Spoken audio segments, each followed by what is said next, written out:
in the building, ayy. I take no breaking, no chillin', ayy. I can't just quit when I started, no. Can't post the whip and discard it, oh. I got too many ideas, damn. Take a look at just how old I am. Will I have time with the flow seas? Will I hit credits while I still breathe? Will I lose vision while I take damage? Will the meteor hit my planet? Could be either or and I can't plan it. Y'all can't grant it, but you can't demand it. And that's helping, yeah. Cold rocks stop me from melting, yeah. Cold thoughts stop me from flaking off. Cold locks stop me from breaking off. Cold box stop me from taking off. Can't wait too long, can ya? Can't come too strong and eager. Can't take too much of a breather. Can't bite overly like a teaser. Can't spite overly like a Caesar. I'm a natural non-believer. I'm a paranoid overachiever. Cold rock.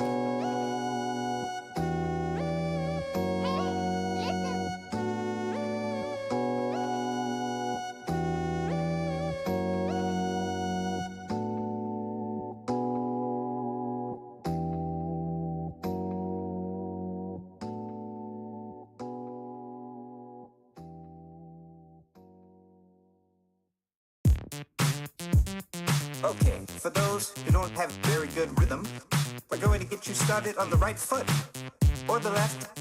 Let's begin with a simple step pattern to get you attuned to the sound and feel. Okay, step to the rhythm, move to the rhythm, slide to the rhythm, spin and do it all over again. Sound and feel the rhythm. Begin with a simple rhythm, slide to the rhythm, spin and do it all over again. Step to the rhythm, move to the rhythm, slide to the rhythm, spin and do it all over again. Sound and feel the rhythm. Begin with a simple rhythm, slide to the rhythm, spin and do it all over again. Let's have some fun when our work is done. I wanna dance all night with you. Let's have some fun when our work is done. I wanna dance all night with you.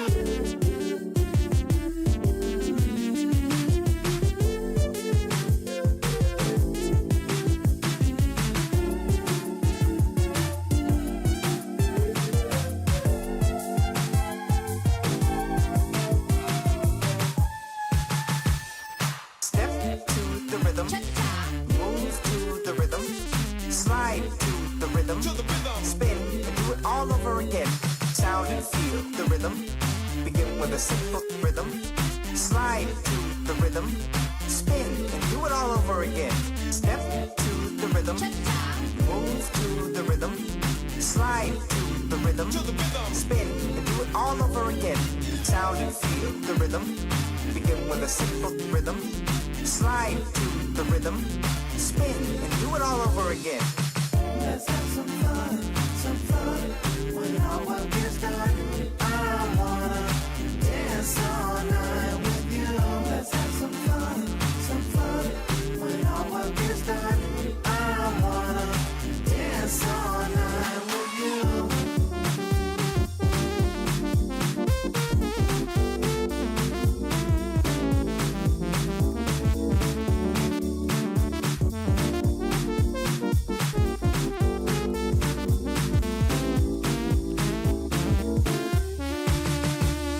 Step to the rhythm, move to the rhythm, slide to the rhythm, spin and do it all over again. Sound and feel the rhythm. Begin with a simple rhythm, slide to the rhythm, spin and do it all over again. Step to the rhythm, move to the rhythm, slide to the rhythm, spin and do it all over again. Sound and feel the rhythm. Begin with a simple rhythm, slide to the rhythm, spin and do it all over again. Step to the rhythm.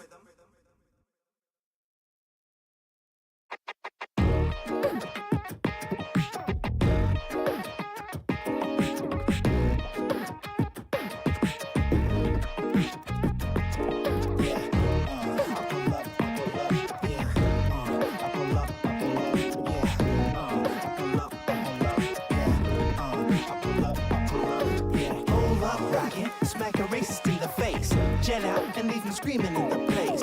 Hold up, rockin', smack a racist in the face, jet out and leave him screaming in the place. Hold up, rockin', smack a racist in the face, jet out and leave him screaming in the place. Hold jet out, and leave them screaming in the place. You can pull up on me, I can pull up on you. If I hear you acting out, you know what I fucking do. I don't need a whole crew, I'm one pissed off man. 20 years of ear training and some ice for my hand. If you live on my block, you might want to be nervous. A daily walk can become a smacking subscription service. And I don't even hesitate if you're a fellow musician. I just can assign both my hands and then I'll smack you with them. Oh, I know that look, you're trying to link cause I'm white. But slide up to me saying, these people, am I right? But don't whisper in my ear like the yin yangs. We ain't on the same page the way we see things, and I won't let it hang. Ain't no life in the blow, just a whip and a steam. To remind you what I mean, if you don't listen when I sing. So next time you violate a human, try to have a date, better pray the two mellows, not one arm sink the way. Hold up, rockin', smack a racist in the face. Jet out and leave him screaming in the place. Hold up, rockin', smack a racist in the face. Jet out and leave him screaming in the place. Hold up, rockin', smack a racist in the face. Jet out and leave him screaming in the place. Hold up, rockin', smack a racist in the face. Jet out and leave him screaming in the place. Now I don't know who you become, but I can tell who you are. I'll smack you into the bird shit, I didn't clean up my car. Your family and friends tried everything short of smacking you. If they're cheering and back you, then they can get a smacking too. You're old enough to go mask off, you're bad enough to get smacked on. You're old enough to know better than, but you're cold enough to keep on going. You'll levitate from my left hand, get resuscitated from my right. And with all hopes, you'll be thinking about what you did late that night. I'm known as Count Smackula, Smackavelli, Smack 10. After they gave me those names, I smacked them, I mastered the smack jutsu, ate the smack fruit too. I can reach into a screen and smack you through YouTube. I come straight from the heart, you come straight from hate. And if you're threatening someone, I ain't gonna sit around and wait. I just smack two cops, I'm waiting to see what the case is, because my hands automatically smack people who are racist. I've been smacking all over downtown, now they wanna find me. Yeah, I've been smacking all over downtown, now they wanna find me. Yeah, less smaction hero. Welcome to the Smack Parade. My favorite cereal is Honey Smacks. Imagine the Honey Smacks frog with one hand behind his back, the other hand smacking like 7 people at once. That's me. I walk around town with all their faces still stuck in my hands, smacking Mari Damashi. Better pray you don't meet me. If you're fooling up, you know I'll be pulling up. Man, somebody bring me an ice bucket. Better be that good ice too. This shit's hurting.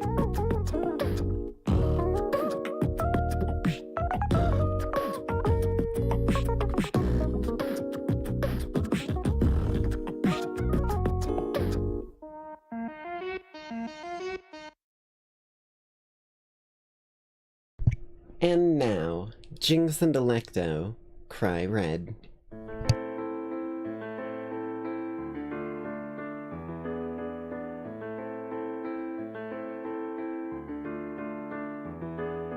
Theft, arson, shooting and a sin, corruption, politics that keep us under pin, reckless endangerment, abuse all with a grin, bleed the evil dry and let them flow under your skin. Robbery, forgery, a mugging and a spin, vengeful souls surround you and then they call out to me and soon I begin to bleed the evil dry and let them flow under my skin. Welcome to the nice side, a fight you're gonna provide. Welcome to the city run by blood and fucking bona fide. So take a quick grin and let yourself in, a city full of blood and full of sin. Bribery, forgery, a mugging and a spin, vengeful souls surround you and then they call out to me and soon I begin to bleed the evil dry and let them flow under my skin. You kill them, they die, but mark you with your sin. You kill me, I cry red and come back again. A divine reckoning that's beckoning and threatening. Slash your body up and leave it reddening the ground. You know who it is, it's the nice side Jinx. I'm roaming through this neon jungle like a lynx. That enigmatic sphinx, don't answer my riddle wrong or it'll be a blood filling up my drinks. Ironically caught in a front of dishonesty, every sucker in the city trying to make it front of me, but I'ma let it be and just be me. Ain't nothing better to set me free. Bribery, forgery, a mugging and a spin, vengeful souls surround you and then they call out to me and soon I begin to bleed the evil dry and let them flow under my skin. La la la la la la la la la. Ha ha ha ha ha ha ha ha. Theft, awesome re-shooting into sin, corruption, politics that keep us under pin, reckless endangerment, abuse all with a grin, bleed the evil dry and let them flow under your skin. A city filled with schemers, some more than misdemeanors, nasty, corrupt leaders, send in all the cleaners. It's time for a bloody horror slash a flick feature, red eyes and a grin in the darkness there to greet ya.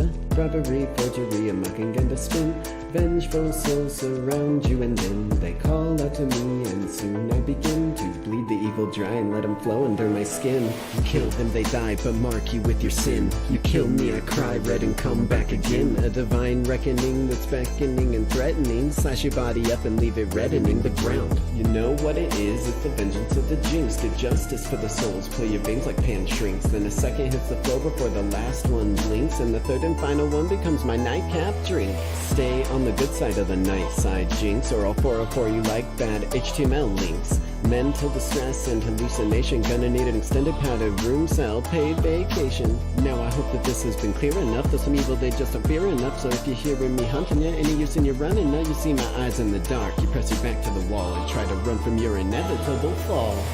La la la la la la la la la. Ha ha ha ha. Theft, awesome re-shooting into sin, corruption, politics that keep us under pin, reckless endangerment, abuse all with a grin, bleed all the evil dry and make them pay for their sins.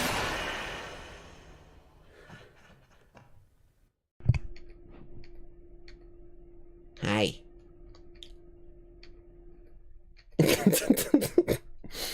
Hello, lackeys. I hope you're all doing well so far tonight. Hope you're enjoying this fine nightside evening.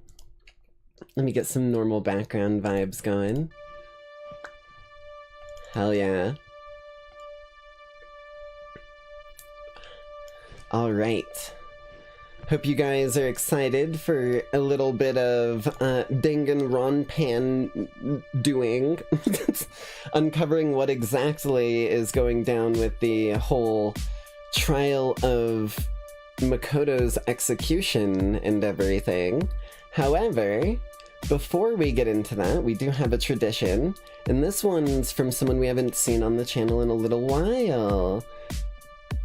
Haven't had any new releases as of late, and we've been kind of checking out some other channels for a tradition. So I think if we go ahead and just bounce our way over here. Boom, boom, boom.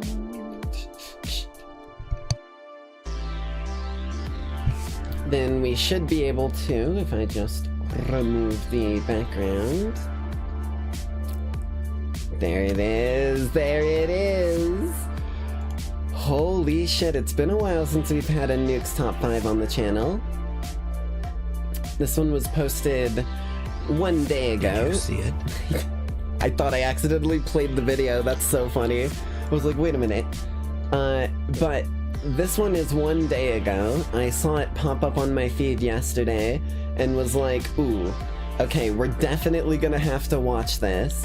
So I definitely saved this bad boy right for everyone here.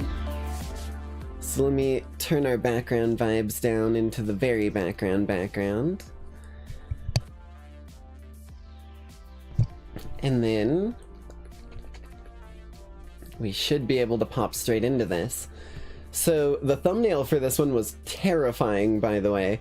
If the thumbnail is actually in the fucking video, then I'm gonna lose it, because it looked like an actual goddamn demon child chasing someone. So who the fuck knows, I guess we'll see. But this is Scary Videos to Make You Cry Like a Lil Baby by Nukes Top 5. One of the long-time favorites of the channel, in my eyes at least. So let's get into it.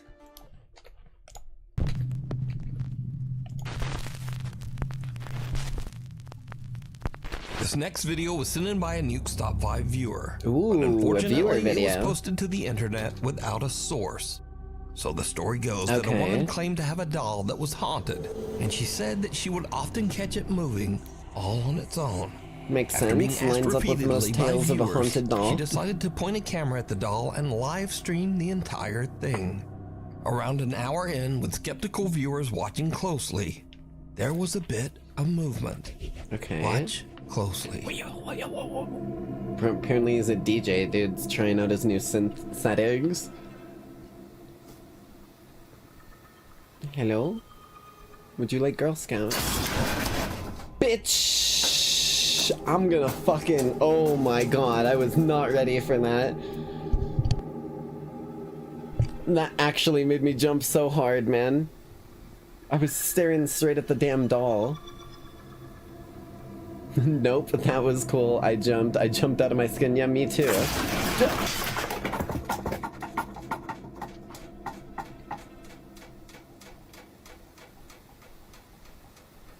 Thank God there's no one behind that camera, because otherwise I would be telling them to run.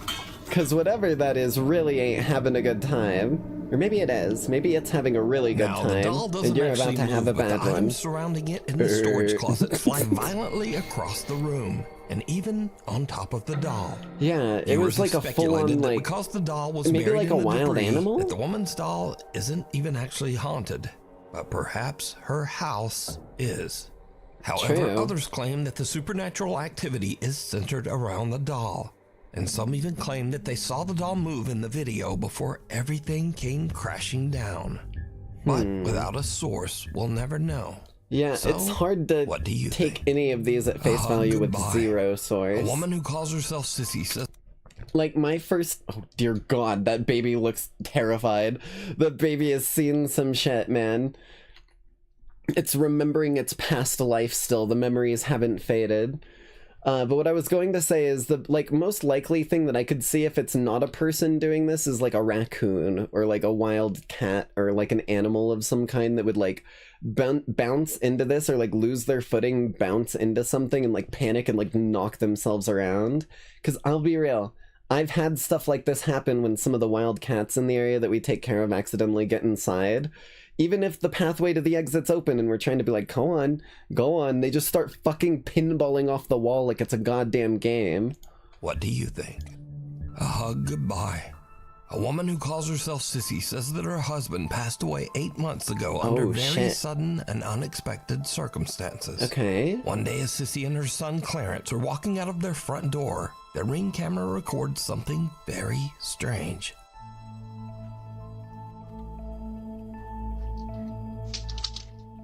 So that's Sissy, I guess? Should I go, Grandma? Come on. Let's go.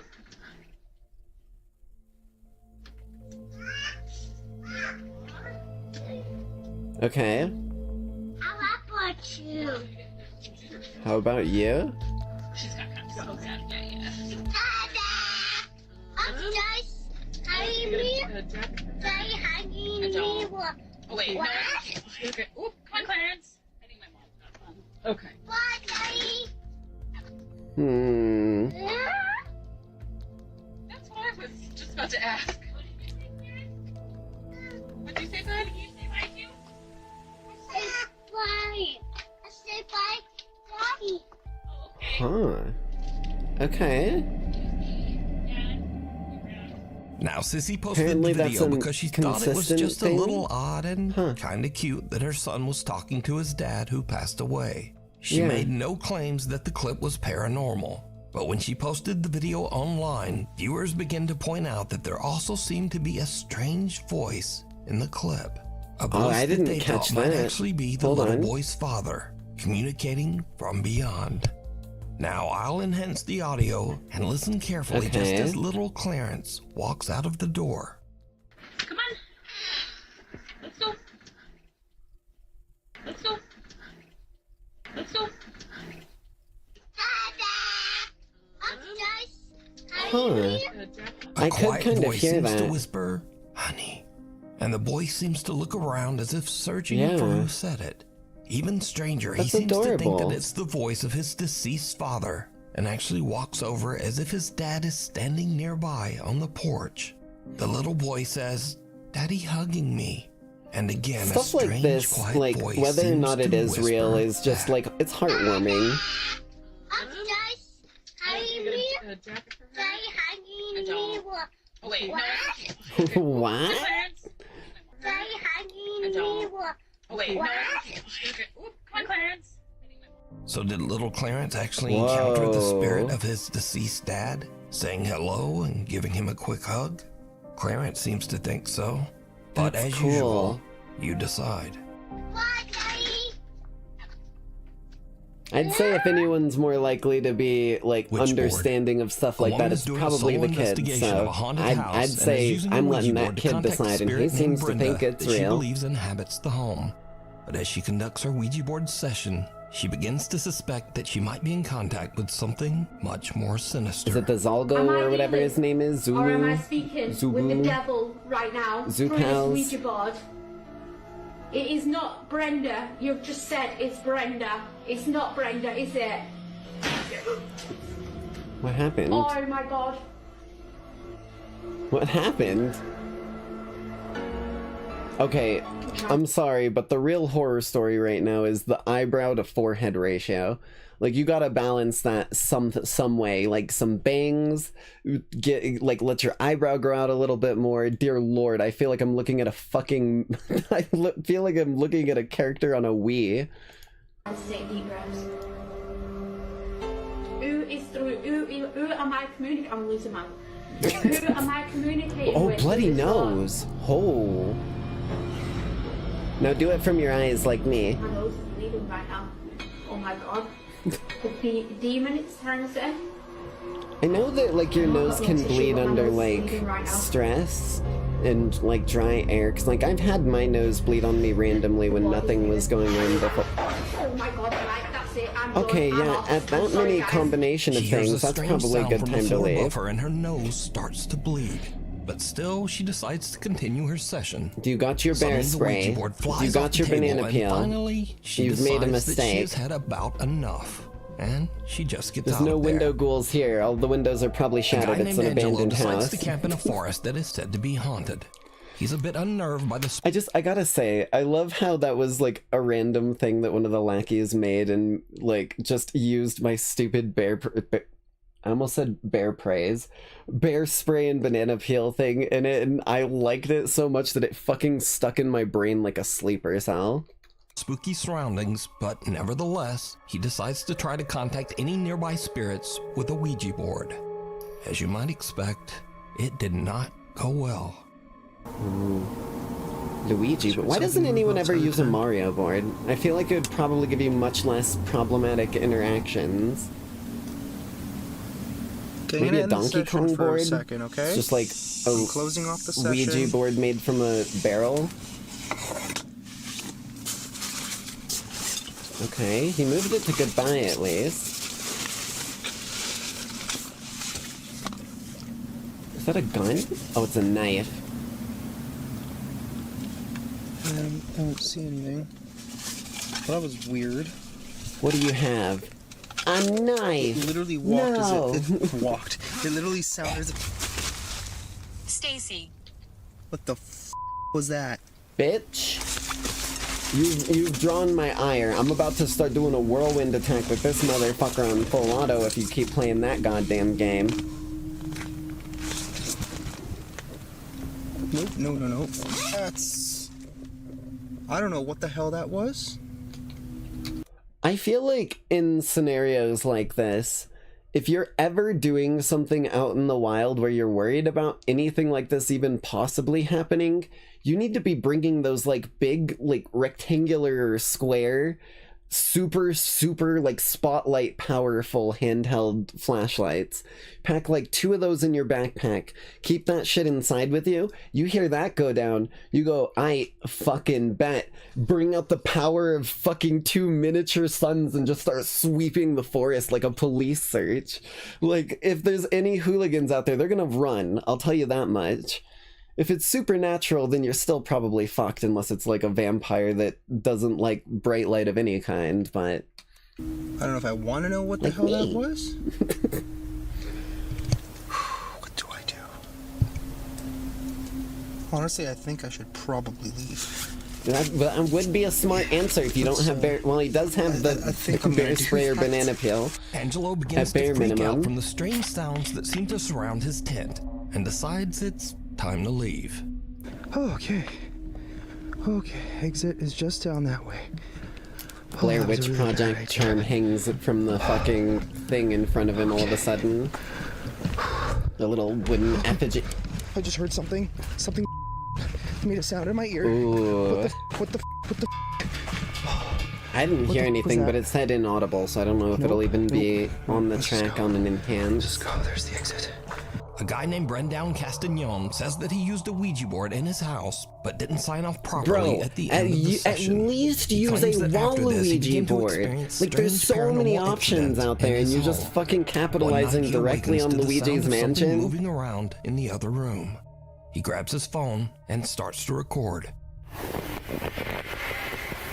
I wouldn't recommend a Wario board, though. You'll just get a ghost that farts and burps a lot.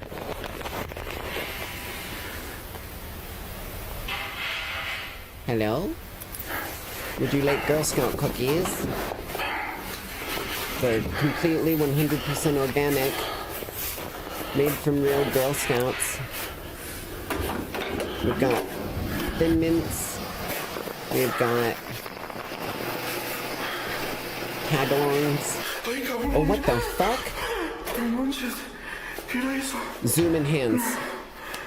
Jarvis enhance. Jarvis, use the time stone, go back and enhance and zoom. And enhance.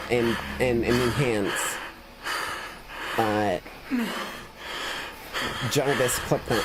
Then zoom, then. Oh shit.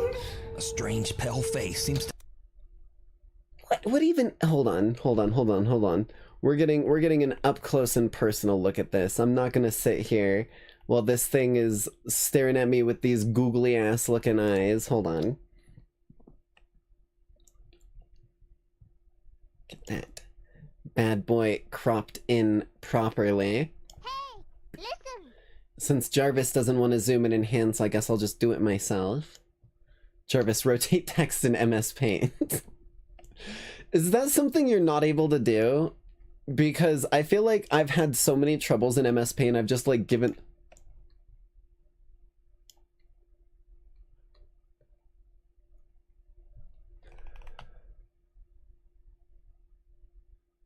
Mavis, what are you doing with this strange ghost hunter guy? You told me you were going on vacation. Mavis, what are you doing? You're not supposed to be watching me on my goddamn honeymoon. That what do you mean? I am not your father. I am, friend Chacula. New Hotel Transylvania just dropped, apparently. What the fuck is he doing here? Oh my god, bro. That, like, it just looks like, I can't get it out of my head. It just looks like Dracula, or like, oh my god. It looks like, it looks like Mr. Bean, but with like a Dracula ear and hairstyle, dude. Mr. Bean in a Dracula, it has like the eyebrow arch here. Hold on, where's my clickbait? Hold the fucking phone, I just spotted that. It has the, like, Mr. Bean facial structure right here, but then it has, like, the pointy Dracula ear and the Dracula hair. What is going on in this video, dude? Holy shit. Okay, hold on, let me get this bad boy back to the right size.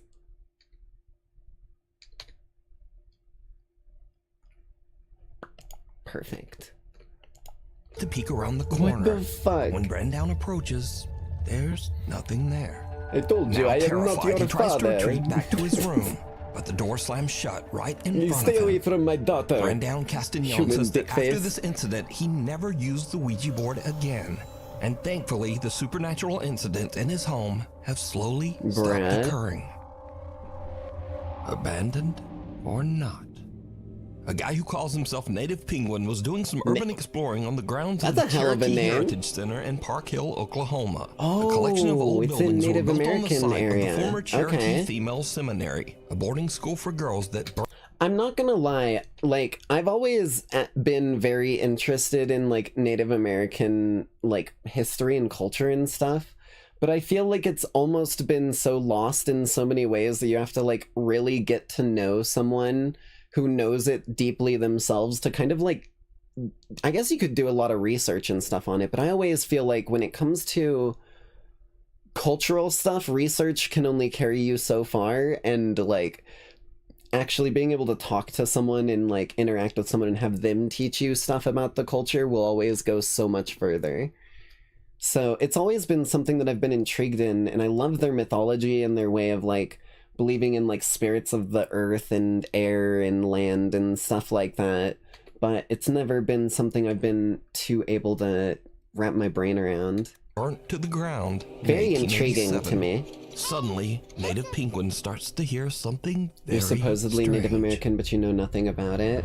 I mean, I'm also, I guess, like, Germanic Scottish, according to my heritage, but I know fuck all about either of those.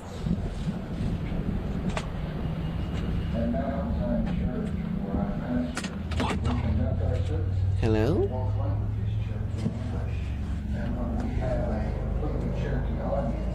Oh, it's like one of the museum things. It sounds like a pre-recorded thing going off from a button.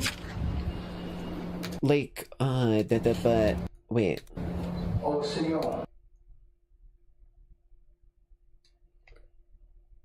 Okay, there's no button. I think I was wrong. I was thinking of like those museum displays that you see where like you go up and you push a button and it like reads off something to you in that small area, kind of on a low volume so that it doesn't bother other places. And I was like, maybe a rat like pushed it. There's no buttons. There's just like tables, chairs, a fucking window, and a piano or whatever this is in the corner.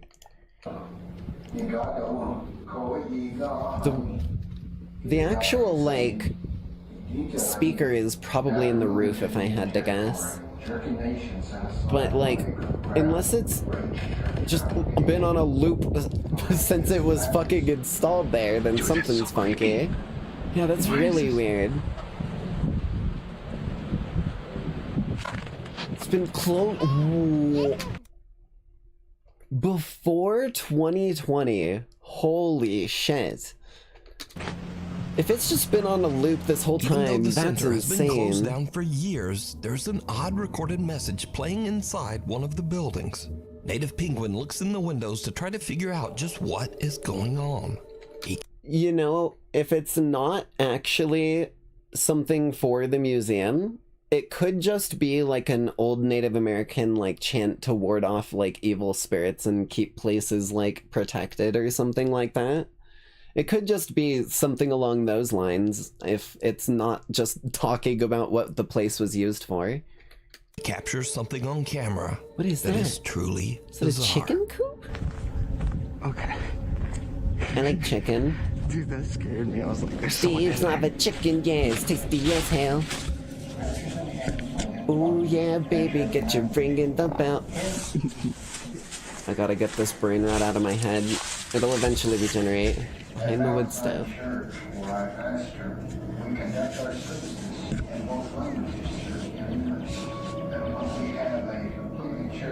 Whoa. Some strange white apparition seems to glide by just behind the building's old wood stove and disappears. I didn't Now, see some that viewers at say it first. looks like a girl in a white gown. I just saw But like a what slight do you movement, see? but I couldn't tell what it Did Native was. Penguin capture the spirit of one of the girls from It the does old look burned like one of school those that like once stood typical here? just like You floaty like white gowned or ladies in white, Driven I think to is the what they're grave. called. A man named Mark DeFalco is on his daily walk around his neighborhood when he notices that a car has crashed through the fence of the local graveyard. Oh He starts shit. to film, and what he captures is absolutely unnerving. This is where you get the gasoline and granny one. It did kind of look like that, I'm not gonna lie. Damn, man. Yeah, dude gotta learn to absolutely slow floored down. it through the fence. I'm gonna be real with you. He can say people need to learn to slow down, but like, he's probably going fast, but like, you don't even need to be going fast in a car to do this much damage. It's part of why I personally don't like cars and don't tend to like get into the mindset of I want to be the person behind the wheel of that. Literally, like, this thing could have been going 5 miles an hour, but just like kept going at that 5 miles an hour even after starting to bump into the fence, and it will bulldoze the shit. Like, it's a 2,000-pound bullet is my favorite thing I've ever heard someone describe it as. One of my coworkers described it as a 2,000-pound bullet. Doesn't matter how fast it's going, it's still lethal. Jesus. Damn, man. Ripped the bumper off at bare minimum. King Boo going on 200cc. Lucky they didn't hit none of these tombstones. Yeah, dude, that would have been fucking real bad for you. Hello? Uh-oh. You alright? I don't like this. You okay? What is going on here? What the hell? Definitely slammed into it. What the fuck is going on here? There ain't There's nobody there. Miss? Hello? Mark hears creepy, unexplained sobbing as he approaches the car. But dude, then that was it loud suddenly as seems to shit. just stop as he reaches the car. Now, Mark received multiple requests for a follow-up video to explain the situation. But Mark says that he didn't really understand what happened himself. But he did provide a pretty simple update.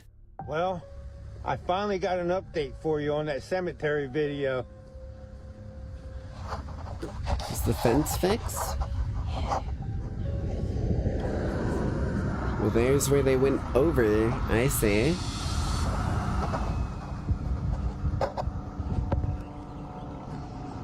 So that's the direction they took off through the place in. They fixed that fence.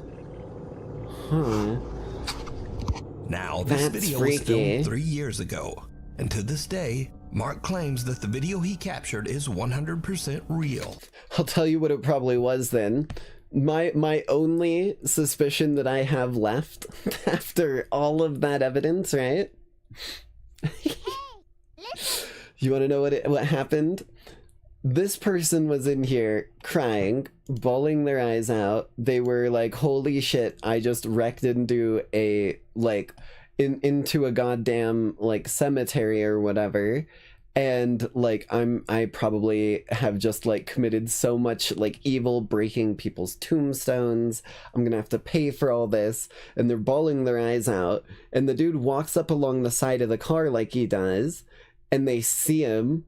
And their brain goes into fucking, like, don't get seen mode. They drop the whole crying and just, like, fucking Andes here onto the floorboard of their car and pretend that there's no one in the car. That's the only thing I can imagine happening at this point.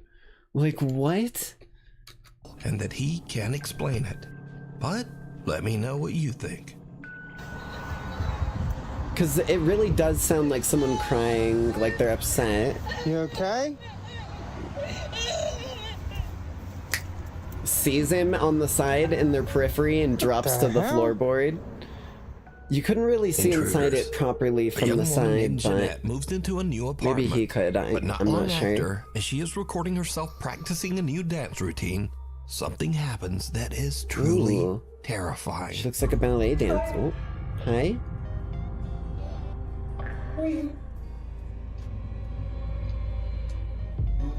Raymond, bear spray or banana peel? Bear spray or banana peel? Bear spray, no, bear spray or banana peel. Bear spray, banana peel. Bear spray, banana peel. Bear spray, banana peel. Bear spray, banana peel. Get the fuck behind me. Get behind me. Get behind me. Get behind me.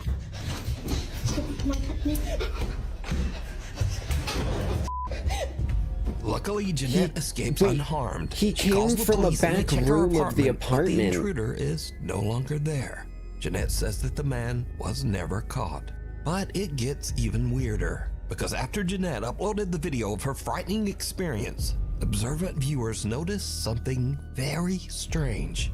As Jeanette is fleeing her apartment, something seems to open the door right in front of her, as if clearing her path so that she can get away. Please get out of my apartment. Good shit, Eliza.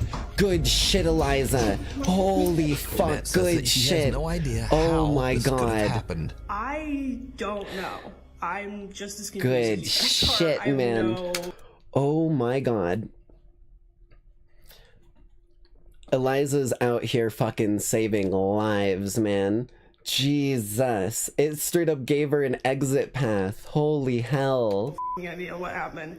Or she straight up gave her an exit path. Using the same pronoun twice in that sentence fucked with my brain. I don't. Yeah. Oh yeah, that's not something that happens casually. It's not easy. So it's Wait. not like just like the wind pushed it. I'm also gonna be real with you. That is like the least secure front door I've ever fucking seen. That's your front door to your apartment?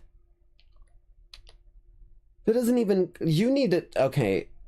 Cherry, open up, construct... I don't care if you don't have another room. Construct a new room in the Sticks Inn bar where this chick can get a fucking proper locked door on her fucking domicile. Are you joking? What is happening right now?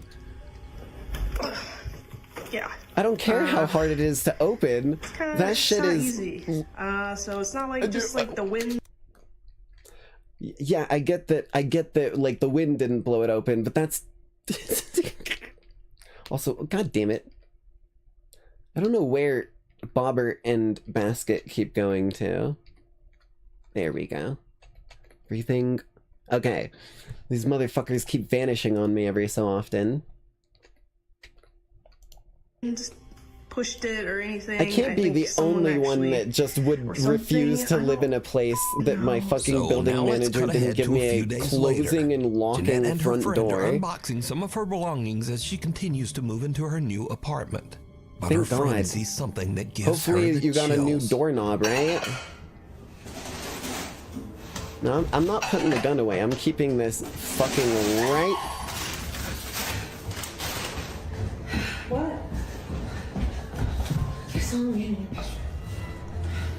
You saw a man in my bedroom? How many times do we have to teach you this lesson, old man? How many fucking times do we have to teach you this lesson? In the bed, against the wall like this. Jeanette's friend says that she saw a man just standing in the bedroom. But now, the man is gone. A few days later, and again Jeanette hears some strange noises from somewhere in her apartment. I know that the best scenario for anyone in every one of these is just to get out of that entire place.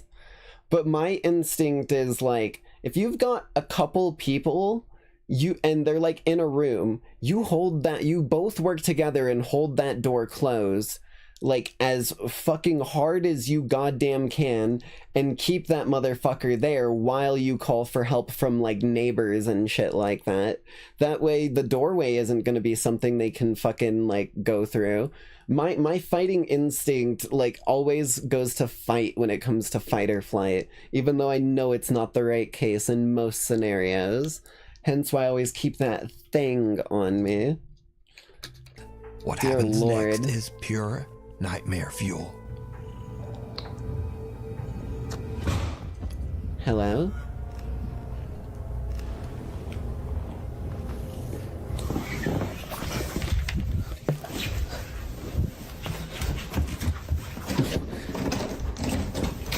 You better be either leaving or hiding. Leaving or hiding. Pick one. I'm like sitting here with my Beepus held in anticipation because I don't want to spill it everywhere. What are you doing? Okay, well at least you've got a functional door. Right? It didn't look like the same tape door now. It looked like it had a lock on it.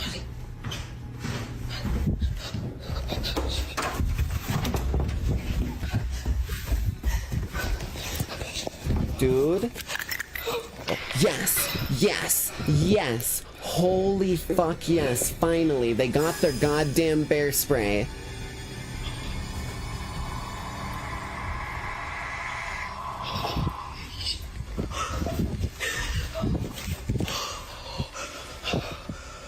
Why are you over here?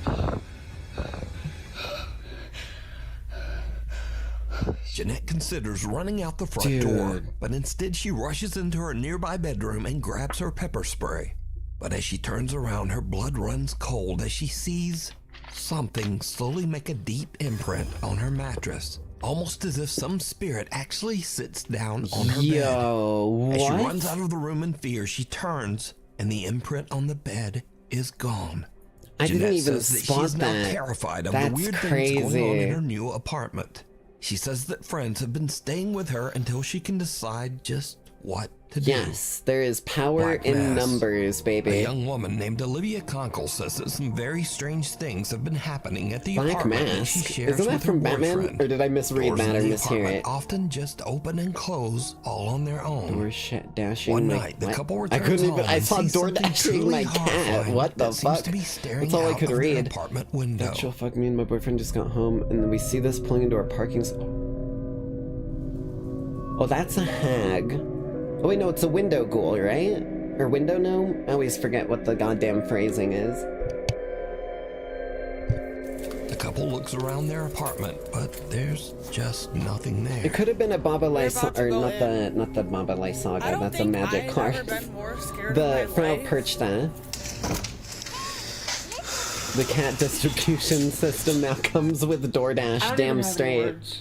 But the paranormal activity in their home seems to be getting worse Dude, every that's day. One night, Olivia what is the all fuck? That's alone literally a when hag. This happens. Straight out of D&D. Scratching coming. Oh no, that's Frau Perchta. She's got a knife. You better be good. So, She are gonna Olivia and her shove whatever boyfriend that being haunted curtain's by made some out of dark, into your shapeless thing that innards hides in after the she guts you shadows? if you ain't good. You decide. Cause German folklore is fucking horrifying. Scurry videos. Hell Videos that are yes, sort man! of I in the scary fucking video love genre, scurry But videos. they're just kind of This has gotta be one of my new favorite also Nukes they're all about traditions. Doggies. So first up, a man is watching a horror movie when very strange things start to happen nearby. Okay. Yes, it's good. Chair? Chair. Chair. Is that a lizard? It's an iguana or something like that underneath a chair. I think. It looked like an animal of some kind dragging it around. Yep. Nope, just my senior dog trying to escape his diaper. Bro. Bro, I'm literally watching a horror movie. What the hell? Ah, man's best Alright, friend. so it was just an old dog trying to remove his diaper, but even that's a little bit scary. Poor doggy. Next, a man leads his little French bulldog back inside his apartment Dude, building. French bulldogs but are someone so has cute. just set up a spooky Halloween decoration at the end of the hallway. Uh-oh. Uh-oh. Do you not like that? Dog looks... Bro literally said, and I quote, "You first, bro." Jesus Dog Christ. looks back kind of like, nope, maybe you should go check that out alone. Bro, no fucking way. And this one, the caption says it all. Doggy. If your dog is scared, you should be scared. That is a pretty good thing to live by in the wild. They've got much better instincts than we do. They can probably smell like even predators like And finally, a lions woman and shit. introduces her new doll to Well, her it was- cute little I pup love named corgis. Augie. Oh, the dog is not gonna like that.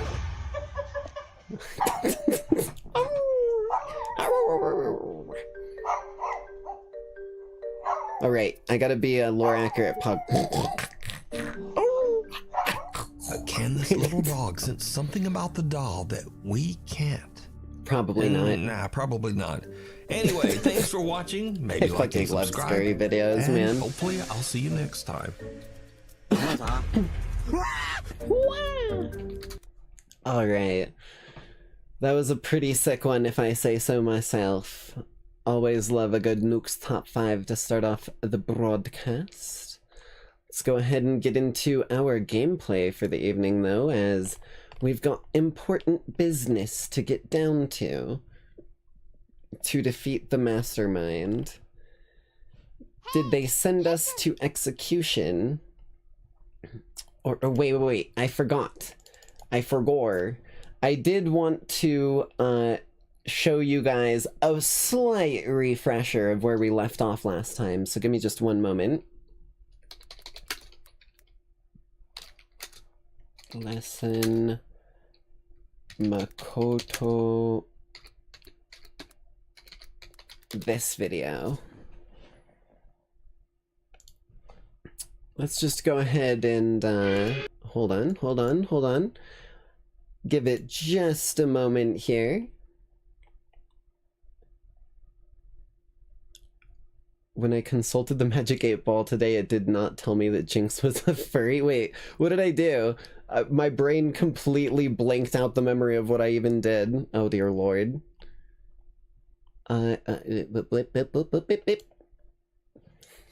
So this is our refresher of where we were leaving things off previously. This bad boy is what we watched and then pretty much left as a cliffhanger. So we may as well hit you with a bit of last time on Nightside broadcast. Hello? Play.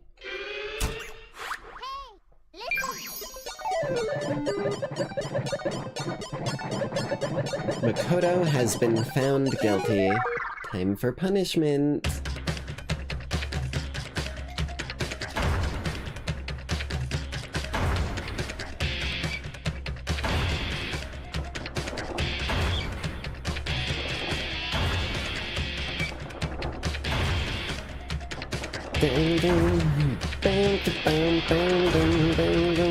Time to get the bad ending, baby.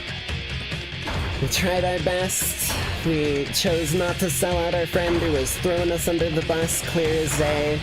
Now it's time for us to pay the price of believing in friendship and having such a thing as hope in Despair's Depths Academy.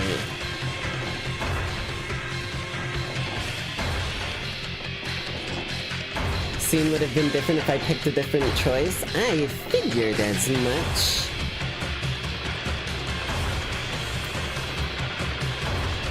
Learning about the birds and the bees before you'll be squished flat into a pancake. Never to have that opportunity.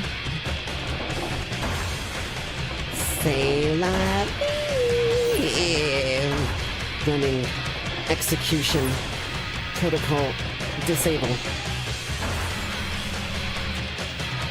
I believe in you, friend.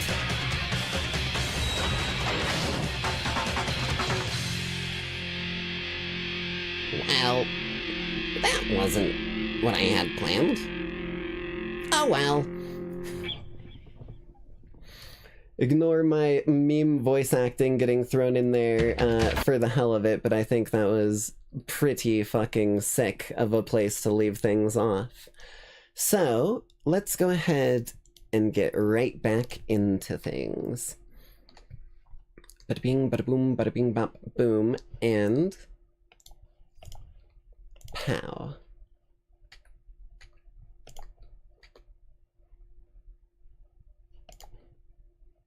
Wait for it. Minor volume warning. As long as you don't care about sick fucking intro music. Hello?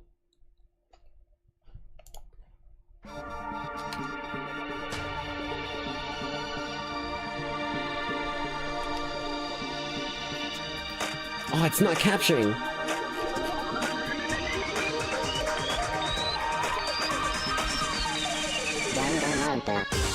Oh, what the fuck? Hold on.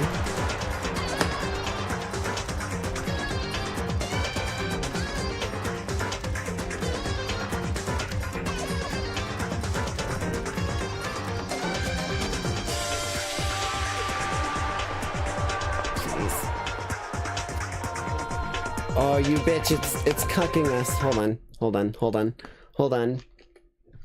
Oh, and now it works. And now it works. Of course. Hold on. We're gonna change this up. We're gonna do a little switcheroo on it. We're gonna put you on VTube Studio, right? Which is gonna make things look a little janky, but I know how I can make this work. We need to do that. Then we go here. We relaunch it.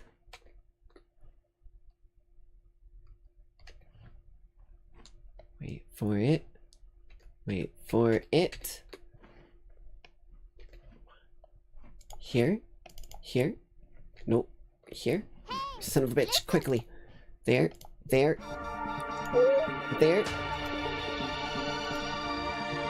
Ayy.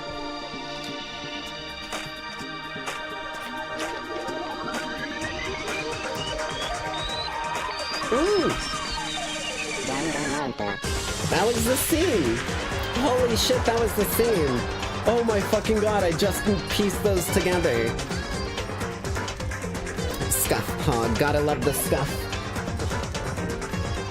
But I can goddamn jury-rig my way around getting it to function. We can't start off a Danganronpa broadcast without this badass intro, man. Hi! Shut the fuck up. We're here for the music. I love when it clicks once you watch the intro again. Yeah. All of the little, like, pieces that actually fit into the puzzle of the intro. It's really like an anime, although I don't know which came first, the anime or the game for this. Because I do know there is an anime. Complete.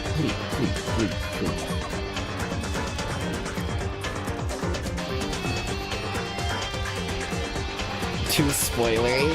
There's no way you could piece any of these things together unless you knew what you were dealing with.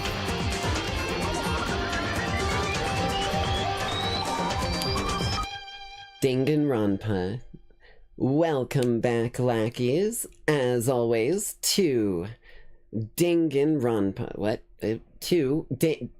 Abstraction... Danganronpa. And tonight...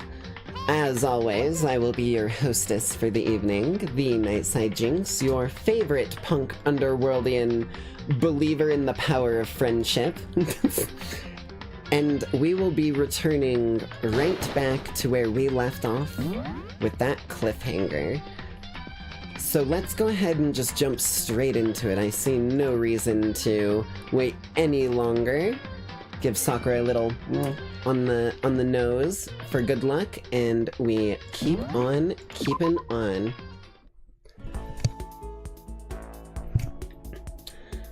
The massive high school towers over all the other buildings in this bustling urban area. The massive high school towers over all the other buildings in this bustling urban area. It's like the old school, or it's... My brain is just fucking adding extra words. What is happening here? It's like the school stands at the center of the entire world. Hope's Peak Academy. It brings in top students from every field imaginable, a government-funded school of privilege. They say if you come here and manage to graduate, you'll be set for life. With hundreds of years of tradition, it sends the cream of the crop and...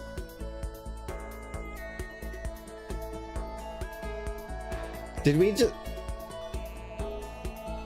I feel like it's pulling... I feel like it's pulling the trick on me of, like, restarting the game, because this is the very beginning intro before we got blacked out at the beginning.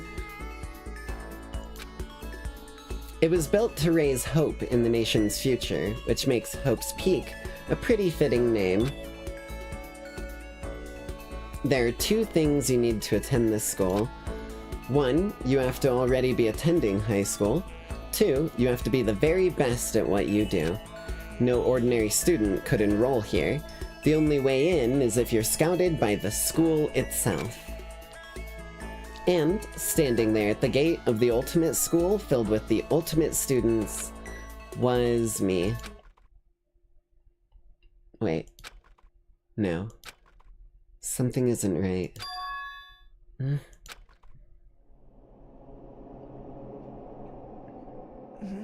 What? Where am I? I woke up with my head resting on the top of a hard wooden desk. My body felt heavy. It wouldn't be weird for me to zonk off in the middle of some boring class or whatever, but what was I doing asleep here just now? It wasn't any classroom I'd ever been in before. What the heck is going on?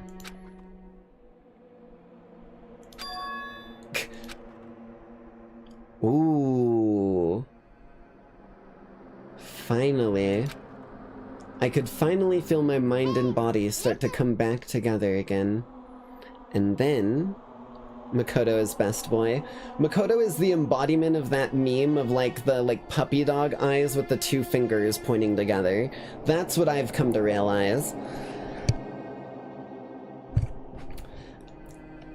I could, yep, already read that. And then I was awake. Or was this just another dream? A dream inside a hopeless nightmare? No, this isn't a dream. I could tell because the stench invading my nostrils was too powerful for a dream. What an awful smell. I was in a vast, dark cavern with the barest hint of light seeping in, aka your mom.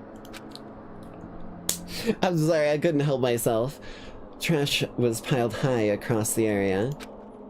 This must be some kind of underground garbage pit.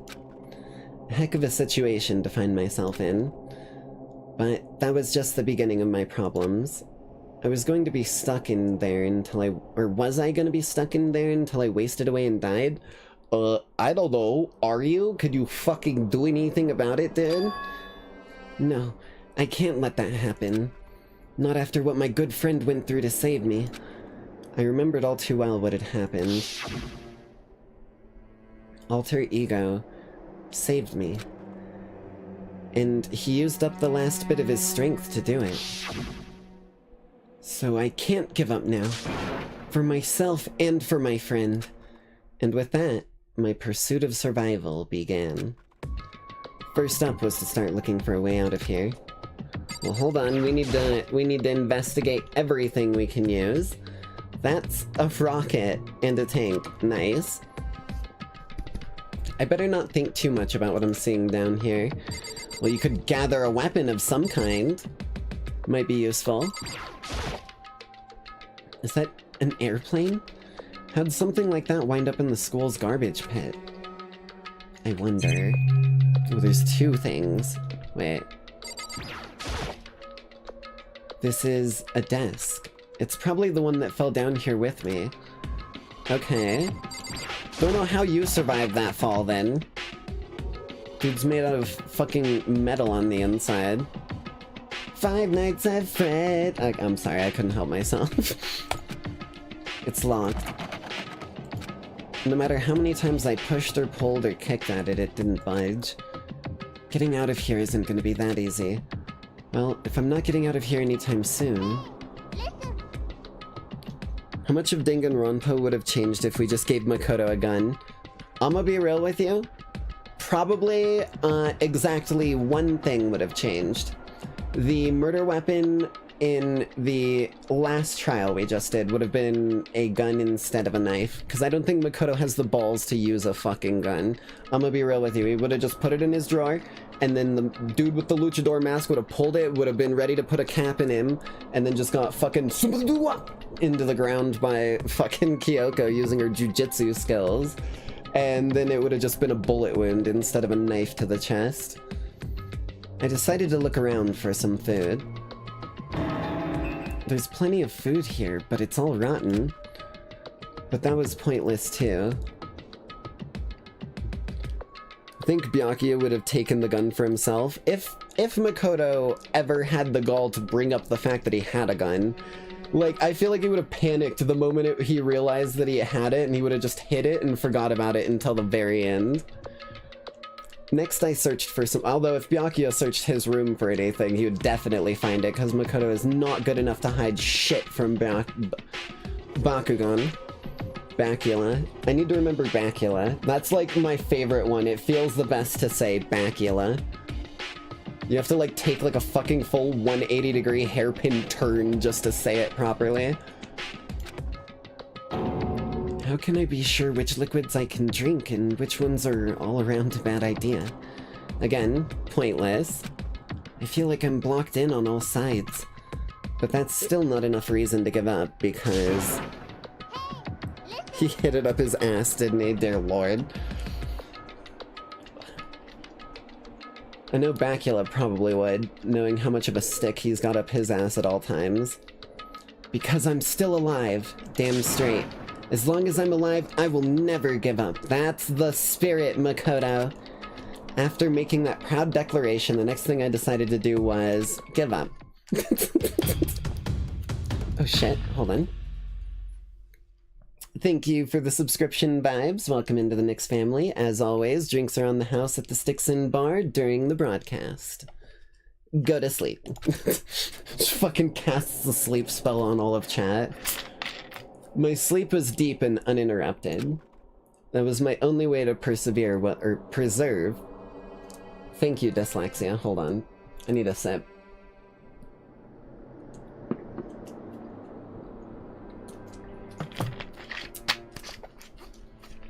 That was my only way to preserve what little strength I had left, after not being able to eat or drink. I can't be sure, but I think at least a full day had to have passed. And all I did was sleep and sleep. It was like I was waiting for some kind of sign to come falling out of the sky. While it is a garbage pit, so there's a solid chance that that does happen. However, what fell from the sky wasn't a sign. Not exactly. This is a fucking traffic cone. Crunch. What the... The strange sound pierced my silent isolation, jarring me awake. As I watched, the pile of garbage jostled and formed an odd shape. Did something fall down over there? Something fell from up above. What could it have been? Well, I guess we'll fucking dig into it. Did a giant piece of trash just fall down here? I carefully stretched my hand out towards whatever it was that had tumbled down here with me. Just a second. No shit, something fell, Makoto. A giant piece of... Wait. That was Kyoko's voice. Hold on. Did she just fucking, like, get into a trash bag and get picked up by the goddamn, like, Monokuma cleaners? She actually pulled that prank where you just, like, sit in the fucking trash bag next to the thing, and when the trash, like, people come by, you, like, jump up and scare them, but she, like, fucking hit that honk shoe asleep on that thing, and now she's down here with me. A giant piece of trash? Rude. Before she even emerged from the pile of garbage, I knew who it was. It smells awful. Okay, I'm not gonna lie. I looked up the sprite sheet for Kyoko, so that I could do the thumbnail shenanigans that I've been doing lately, and I was wondering where the fuck the cup of noodle sprites were coming from, but now I understand. Oh my god, man. This place smells awful. Kyoko! Indeed. You look like you're doing better than I expected. What are you doing here? So... Isn't it obvious? I'm here to help you. I'm glad to hear that, Kyoko. You've got a bit of garbage in your hair. She gave her head a quick, sharp shake to get rid of the trash, then faced me again. Just seeing that one random sprite. Yeah, I thought it was like someone like dumped a cup of noodles on her, not she dove head first into the fucking trash compactor. Then faced me again. First, I have something for you. Go ahead and eat it. We can talk once you're finished. Hell yes. Bread and water, man. Carbs are a godsend for your body when you're low on energy. Thank you. I snatched the bread and water that she was holding out for me. Within seconds, it was in my mouth and making its way toward my stomach. Whew, that really hit the spot. Now I've got all the energy I need to keep going. So you still haven't given up then? Of course not. After all, the fact that I can keep going forward is about all I'm good at. Hey, me too. I almost called him Monokuma. That's an entirely different did. Anyways. Well, that's not such a bad thing to be good at. I knew it was a good fucking choice making this one a, like, honorary member of the Nyx family since she was already wearing the garb. Okay, well, we can talk now, right? But, Kyoko, why'd you come to rescue me? So... Oh my good god. I just realized how we're able to get out with her. I was like, we're both just stuck down here. She has the, like, Monokuma tool that can open any door in the entire school, so she can unlock that door. To pay a debt. Or no. To atone. Atone? You... During the trial, even though you knew I was lying, you didn't say anything. So, you knew that I knew. Indeed. But even though I knew, I did nothing to help you. I abandoned you. Don't say that. You didn't abandon me. Honestly, it wasn't necessarily that she abandoned me. It was just the fact that she set it back to a stalemate, and I was hoping that's where it was going to land, and then Monokuma was going to be like, well, shit, I don't have anyone that I can execute. So then it was going to, like, break his game that way, but no, Byakuya had to fucking step in and be like, but of course, Makoto could have put it in there when he walked in there to place the thing down earlier, like a douchebag, so I will point out the one thing that he could do, and then everyone tried to kill me. It's not on you. It was a fucking vote. One vote didn't make the difference, I promise you that. No, that's exactly what I did. I abandoned you in order to save my own life. I literally willingly made this choice. I could have called you out. It's not your fault, Kyoko. You were trying to save me, and I couldn't bring myself to do the same for you. Here, let me just, like, take a bullet. Let me dive and get down, Mr. President, take a bullet for you, right? And then you're just gonna dive around me like a contortionist, triple backflip and land in front of me and take the bullet anyways? Thanks for making my sacrifice go in vain. You're thinking way too far into this, Kyoko. She's trying to get 70 stars so she can fight the mastermind. Literally, we've got the staircase right here. All she needs to do is backwards long jump into it, and she should be able to clip through. Yeah, yahoo! Hope you liked my Kyoko Mario impression. But listen, not that I'm trying to make excuses, but there was a reason that I had to survive no matter the cost. I am curious what this reason is. Why did you have to survive? It's true. I'll tell you. I'll tell you everything. The reason I have to survive... In other words... is so that I can do what I came to this school to do. What? I made up my mind to come to Hope's Peak Academy for one very important reason. And that is... Fun fact, if you called her out and exposed her, you would have gotten the bad ending. I had a feeling it was going to be something along those lines. I had faith, right? The end-all be-all decision that made me believe in her was the fact that she believed in me. She, like, the one time I held info away from her, she understood when I was able to, like, wait and explain it later or whatever, right? And then when it came to that specific scenario, it was very similar. She, in a way, kind of reversed, though. I had info rather than her not having info. And looking at the scenario, I was gonna get killed. She protected me. I would rather her not face punishment for something like that, and I kind of had faith in her. So I'm glad I took that direction. You have a reason for coming to Hope's Peak? Indeed. That's right. At least, I did once. Once? Until recently, I'd forgotten what it was. You forgot? But that's... I had no memory of what my purpose was. No memory? That's impossible. Amnesia? Then, is it really true? You lost your memory. Makoto. Do you remember, Makoto? Do you remember the first thing that happened to each of us as soon as we arrived at the school? We got fucking knocked the fuck out and then woke up in a school classroom. You're talking about when we fainted, right? I fainted, and when I woke up, I was trapped here. That's right. I fainted too, and when I woke up, I noticed a strange feeling of separation within myself.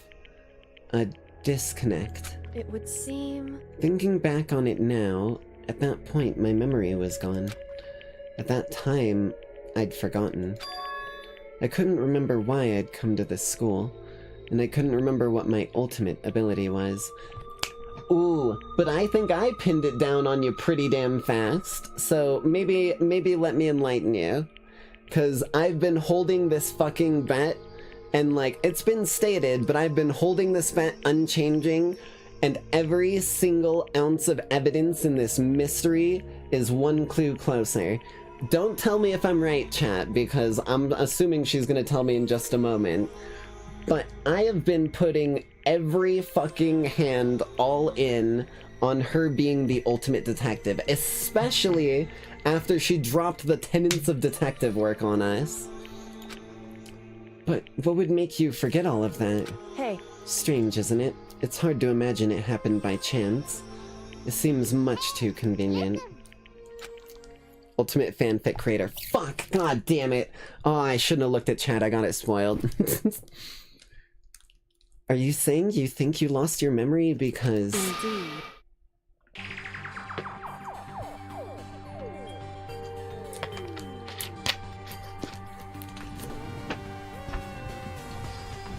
I don't think. I'm positive it was the work of the mastermind. They stole my memory.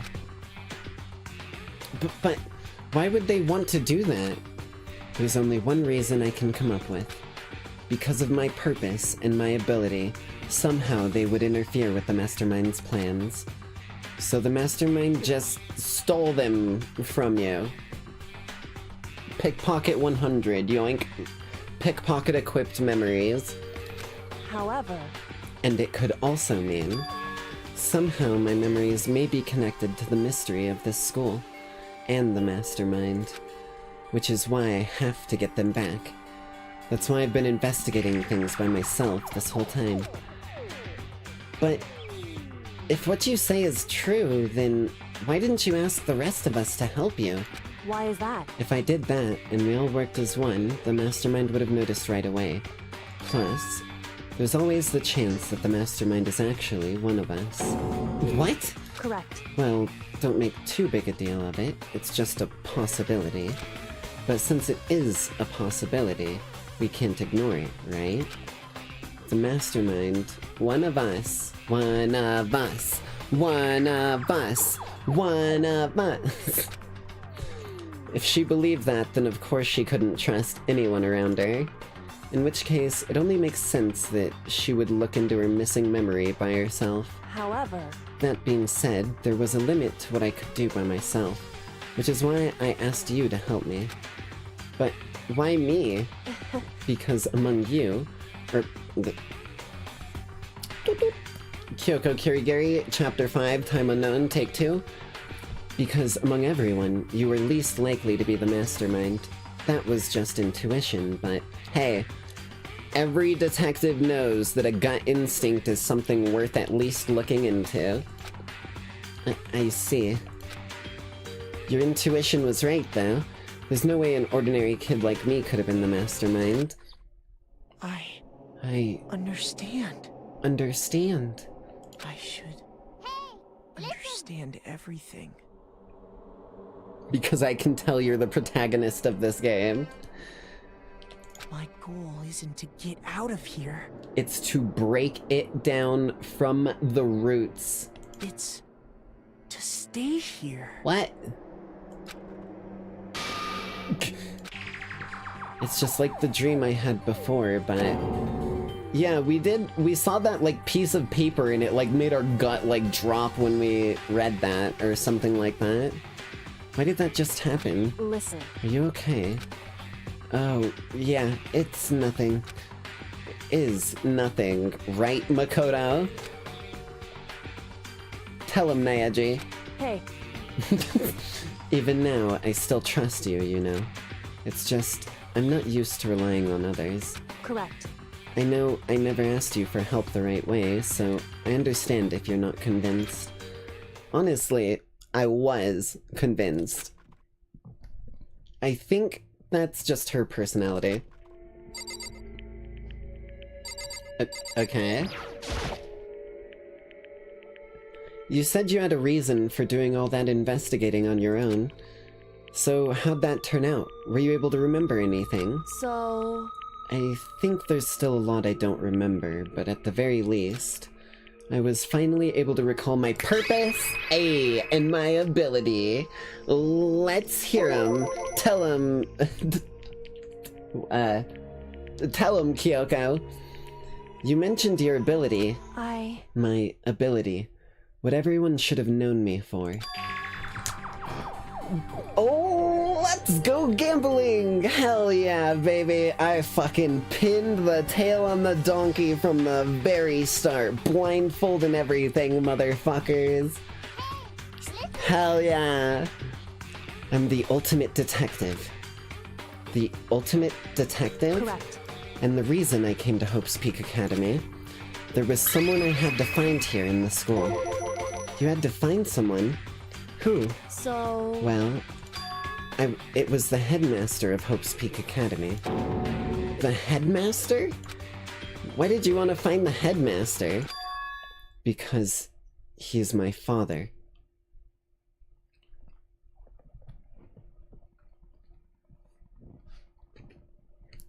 Rubs eyes. You want to run that one by me again? Darth Vader. Interesting. What? In other words... I was separated from him as a child. As it turns out, he became the headmaster of Hope's Peak. Kyoko's dad is Hope's Peak's headmaster.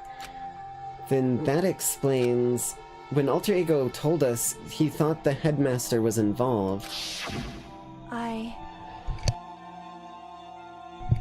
I'll find a way. Huh? No matter what it takes, I will find the headmaster. No matter what? No matter the cost. So, Kyoko, what's going on? My memory hadn't come back at that point, but when he said that, I felt strange. It makes perfect sense now, of course, since my whole purpose for coming here was to find him. That makes sense. However... But listen, Makoto. I want to make this perfectly clear, so there's no misunderstanding. I said the headmaster wasn't the mastermind. But I didn't say that to protect him. I only said what I felt based on what I'd seen when I snuck into the headmaster's room. Then... what did you see in there? So... The room had been ransacked. The shelves were a mess, the desk drawers dumped on the floor. Oh, it had been fucking tossed. Like a hostile takeover. Okay. The only conclusion is that someone who didn't know where anything was had been in there. You mean the mastermind, right? It's true. That was my assumption, yes. And to confirm my suspicion, I decided to investigate the second floor of the dorms using the key I'd found. So that's the skeleton key. Okay. But why there? Because I also found this in the headmaster's room. It's the blueprints, of course. Okay. Indeed. It's a layout of the entirety of Hope's Peak Academy. Very, very important shit. Holy fuck. I found it in the Headmaster's room along with Mukuro's profile and that key. The map showed that the second floor was home to a number of rooms meant for faculty use. Oh. Okay. Some of the staff must have had to stay overnight from time to time.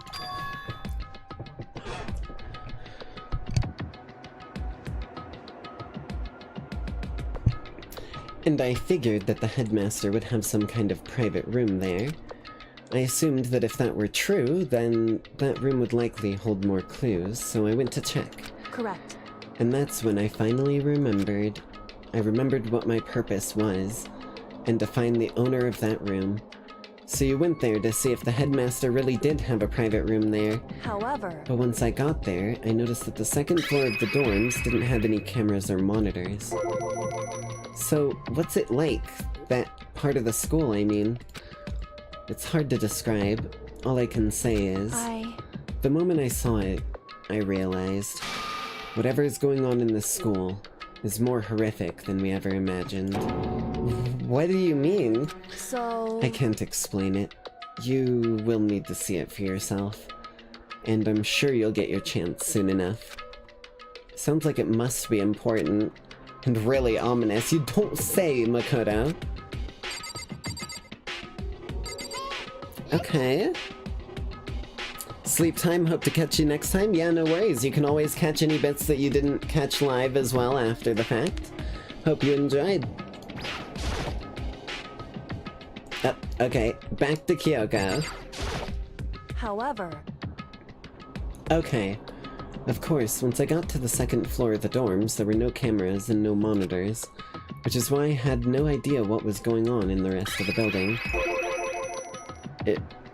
It has to do with Mukuro Ikusaba, doesn't it? However... Just to be perfectly clear, I didn't kill her.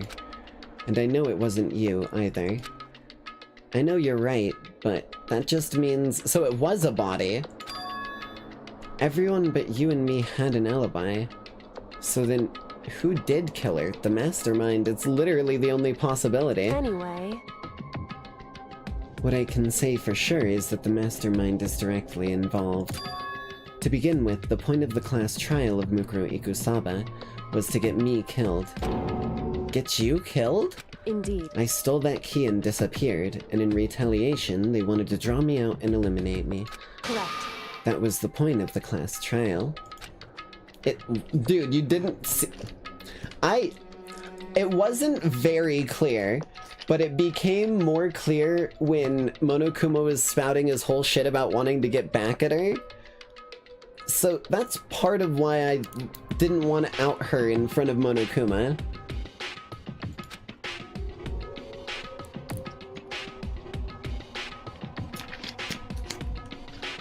Apologies, my voice is a little rough tonight. The mastermind knew they couldn't interfere directly. You mean because of the school regulations? That's right. Exactly. With minimal restrictions, you are free to explore Hope's Peak Academy at your discretion. In other words... The mastermind's adamant about following the rules, and with that rule in place, they couldn't step in. Since they couldn't kill me themselves, they tried to get the class trial to do it for them. The mastermind couldn't step in because of the rules.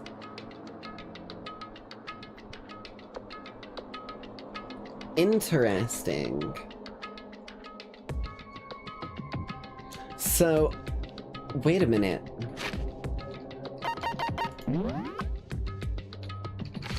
Give me to the end.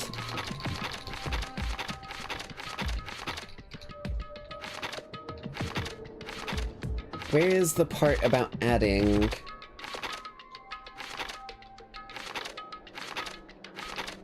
Where's the part about adding rules?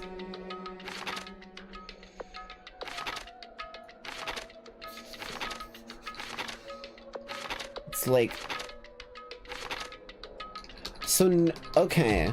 Hold on, Monokuma said something previously about no more rules being able to be made. Because Mukuro Ikusaba was the one making the regulations? and then Monokuma has to follow them.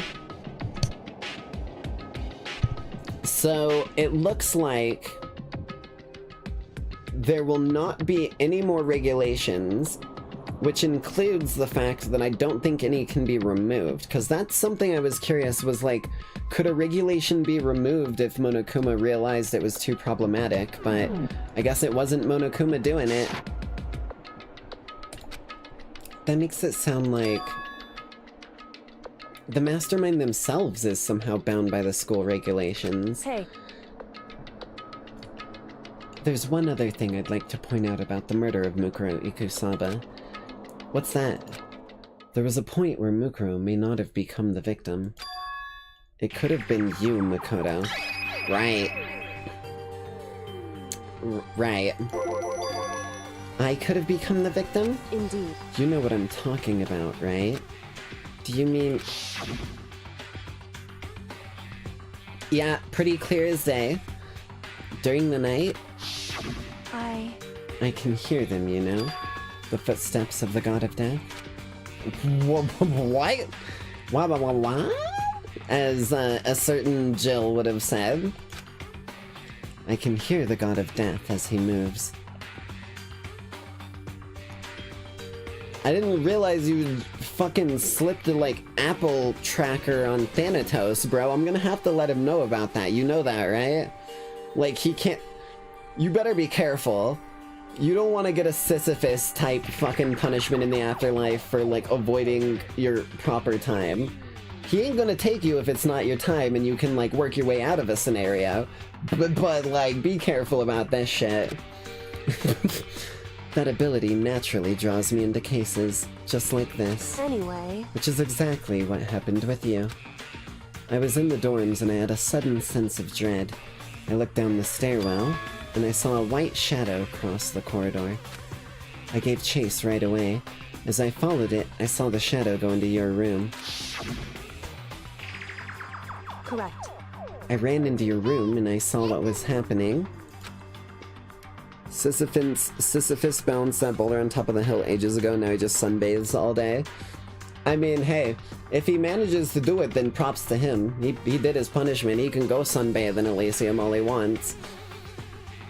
They are nigh eternal tasks, but unless you did some real heinous shit, they aren't eternal. I intervened immediately, of course. However... That wasn't the end of things, of course. How many times are you gonna say of course? We need like an of course counter for Kyoko Kirigiri up in the top of the screen.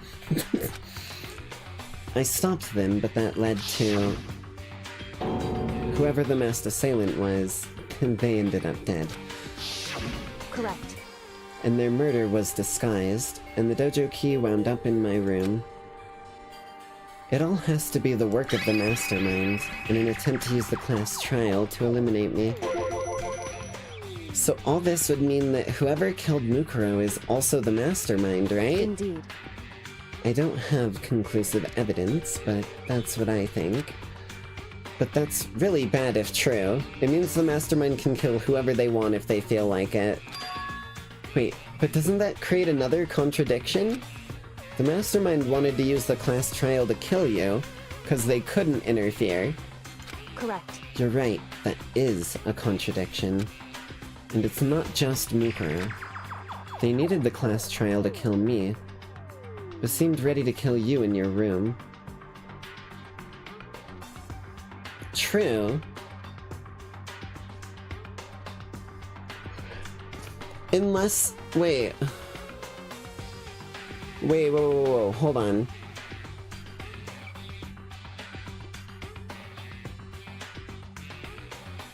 So, Mukuro Ikusaba was the 16th student here, right?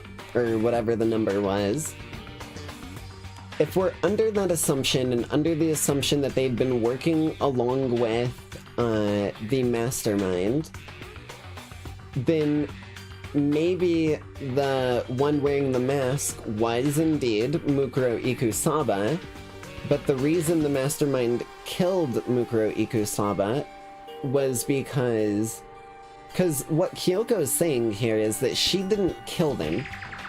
She said that they ended up dead after she subdued them and got them away from Makoto. They ended up dead, dressed up, and then framed her, right? But the issue with that is that, like she's saying, why wouldn't they just jump her ass? So I think Mukuro decided to kind of like go out of the way to try and kill Makoto and like break the rules in order to get the trial going that could possibly pin Kyoko, right? But failed, and the mastermind got... the actual mastermind, which isn't Mukuro, got super pissed and, like, murdered Mukuro in retaliation, and then used the same plan that Mukuro had, just with Mukuro's body instead, for failing to get, I almost called him Issei Hyoto, dear lord. Makoto Naoji, entirely different anime. Everything they did is a contradiction. So what does it all mean? In other words... It means that the mastermind is the one who's been cornered. Huh? Makoto. Just a little more, and I should be able to figure out the mastermind's identity. The identity of the other... What? Oh, fuck. We have two ultimate despairs, apparently. Oh shit, whoops. Let's just, the other ultimate despair? There's no doubt that Mukuro was the ultimate despair, and that she's dead, but I don't think the ultimate despair is just one person. That's a hell of a revelation to come to. Okay.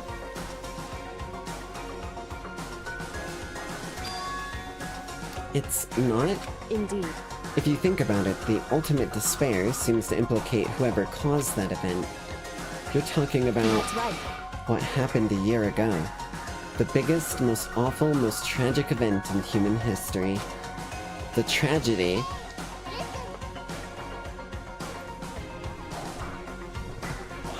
Whoever's responsible for that, they're the ultimate despair? That despicable group whose only purpose and motivation comes from despair. Fenrir? Okay. Okay. Then they're... Indeed. Make no mistake. They're the root of all evil that has forced us to go through this. That is the ultimate despair. And that is our real enemy. 100-mile dash, pain of a junk food junkie. The end.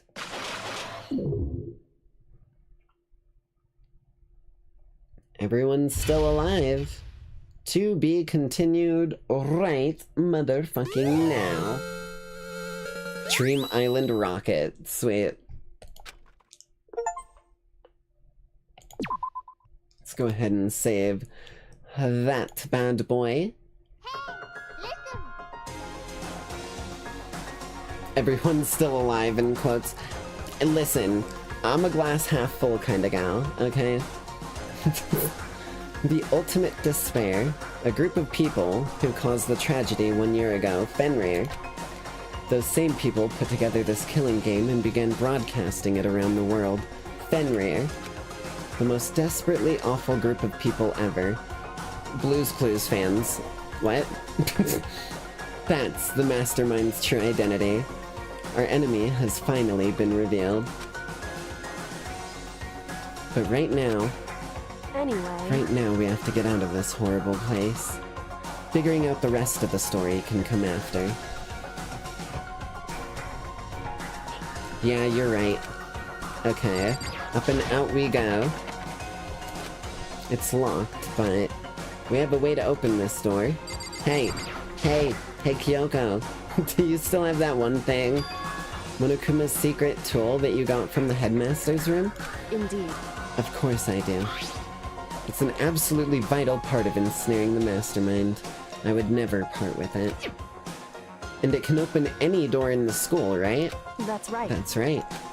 Then we should be able to use it on that door, right? Hey Kyoko, We can use that key of yours to open the door, right? It's true. Jinx, have you been paying attention, like, at all? Listen. I don't care if you put me in Despair's Depths Academy, I am holding that hope. Who the fuck do you think was most likely the one that put that goddamn hope in the bottom of Pandora's box? Someone who's stubborn and says, I don't care how many evil things you're putting in here, I'm giving them something good. Let's find out. Kyoko took out the key with the Monokuma design on it and slid it into the keyhole. And then, click. Yes, it opened. Indeed. And now we can get out of here. Let's go. Sounds good. We quickly opened the door and made our escape from the garbage pit. Thank God we didn't get fucking thrown into an incinerator like the one by the dorms, because that would have been much less friendly for our survival.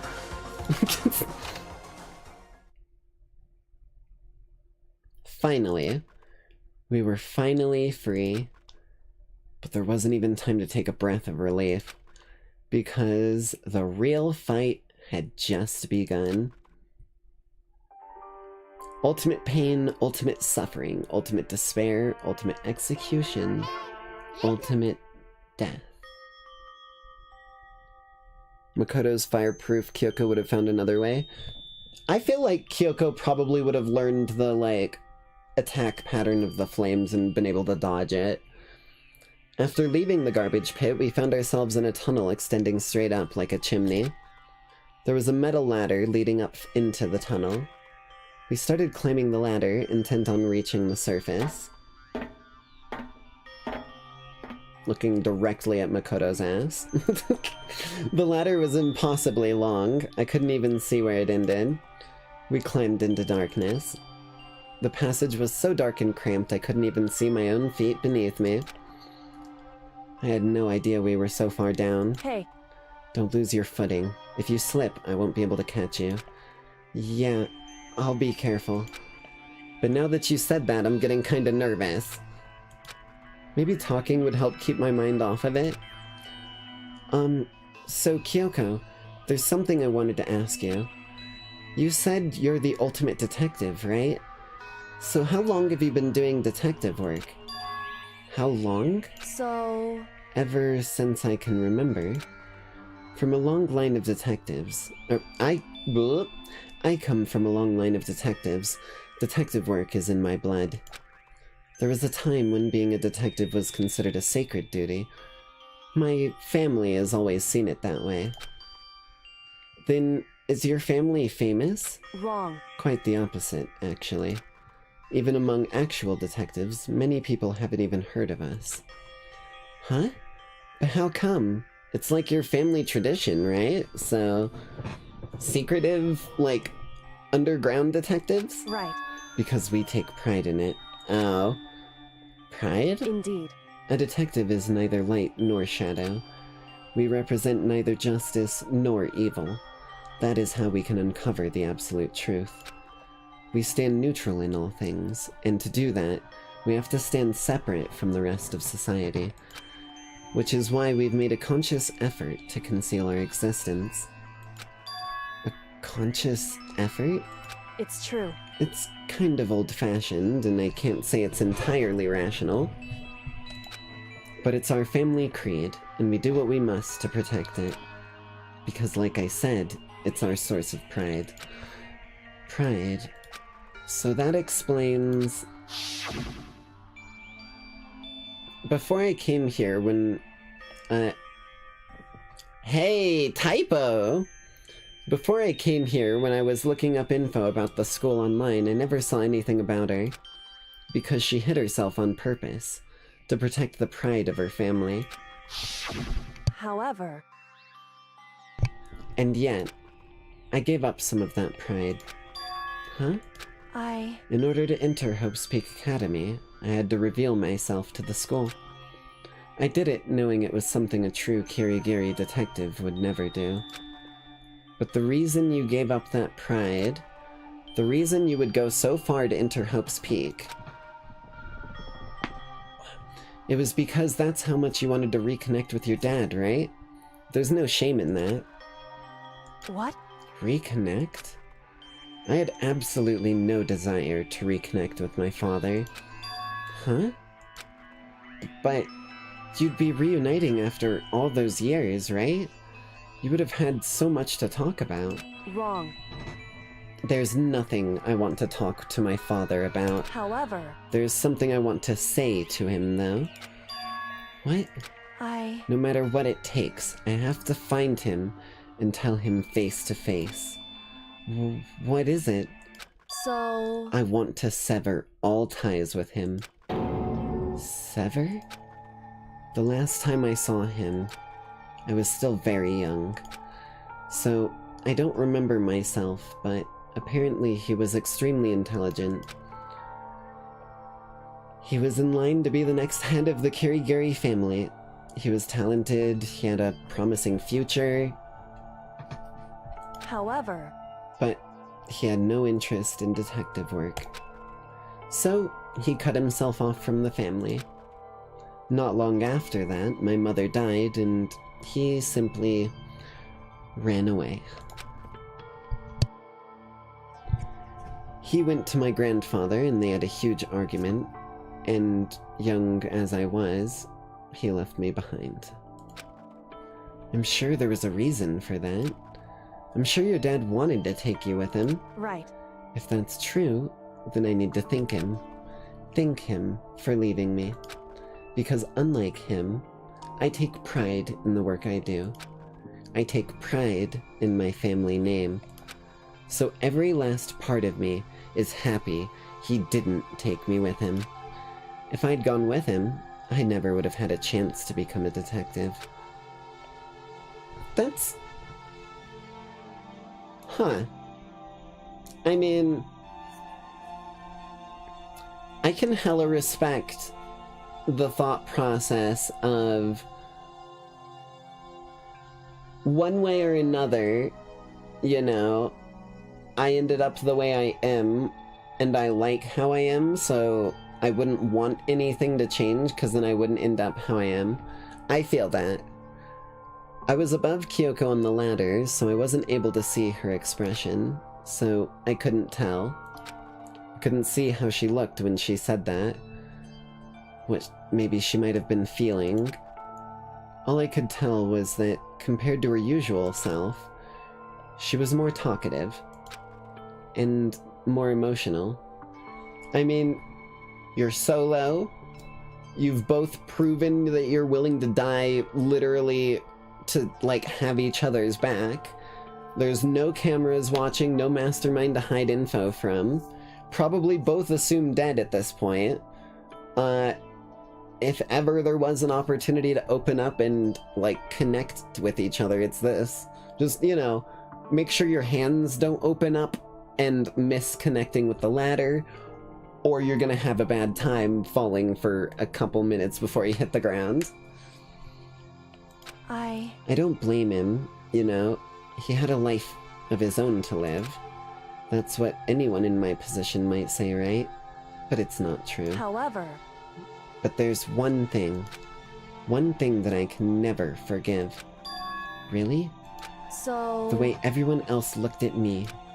I was never sad about being left behind. Like I said, I think it was a good thing. However... But when the rest of my family looked at me, they saw something different. They only saw me as the little girl that was abandoned by her father. That's how they see me even to this day. His shadow has been following me my entire life. I'm sick of it. You're gonna have a bad time. Alright, campers, we're gonna climb up this ladder up into infinity. It's very slippery, so make sure you get a hold. I need him out of my life. I need to step out of his shadow. Correct. That's why I have to find him and tell him we're no longer family, in order to settle the past. In order to remove him from my life forever. I have no doubt he forgot about me years ago. But your family, To just cut him out like that. Wrong. Our only connection is through blood. Nothing more. Are we connected by heart and soul? No. Hey. Is blood really enough to call someone family? Only connected by blood, not by heart or soul. I don't know, I think connections by heart and soul tend to be the more important ones. What do you say, Nick's family? Looks at chat. I was so shocked to hear her say something like that. I didn't know how to respond. So instead, I said nothing. I just kept climbing the ladder in complete silence. And after I don't know how long, we finally reached the top. Think it's very bold of you to assume there's a connection of heart and soul with chat. I like trains too. Just, I see like one person immediately be like, bold of you to assume, motherfucker. Immediate second message. I like trains. Well, we'll get that repaired. I swear, we should just get like a train track installed through here so that when I make that joke or one of the lackeys makes that goddamn joke, it doesn't cause any more structural damage and it can just go through like normal. Just like paint an X on the floor where you have to stand if you want to say I like trains. We finally reached the top.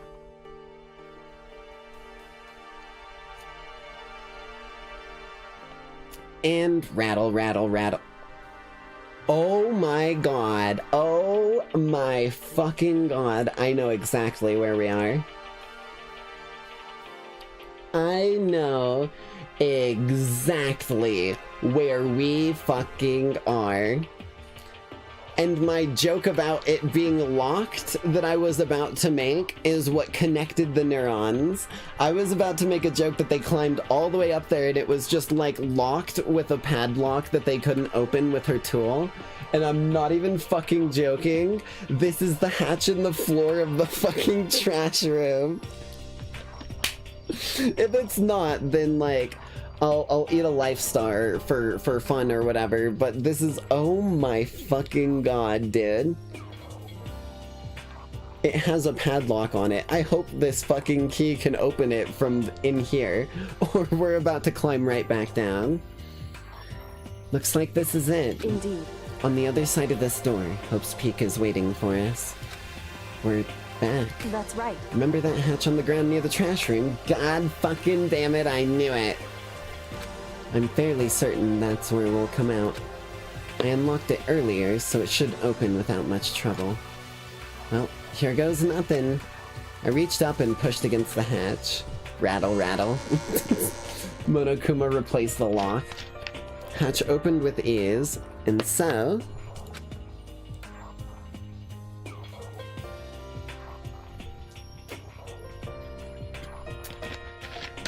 Hell yeah.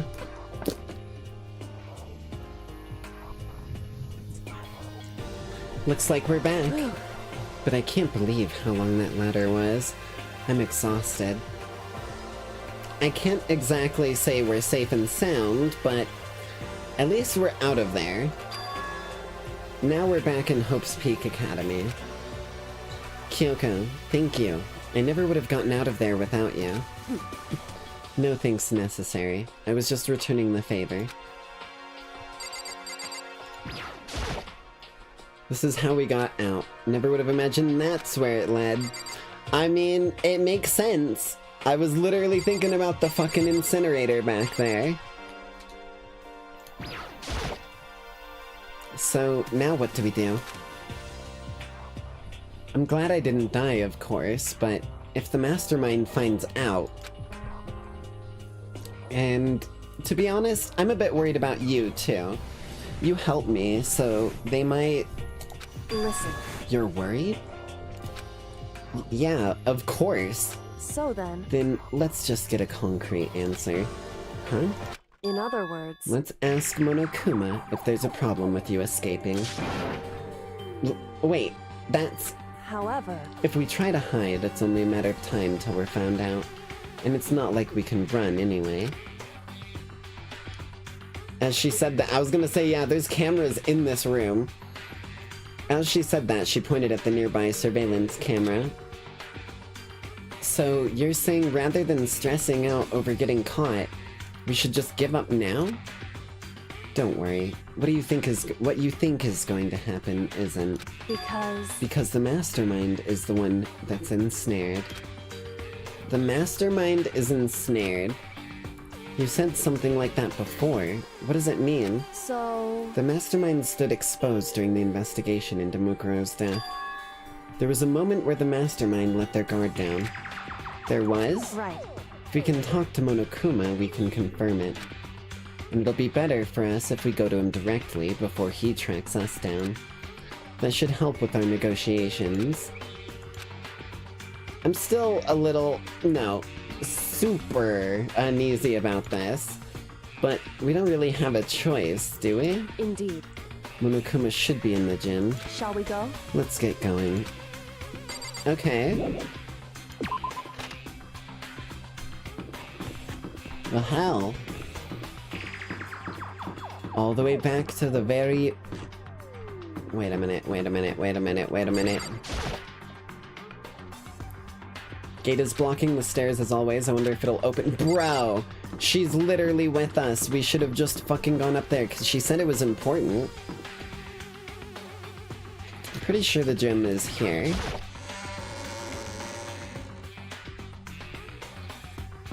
Perfect. Okay.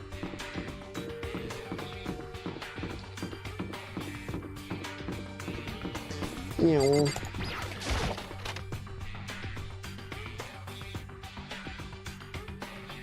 Maybe just for good measure, put on the samurai helmet in case he tries to claw your eyes out.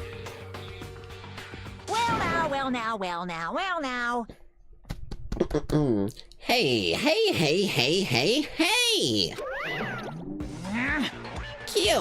Kyoko, I don't mind so much. But Makoto's supposed to be dead! What's he doing here? That's exactly how I thought he'd react. Are we really gonna be okay? You were supposed to be punished! Did Kyoko help you? What? So what if I did? What will you do? If the guilty party is exposed during a class trial, they alone will be executed. It's unfortunate, but that is the rule. So now I gotta punish you again.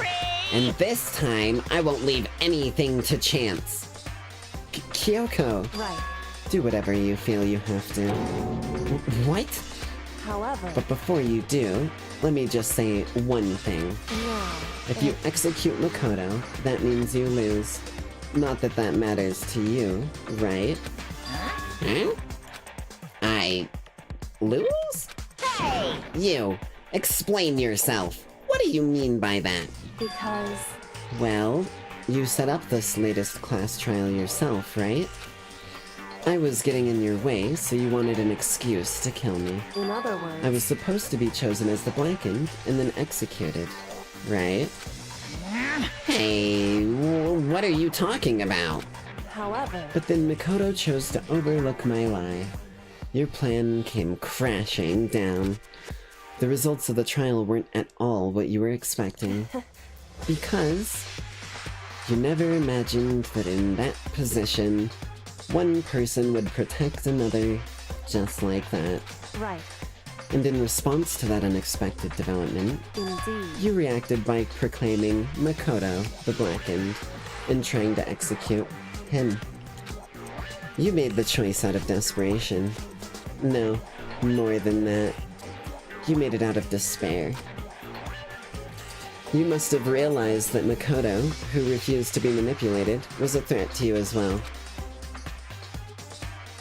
However... But then, there was another unexpected development waiting for you. An entity that would throw a wrench, so to speak, in your precious execution machinery. Alter ego. You never imagined the possibility of a being that could come out to aid even after you'd killed it. Am I wrong? Now here is the absolute truth. Makoto didn't kill Mukuro. You did. Listen to me. So, executing Makoto for it would surely be a violation of your rules, which I know you love oh so much.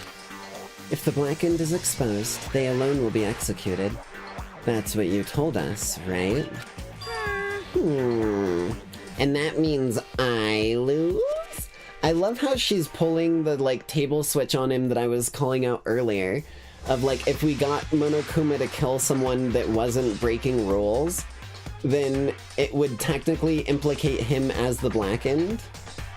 That's so sick that it's coming around to that.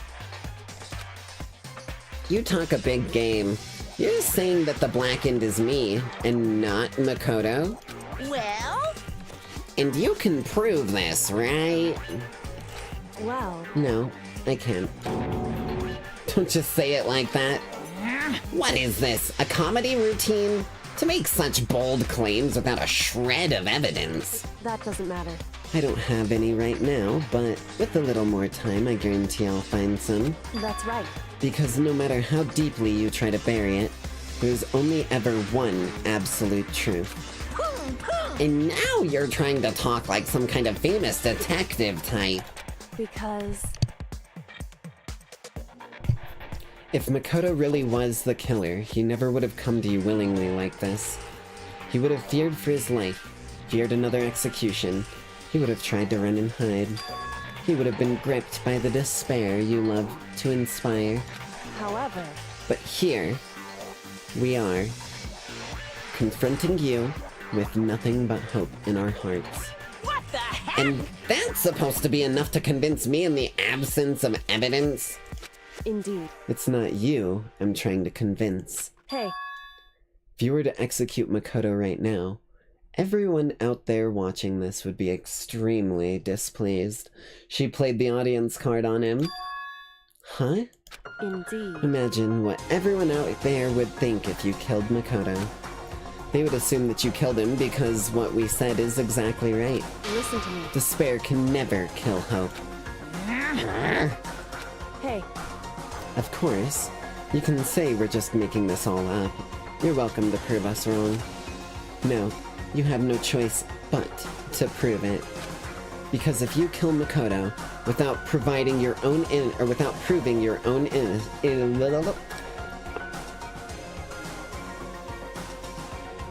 Because if you kill Makoto without proving your own innocence, you'll be accepting your own defeat.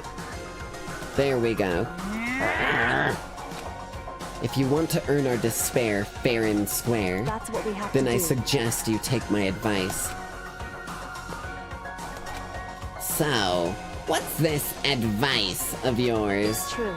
To do Mukuro's trial over again. Only this time you follow the school regulations to ensure a fair trial.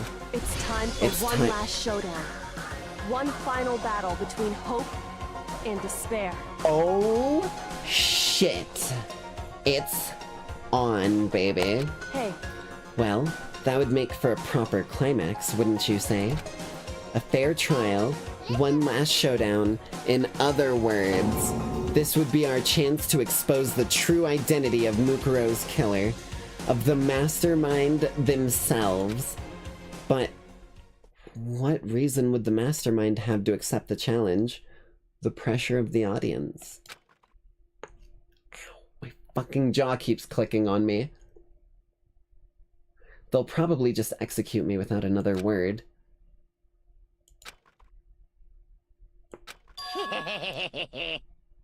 Interesting. Barrett! Very interesting indeed. Barry?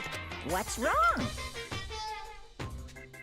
Oh, I was getting bored, so I decided to change things up a little. So, time for bear jokes. Now, what you've suggested might be plausible. It would certainly make for one honey of a climax. In other words... Does that mean you accept? You guys! If we do things your way, that'll be enough to convince you and the viewers, right?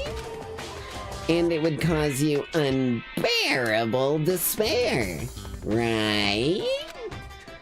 then I'm prepared to agree to your... I'm gonna punch him. I'm gonna punch him. Will your hope win out, or will my despair claim victory? I can barely Have contain one myself. final grisly showdown! I'm gonna punch him. I'm like actually gonna punch him. I can't do that though, because that would break the goddamn violation. It would be a violation of rules and he'd just kill me for free again like he did with goddamn Junko from the very beginning.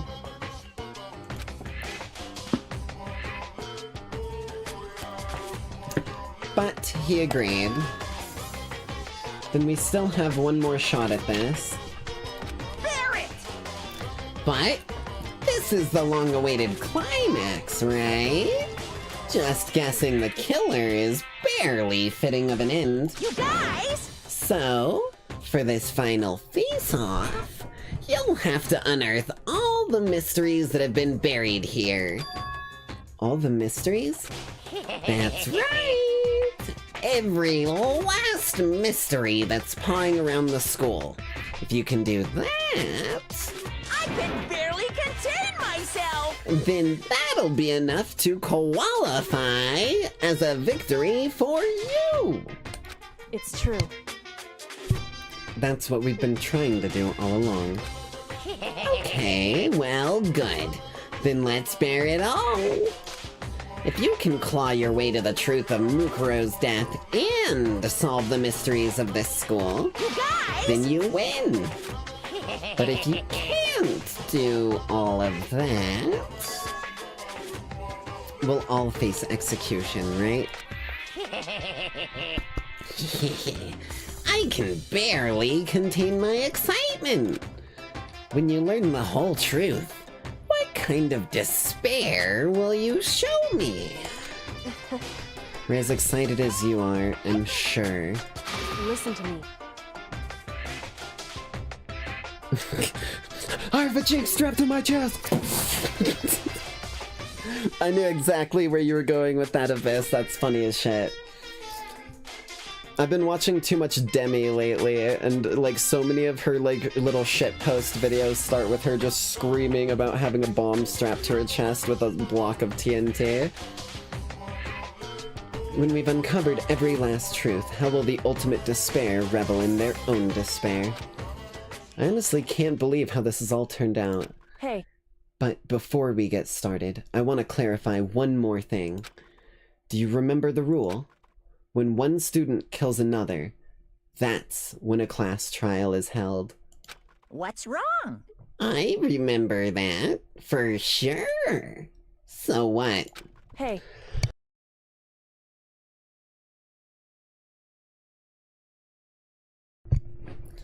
I just want to confirm that is what you said, right?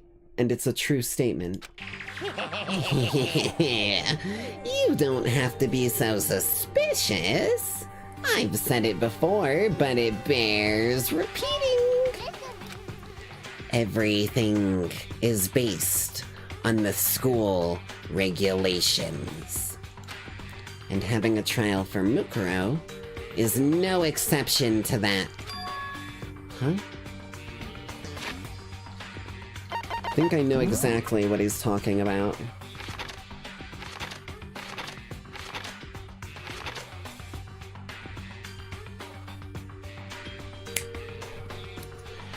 It may say anyone. It may say anyone, but it says anyone who kills a fellow student. So she just gave us confirmation that the mastermind is one of the students. Like, outright confirmation. Intriguing. Okay.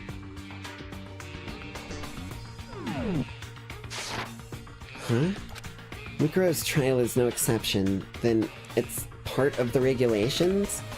Which would have to mean that whoever killed Mukuro... It's a very polarizing approach, I know. But, okay, enough puns. Anyway, here's a hint. I'm sure I've told you this already, but... this killing game began with 16 participants. All of them high school students. And the only people to take a single step in Hope's Peak since the killing game began are those 16 students. What? Listen. Are you telling the truth? Why do you go quiet all of a sudden?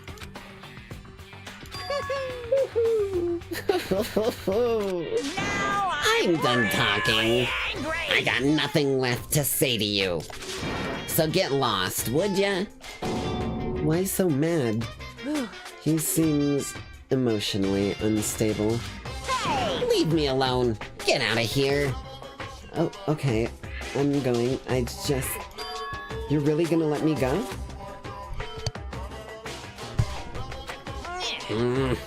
I don't even care anymore. You're all gonna get your punishment later anyway. Oh, I need to start getting it ready. A super duper extra special punishment. Overflowing with despair.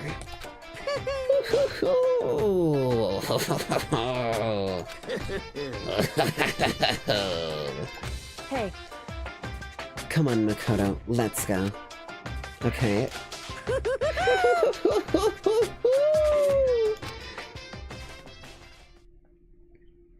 Monokuma's unstable laughter seemed to cling to us as we walked away. And just like that, we were out of the gym.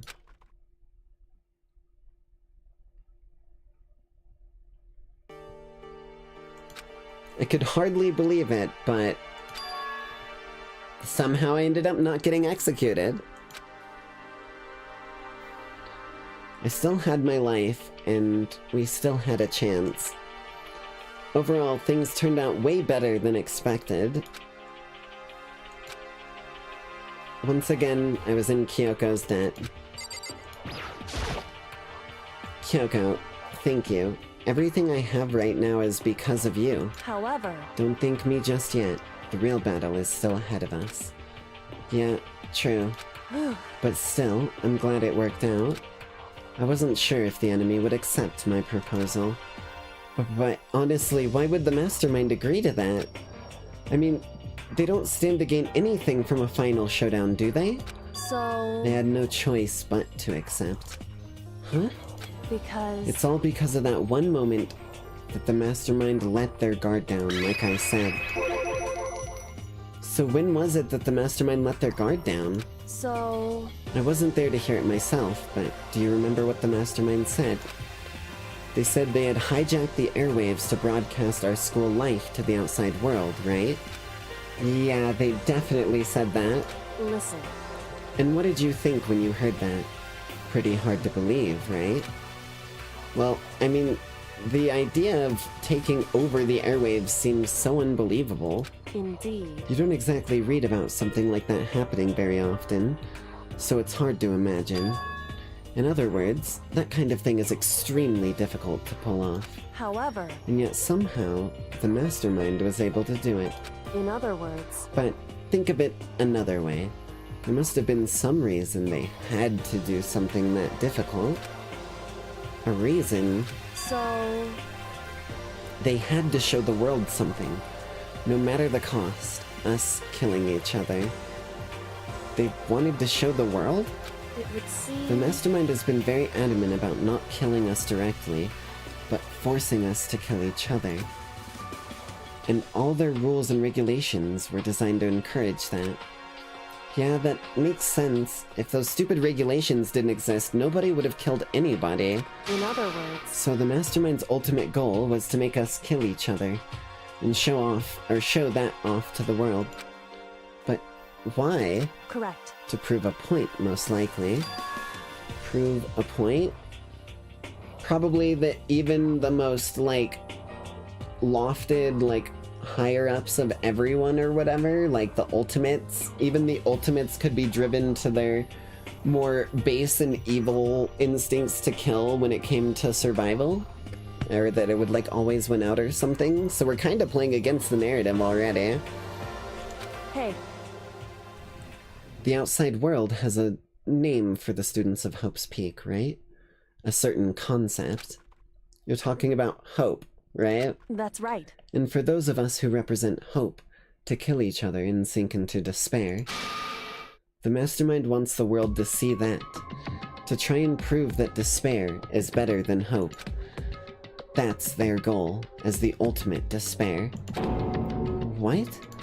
They want to prove that despair is better than hope. But that's ridiculous. It's true. You're right. It is ridiculous. Completely irrational. It's the kind of thing that nobody but those who call themselves the ultimate despair would devise. That group whose only purpose and motivation comes from despair.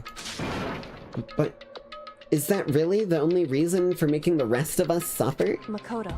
I know how angry it must make you, and yet, that same motivation is what led the Mastermind revealing their weakness, led to the Mastermind revealing their weakness. What?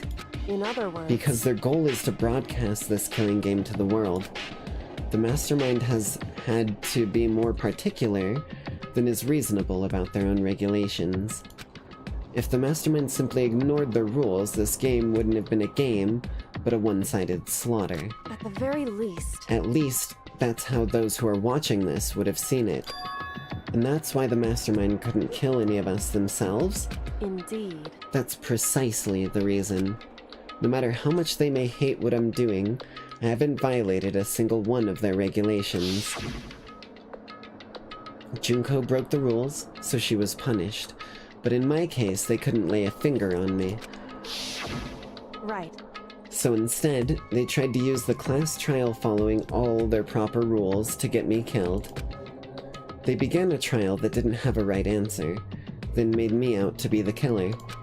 But even that didn't work. It's true. Yes, thanks to you. And due to that failure, the Mastermind took yet another risk. They attempted to kill you instead, who also was not the killer.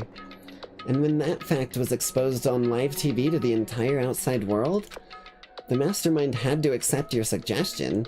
Indeed. To prove to the world that despair is better than hope, they have to defeat us in perfect form. In other words... It would only do the Mastermind harm to have it shown that they violated their own regulations.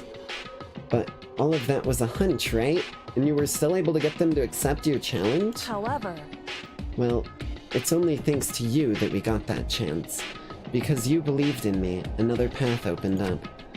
Still, I can't believe how much of the Mastermind's thoughts and plans you were able to figure out. I didn't have the slightest clue. Wrong. In the end, though, I couldn't prove any of it. It was just my reasoning. Essentially, I was making a bet. But it looks like I got it right. This time, at least, I won the bet. She let out a quick sigh. I took it as a small sign of relief. To be honest, I haven't been that nervous in a long time. I totally couldn't tell you were nervous at all. You seemed totally confident from the moment you decided to go talk to him. Well, presenting a strong demeanor is a fundamental part of negotiation and persuasion, wouldn't you say? Plus, if I showed my uneasiness, that would have just made you that much more uneasy yourself. Yeah, you're probably right. How pathetic. However... Anyway, we can't just relax yet. All we've done is earn another chance to fight. We have to win this time. Correct. Or everything we've gone through will have been for nothing. You're right. If we can't defeat the Mastermind, it'll cost us our lives. Have a good one, Pretty Lucky. Thanks for stopping out. Hope you enjoyed. There is no option except to win. Hey. But before we begin the final battle, we have to tell the others what's going on. True, but now we know who our real enemy is. All we have to do now is work together with everyone to destroy the Mastermind. Work together with everyone. Yeah, one of them is a not-so-good person. However... Is that really possible? Huh? Anyway, right now we have to find the others. Shall we go? They're probably in the dorm somewhere. Shall we go?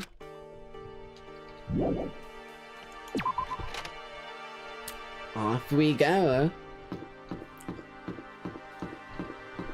Wait, did I get Monokuma coins? I want Monokuma coin. I want milk. Give it a shot. Hey!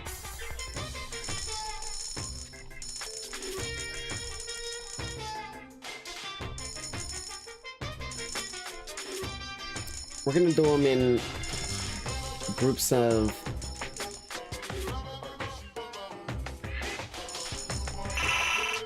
my ears. We're gonna do it in 10s. It's not a great repeat percentage, but it gives us a good number of rolls.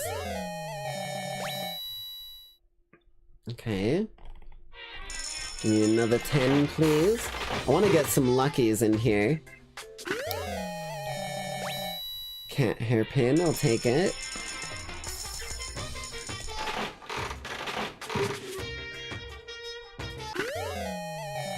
Nothing new, that's a lot of repeats.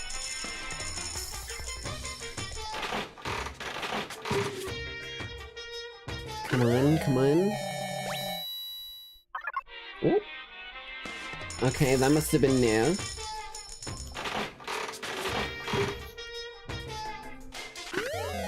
Oh, that's new. Okay. That's also new. Is that a whip? Hold on. I'll take the Lucky, thank you. Ooh, that's one for Kyoko. Okay.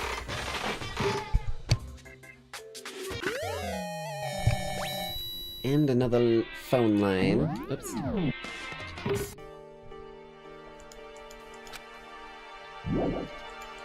Who knows if we're gonna get any more daily life opportunities, but I may as well have whenever I need stocked.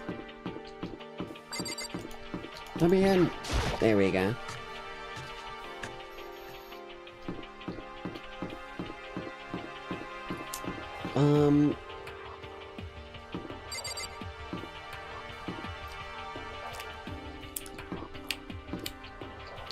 Who the fuck is even still alive right now?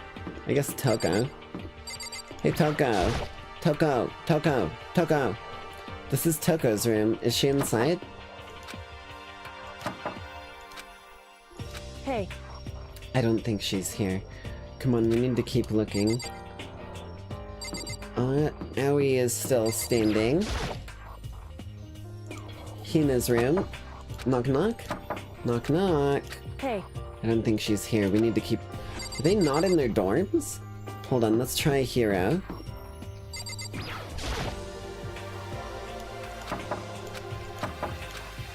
Hey. Okay. Maybe they're in the dining hall. I mean, it's nighttime, so they should be in their rooms, and the dining hall is supposed to be off limits until 6 AM or whatever.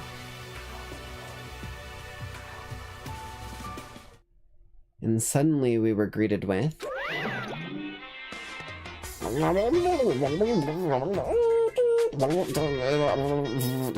Hashtag open Bryce, close Bryce, hashtag open Bryce, close Bryce, hashtag fucking repo, god damn it. Someone got the fucking Monokuma skin working on repo. Shut up. Open Bryce, close Bryce. You again. Colin. Dude, that's his you can't be leaking your own IP address like that, Monokuma. You're gonna get your ass in so much deep shit. We are live right now. You can't be doing that.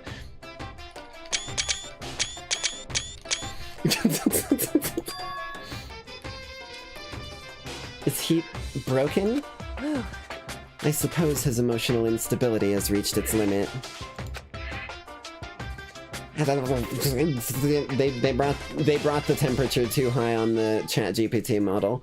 They brought the temperature way too high on the ChatGPT model. Jesus Christ.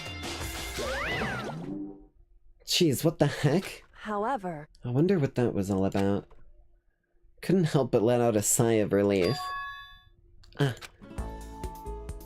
Oh, what the fuck? They're all just here? Makoto? Hi. Why does Jill look happy about this? I hate the fact that Jill looks happy about this. Well, I guess that's probably not Jill. That's probably more like Toko. But that almost makes it worse that Toko looks happy about this, because Jill looks happy about everything 24/7. Yeah, she looks like she's like, yes, my like fucking subject that I will murder next has finally returned. Sick screenshot though. You guys! It is! There's no two ways about it. That's Makoto. Oh my god. I think giving her a little bit of like a slightly southern drawl was the right way to do it, because I'ma be real, I have not heard anyone say there's no two ways about it other than fucking like people down in like Texas. Like that just feels like southern like dialect to me. Maybe it is more common elsewhere, but that's where my brain immediately went to. That's so funny.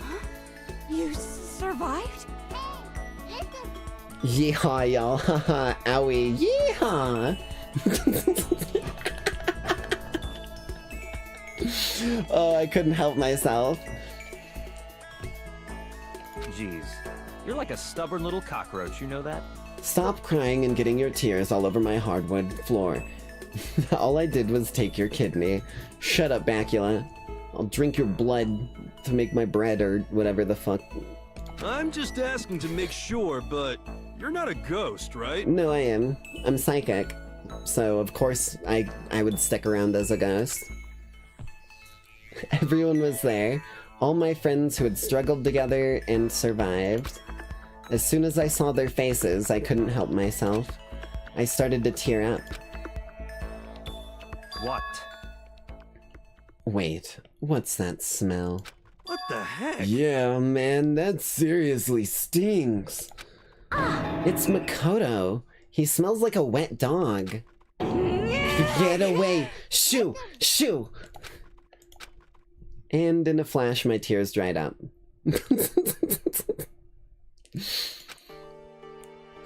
Well, that just happened.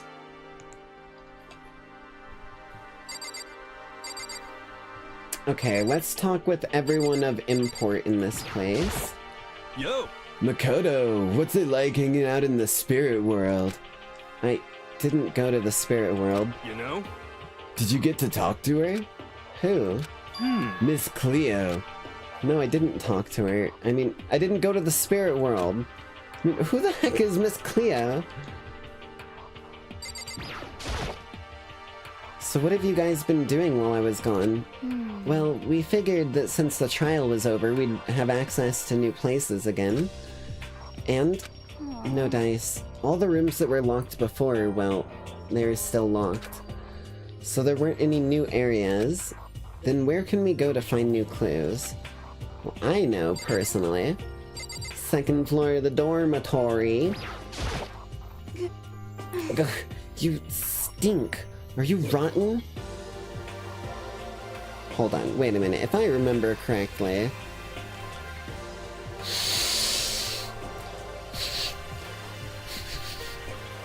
Yeah, you smell too. Have you still not showered since you got here, Toko? Dear Lord. Takes one to know one, motherfucker. Rotten. Physically, mentally, every way you can be rotten. Sorry, I was rolling around in garbage for a while.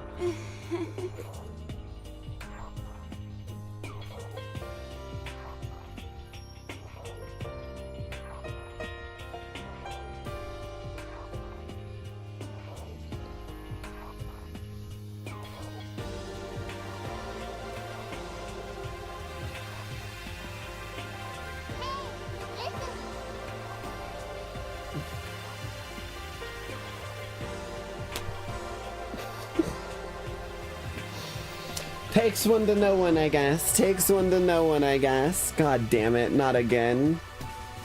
That's so smelly. Super smelly. You smell even worse than me. Way worse than me. Hey, now you don't feel so bad about yourself, huh? Maybe get a little bit of self-esteem in there. A little bit less gutter brain.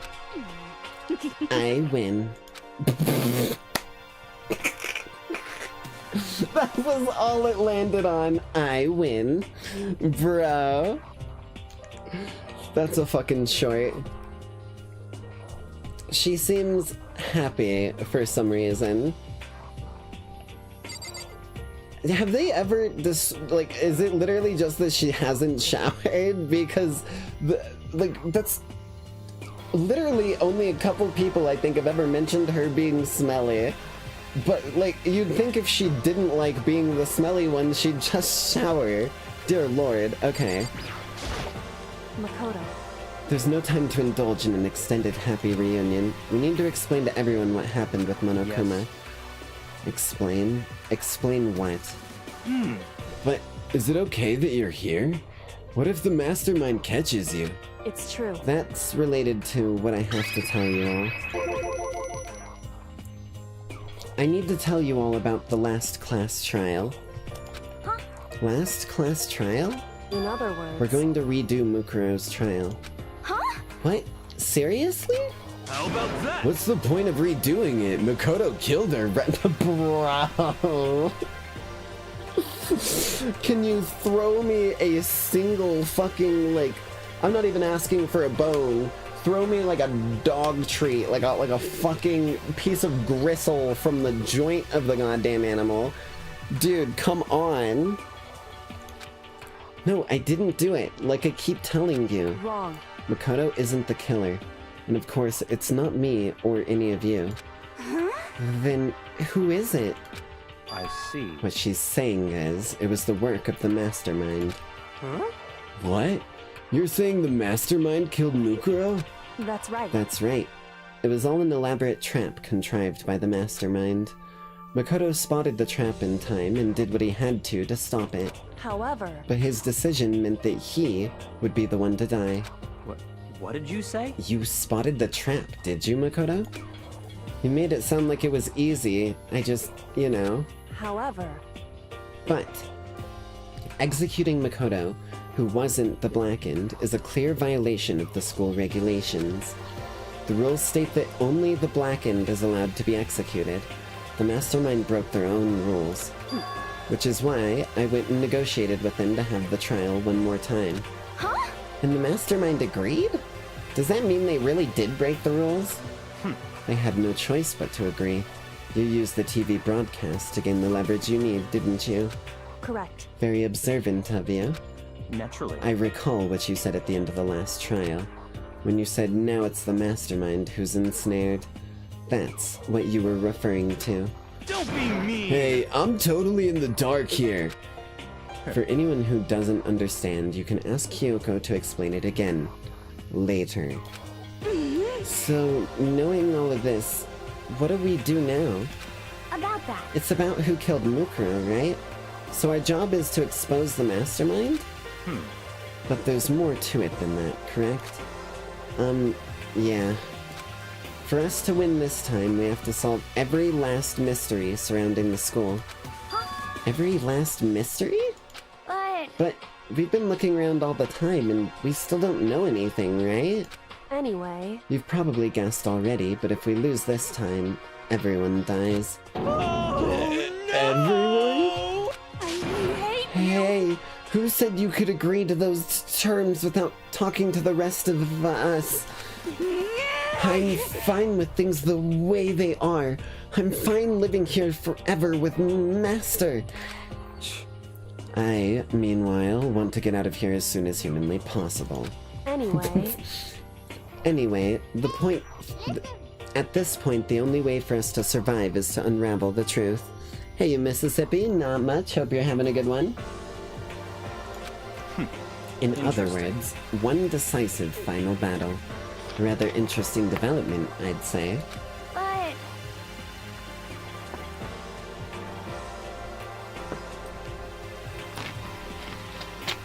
But figuring out who the mastermind is, and how they killed Mukuro, and all of the school's mysteries, is a pretty tall friggin' order. Maybe the... Oh. Sorry, my voice... my balls dropped finally. Hey guys, my name's Makoto Naeji. Maybe, but this time the trial's different. Maybe, but this time the trial's different. We know who our enemy is now. So if we work together and search as hard as we can, I'm sure we'll solve all of those mysteries. I'm not so sure about that. Huh? I can't agree with the idea of working together with everyone. You can't agree? Why not? I mean, working together with everyone seems like the most obvious way to solve all the mysteries. Indeed. That's what I thought too, at first. Until Monokuma gave us that little hint of his. Hint? It's a very polarizing approach. I know. But okay, enough puns. Anyway, here's a hint. I'm sure I told you this already, but this killing game began with 16 participants. All of them high school students. And the only people to take a single step in Hope's Peak since the killing game began are those 16 students. I see. Monokuma said that, did he? Then Kyoko's opinion is perfectly reasonable. Huh? But why? So, in other words... If the mastermind really is the one who killed Mukuro, as Kyoko says, then the mastermind would have had to set foot in this school, right? Monokuma couldn't possibly murder Mukuro. Hold on. Monokuma could possibly murder Mukuro, but there's no way he would have disguised the scene like that. In other words... But according to Monokuma, the only people who have set foot in Hope's Peak Academy are the 16 students who have been taking part in the killing game. Then the mastermind is... There were 15 of us in the main hall at the very beginning. Add in Mukuro, and you get 16. So, the mastermind would have to be one of them? That's right. And of those 16 people, we started out with the only ones still alive are the people standing right here. Need I continue, or do you get it now? You're saying the mastermind is one of us? No way! You can't be serious. Well, wait, we can't say that for sure absolutely yet. Monokuma might have just said all that to confuse us. Indeed. It's certainly a possibility, but only one among many. The mastermind being one of us is also a possibility. And that is one possibility we cannot ignore. Yeah, I mean, they're an ultimate, right? The ultimate despair. So they must be a high schooler. You can't say it's not possible. But if one of us was the mastermind, they'd have to be controlling Monokuma somehow, right? But did you ever see anyone acting suspicious anytime Monokuma was active? No. Outright period, no. Now my theory that I've been holding on to as well about Monokuma and why they couldn't look at the cameras and control Monokuma at the same time, right? Because that was something we figured out as a weakness for Monokuma earlier, is if they're looking at the cameras, they can't control Monokuma. If they're controlling Monokuma, they have Monokuma cameras, but they can't look at the security cameras, right?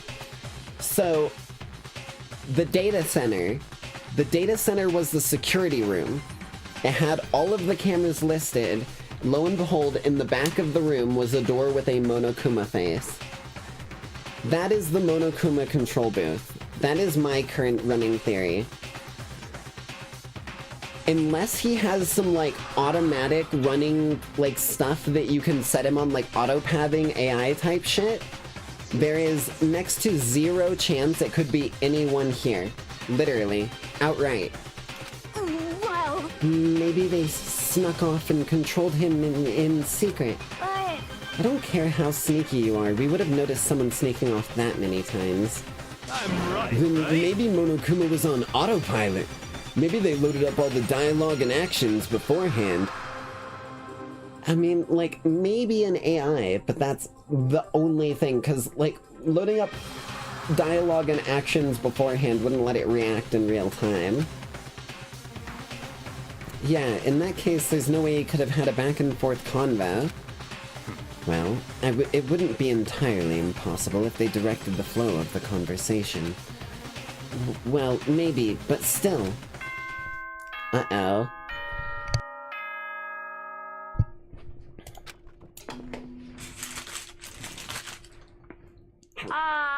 This is a school announcement. That's different. That was not, that's not the pre-recorded day and night stuff. What is happening here? You've all probably figured this out by now, but at this point, the killing game has now entered true ending mode.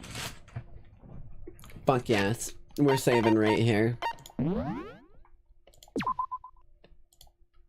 Overwrite. Bam, baby. True ending mode, motherfuckers. It's time. It's time to get down and kick this motherfucker right in his smug little duality face. So, in the name of fairness, I will unlock every room in the school. Sweet, sweet. Look wherever you want. Solve the mystery in whatever way you see fit. Then we can all meet up at the class trial, okay? Okay, okay. He's definitely going a little crazy. How very magnanimous of him to unlock all the rooms. That's fine. The time for talk is done. Now we need to begin our investigation. But I was planning on working alone from the beginning anyway. In the name of my At family. this point, I can rely only on myself. On the Togami blood flowing through my... This dude has not learned a single lesson. I have no time to worry about the rest of you. Each of you must uphold your responsibility. Goodbye. Well then. After making his final statement, Byakuya left the dining hall. Turning the corner and following him down the hall immediately after was the Plague Doctor going to murder him and turn him into a zombie because he's such a dickhead. Oh no, and then Toko freaked out, stabbed the Plague Doctor, removed him from reality with the Doctor Who anti-real gun that like removes you from existence, period, in time.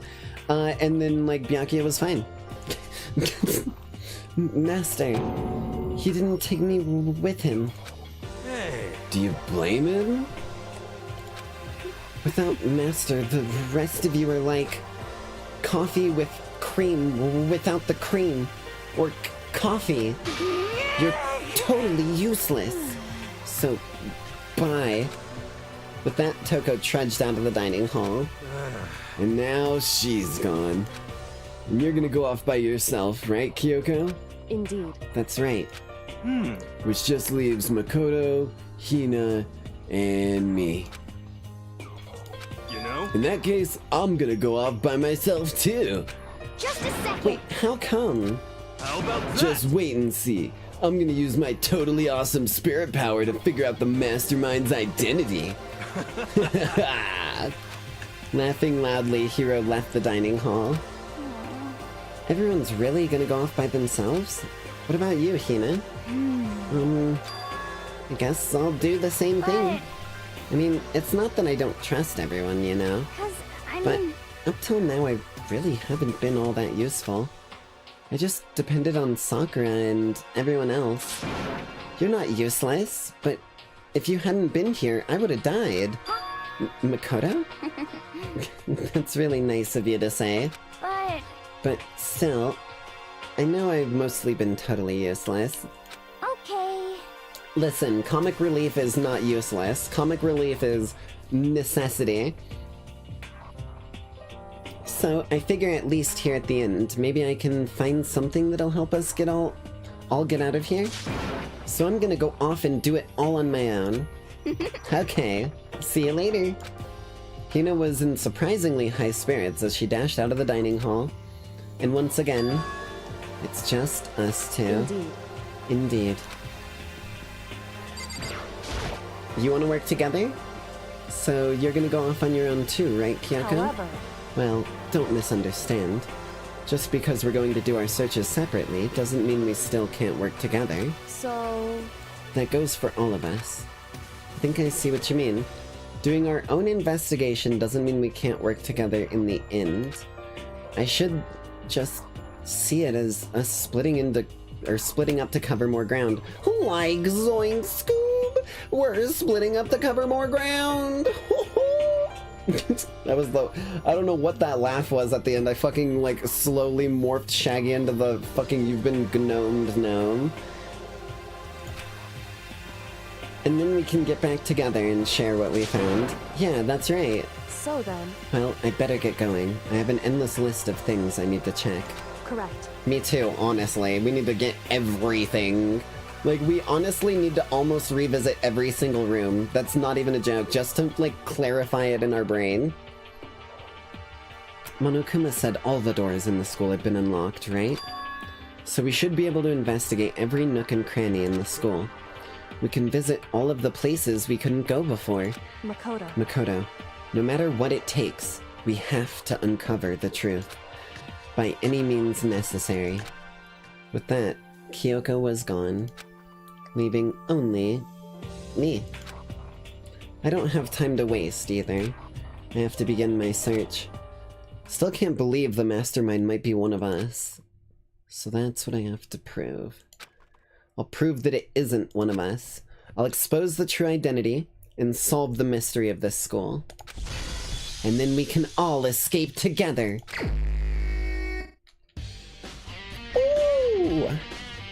Ooh! Ooh. However, before we get into this investigation, I'm gonna really quickly take our bio break, where everyone can grab a snack, grab a drink, anything like that they might need to. And I'm just gonna leave this background vibe kicking, because it's pretty fucking sick. It's probably one of my favorite songs in the whole thing. So, give me just a few minutes here, and I will be right back. Enjoy the vibes and the time. I might turn it up a little bit right after Wait, actually, I think I can turn it up right now, right? Without using the little dial thing.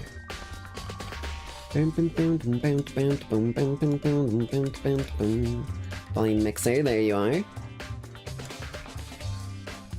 Ooh, the bass in the background even goes hard.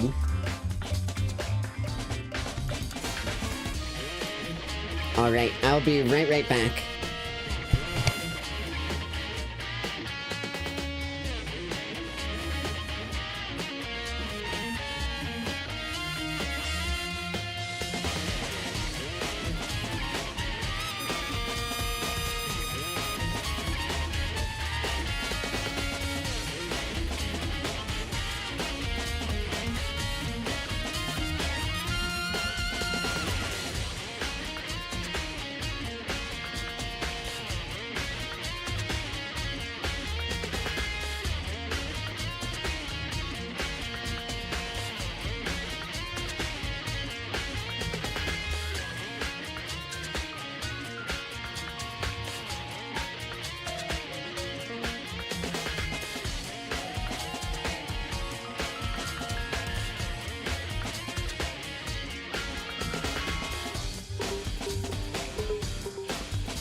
Alrighty.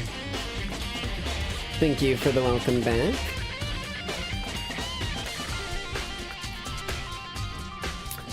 Let's get into this.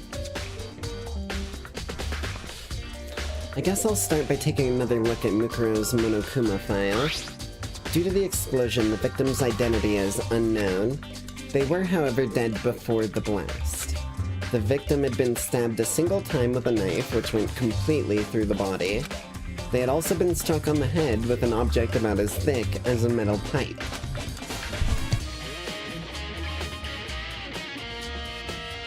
One moment.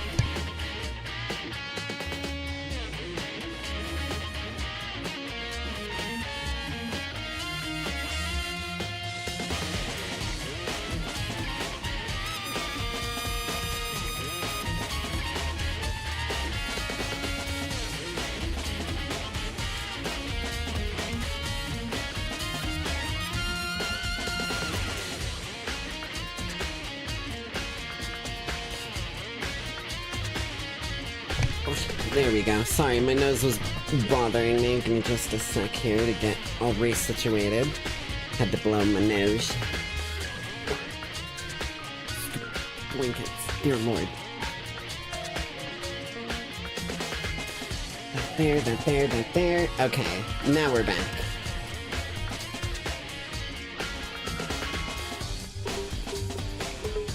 Your tracking fine. Hold on, I'm gonna make sure my damn tracking is not Borg.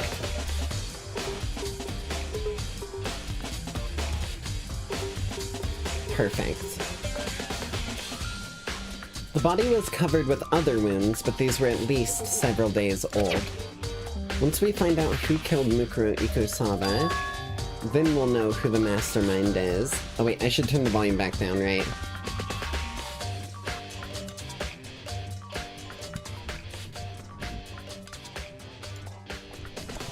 Excuse me. Chugging down carbonated drinks tends to lead to some of the biggest belches I've ever had, dear lord.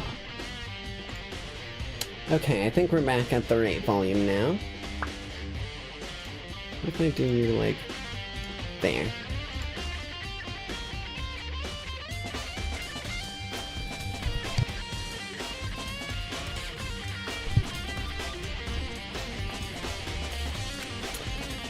So, where should I start my investigation? I guess I should start with the rooms that were locked up until now.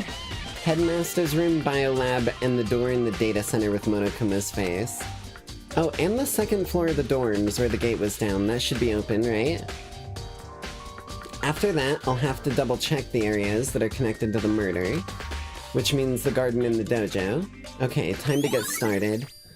Places to check added to the truth bullets. Oh, hell yeah. Thank you. Makoto literally wrote me a to-do list. I'm not gonna use it though, I'm just gonna like go wandering.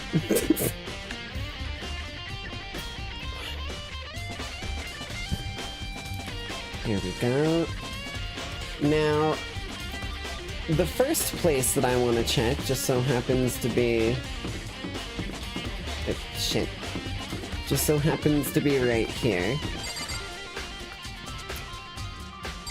Because Kyoko said what was up here was extremely important. So I'm going up here. The gate's open.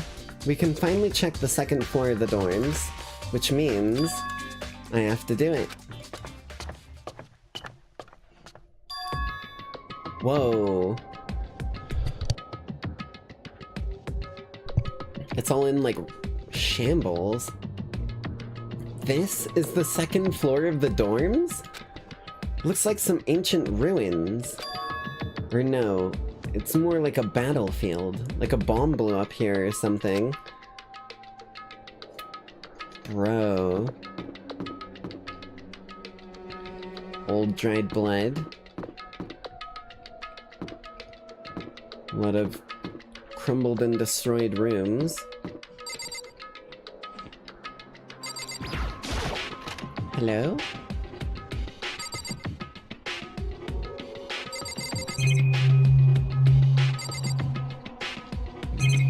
Oh, it was the door. Okay, what about the bed? Bed is completely torn apart. I mean, it's not even really a bed anymore, it's just garbage. But apparently there was still a Monokuma coin stashed in it, cause that makes sense. I opened the door just a crack, glanced inside, and immediately closed it again. There wasn't even a hint of a bathroom, just a big pile of rubble. Damn, okay.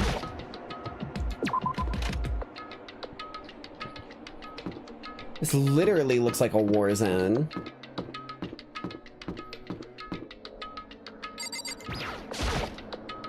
This is the girls' bathroom. Even in a place like this, I can't bring... Kyoko, can you go into the girls' bathroom for me? Dear lord, dude. Okay. I mean... Big thumbs up. We'll never know what's in the girls' bathrooms. I know, and yet Kyoko had no problem going into the guys' bathroom to find the secret fucking room. Like, that should have been our, like, one clue that we had pretty much gotten to the point of social norms being out the window because this is survival. What are we doing with the Eye of Horus over here? Why does it just exist in its own liminal area that I can't get to? Right? That is the Eye of Horus, right? I think it's either that or Ra, but I think I'm thinking Curse of Ra. Giraffe Locker. My favorite shoe store. This room is filled with lockers. It must have been the Hope's Peak students who came before us. The class before ours must have used these lockers. Looks like this one's broken. Wonder if you can open it. Locked. Card reader. Okay. After all, it's pretty similar to the card readers for the locker rooms on the second floor. E-handbook. Okay. Yeah, let's give it a try. Took out my handbook, ran it across the card reader, and then... Bzz, no luck. Maybe only the locker owner can open it, which means none of us can do it. What are you? Bunch more lockers. I mean, that one's door isn't even attached at the bottom. Not even gonna bother trying. What about any of these ones? Okay. That's pretty much all she wrote for this room. Okay. Hello?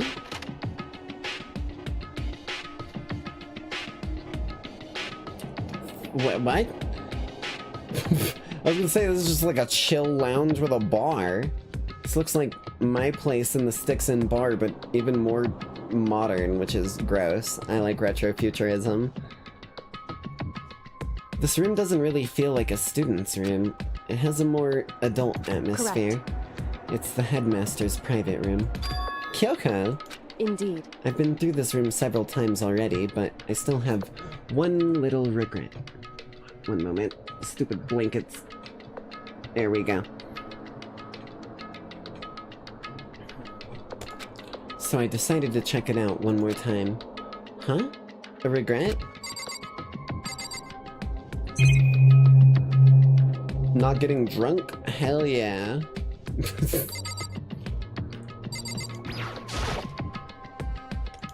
Kyoko looks almost meek right now. She must be thinking about something I probably shouldn't bother.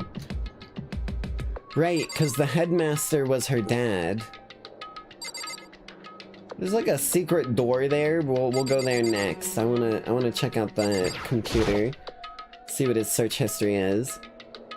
There's a PC on the desk. It must have belonged to the headmaster. It would seem... Whoever used this last, it looks like they were very interested in the ultimate despair. The PC still has some search results left on it. She beat me to it, I guess. Okay. Then we might be able to get some info on the ultimate despair? However... There's not much, though. Nothing we don't already know. In other words... The ultimate despair isn't one individual, but instead points to some kind of group. That group is responsible for the tragedy, which happened 1 year ago. They're the worst sorts of people, whose driving force comes from despair. However... And that's all there is. Not much to it, is there? But I guess that's the best he could do, is a complete Kirigiri failure. Ooh! Ooh! She's throwing shade at her father for being a bad detective. Holy fuck! But any information about the mastermind is helpful, right? I appreciate whatever info we can get our hands on. Correct. I see. That's a good outlook to have. The ultimate despair added to the truth bullets.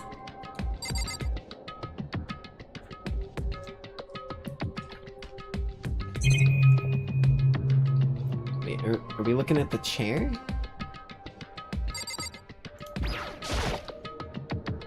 A leather chair. I can't imagine a student using something like this. It must have been the headmaster's. Well, here goes nothing into the secret room. Huh? There's a strange gap in the wall. Is it some kind of design mistake or a construction defect? Makoto, use your fucking brain. So... Oh, there's a gap here, but not just any normal gap. I can feel a breeze coming out. A breeze? Indeed. There's likely an open space on the other side of this wall. Open space? Does that mean... Do you mean like a hidden room? I think I might know how to open it. Okay. Also, the volume does sound a little too loud for me still, so I'm just gonna bump it to there, which is slightly lower.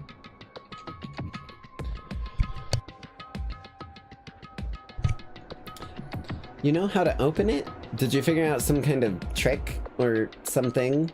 Indeed. A very easy trick, yes. So easy, I'm not sure you can even call it a trick. I saw a program on that PC that I think controls it. Enter the right password and the door should open right up. However... But I don't have a clue what the password might be. All we know is it's probably made up of letters and or numbers. We can't really go from there. You're right, that's not really enough to go on. It's true. I looked through all his paperwork, all the files on the PC, everything I could think of. I learned more about him than I had any desire to, but nothing that might have been his password. When I think of how much time I wasted on this... Jeez.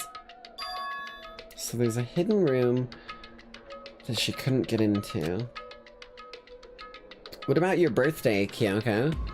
That's kind of the, like, cinematic, like, heartfelt father-to-daughter thing for him to do, but I feel like it might be too easy. I think we can assume that there must be some kind of clue waiting in there, but maybe for her, there's more to it than that. Anyway, if we need to get in there, we need to find the password. And if Kyoko can't figure it out, then no way do I stand a chance. No, wait. There might be a chance. The password could be something Kyoko wouldn't have thought of, or something she didn't want to think of. For example, what about your name? What? Huh? Oh, sorry. I was just trying to think of what the password might be. I'm sure she hasn't tried it. I mean, it's totally understandable. After the way she talked about her dad, the idea that he would use her name as his password, knowing how she is, I bet the idea never even occurred to her. Do you mind if I try it, just to be sure?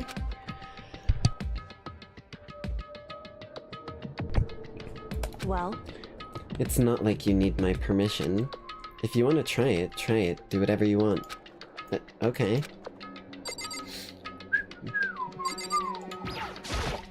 Kyoko Kirigiri.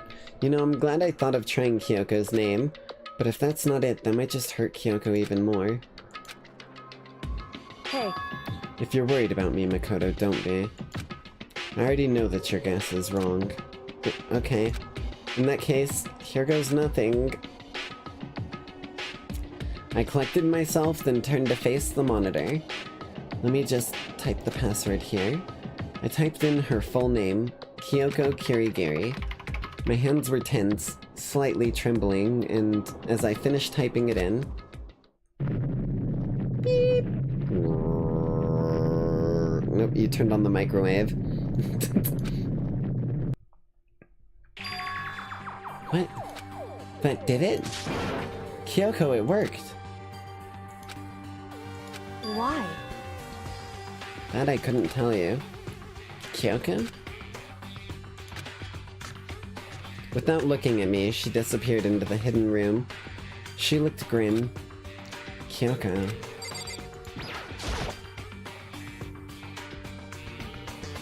Oh my god, there's a present and a picture. Holy shit. Hey, Kyoko? I may as well not have even been in the room. Her gaze was fixed on only one thing. A present? Wrapped and covered with such joy. That's what really made it so unusual. I better check the suspicious present before I do anything. Fair. There's a brightly colored box here. It seems totally out of place in this place. The more I look at it, the more suspicious I get. Should we open it? I'm kind of getting a bad vibe from it, but, I mean, we can't not open it. Okay. Makoto. Be careful, Makoto. Why? Do you think it's dangerous? No, not dangerous. But surprising, probably. Huh? It would seem... If it is what I think it is, at the very least, it's not something you'll be happy to see. Wait, so you know what's in there? Anyway... Just don't scream or anything, okay? Oh boy. It's just a head in a box. Are you saying it's something that'll make me want to scream? Okay, I'm just gonna open it. What's in the box? Step by heavy step, I approached the box. I took a deep breath, then took hold of the lid. Slowly, ever so slowly, I lifted it up. Light began to sneak its way into the box. I stole a hesitant glance inside, and... You had one job, Makoto. Kyoko's advice was no use. I let out a trembling cry. Bones! Is Sans Papyrus, I think is his name. What was in the box? It was bones. Human bones. It was the last thing I expected to find in such a bright, joyful box. I mean, who could have possibly imagined? I see. Just as I thought. What? Picture. Kyoko said just as I thought. I have to find out what she meant by that. More importantly, though, where's Sayaka? Just as you thought? How could you have known that? I mean, there were bones in there. Human bones. Wrong. Well, it's not that I was thinking of those bones specifically. I just had a feeling it would be his body. That's pretty much the same thing. A dead guy in a box. My father? Huh? What about him? Correct. What you found in the box? Those bones? That body. That's my father. Or at least, what's left of him. Are you serious? This is Kyoko's dad? The same man she's been searching for. Oh boy. Hold on. How can you know that for sure? How do you know that's him? So... Given all the information we have already, that's the only possible answer. So that same person may very well be the mastermind who planned this out. So that very same person may be the mastermind who planned this all out. And according to the files, the headmaster is a man in his late 30s. It seems possible, even likely, that he's somewhere in this school right now. It's a very polarizing approach. I know, but okay, enough puns. Anyway, here's a hint. I'm sure I told you this already, but only the 16 students have set foot inside the school. Okay. Alter Ego said that the headmaster was probably here in the school, but the only ones who were alive at the start of the killing game were us 16 students. When you put those two ideas together, it doesn't take much to assume. In other words, that most likely my father was in this school, but he was also dead. That's my assumption, anyway.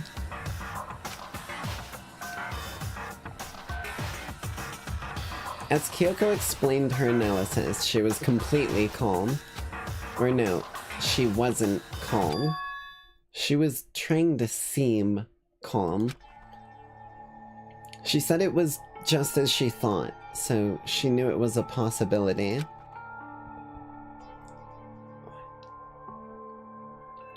Hold on. I got a piece of tortilla stuck between my teeth. Hold on. It's bugging me. Be gone, thought. There we go. But I have to believe at some point she wanted to be proven wrong, which is why she never looked in the box herself, even though she had plenty. No, she fucking didn't, Makoto. What are you talking about, dude? You just opened the door. Even though she fucking didn't know the password, she had plenty of chances to look in the box. I know Kyoko said she wanted to see her father so she could cut off all ties. But was that all there was to it? I gave up some of that pride. In order to enter Hope's Peak, I had to reveal myself to the school. I did it knowing it was something a true Kirigiri detective would never do. Would she really give up her pride just for that? I couldn't help but wonder.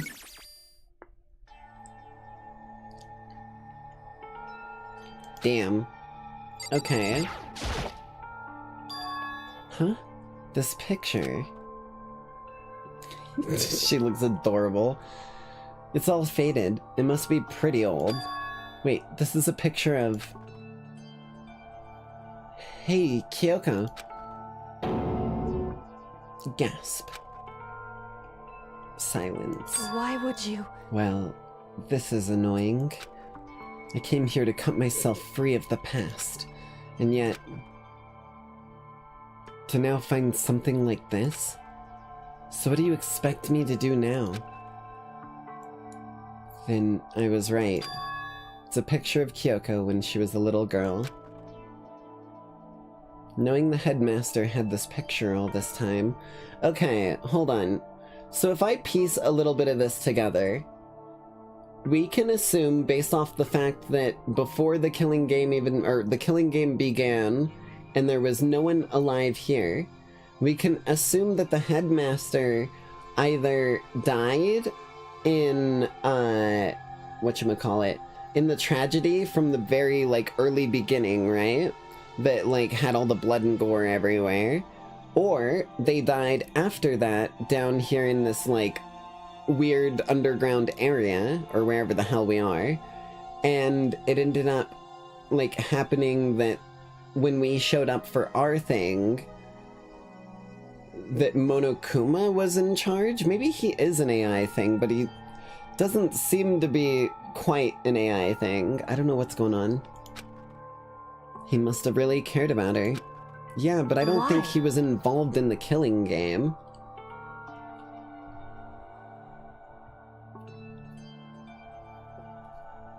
Why? What?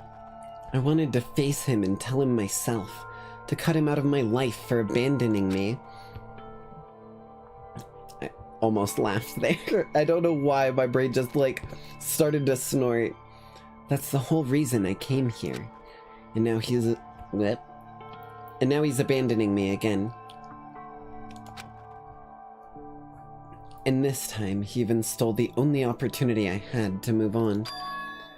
Has there ever been a worse father? Kyoko. Photo of Kyoko and Headmaster. Okay.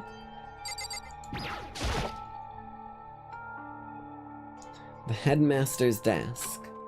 Probably hiding some kind of clue, so I want to check it out, but I really don't want to touch her dad's desk without her permission. Hey. Don't worry about me. Feel free to look around as much as you like. Are you sure? Because... Never let anything get in the way of an investigation. I don't. That's what I've been telling him this whole goddamn time, man. Okay then, if you don't mind.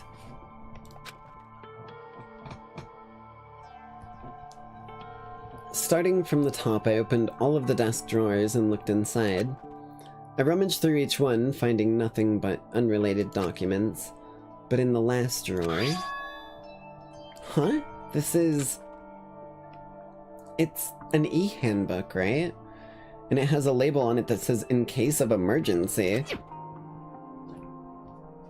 I'd found some kind of emergency handbook in the headmaster's desk.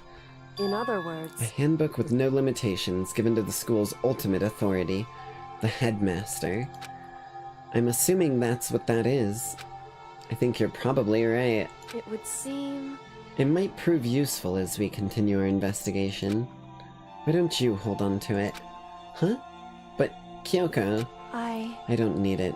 If you don't want it, go ahead and leave it here. Then, I guess I'll take it. Is it really okay? Dude.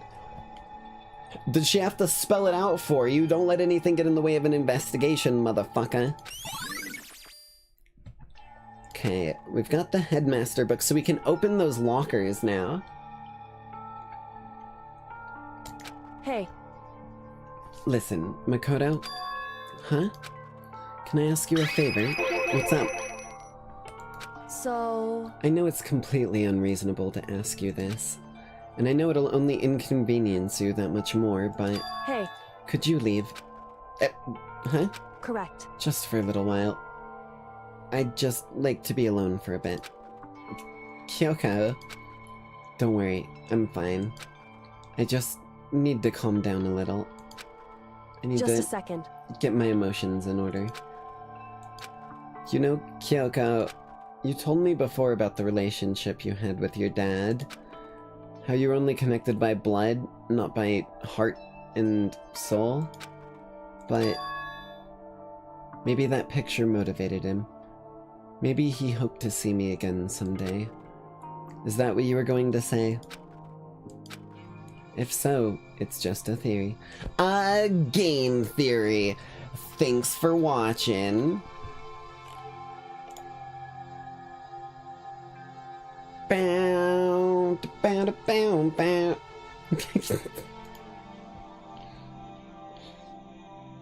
Oh no. Please, please don't be borked. Okay, it's not borked. Good. Wait, is my chat not working on my phone? Hold on. What is happening? No, my phone's borked. Hold on. What is... Whoa, what is going on? Hold on. I just realized I've been missing a good amount of chat messages here. My apologies.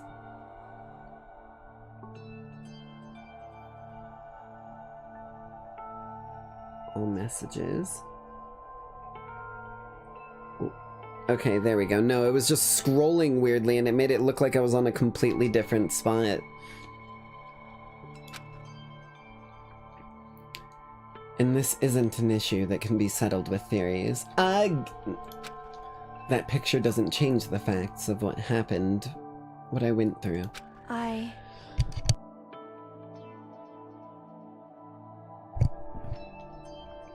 That problem can't be solved so easily. You're right. I'm sorry. Anyway... Once I've got myself under control, I'll return to the investigation immediately. So please, just give me some time to myself. Okay, I understand. Then I'll see you later. Didn't even say goodbye. Is she really okay? Kyoko, it must have been a complete shock to her. I mean, it was a shock to me. To find out what happened to the Headmaster. There's no doubt the Mastermind performed that evil deed. They killed the Headmaster, killed Kyoko's father. They killed him. Headmaster is dead. The one leading the Hope's Peak staff, the one who finalized the plan to isolate you, was the Hope's Peak Headmaster. So that same person may very well be the mastermind who planned this all out.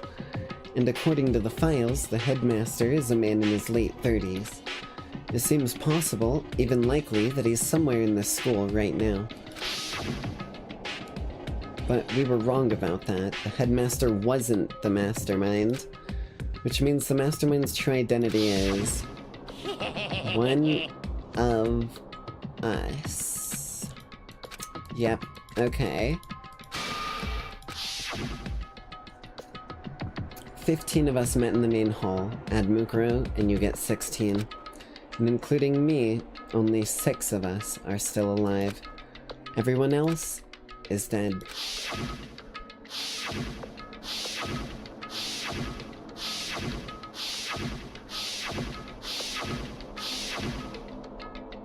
Even Mukuro. Even she is undeniably dead. So the ones still left alive are... me. Byakuya. Hero. Toko. Hina. And Kyoko. Only those 6 people are still alive. Then there's no question. Wait, no, that can't be. I refuse to believe it. There has to be some other way. Hina, y'all. Fucking inserts the clip of, "Hey, SpongeBob, what am I? Stupid? No. Oh, wait, no, the other way around. Dear Lord, my brain always gets those fucking roles reversed. Hey, Patrick, what am I? Stupid? No, I'm Texas. What's the difference?" There has to be some other way. There just has to be. Well, there is one other way. One very strong other way. Wait a minute.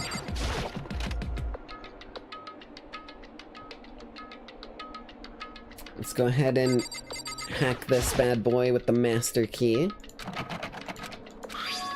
Card reader, card reader, card reader, card reader, card reader, card reader, card reader. No, bro, use the other card reader.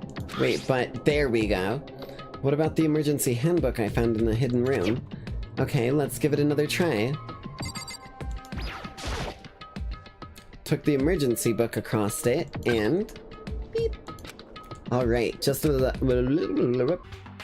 on my Wi-Fi thing.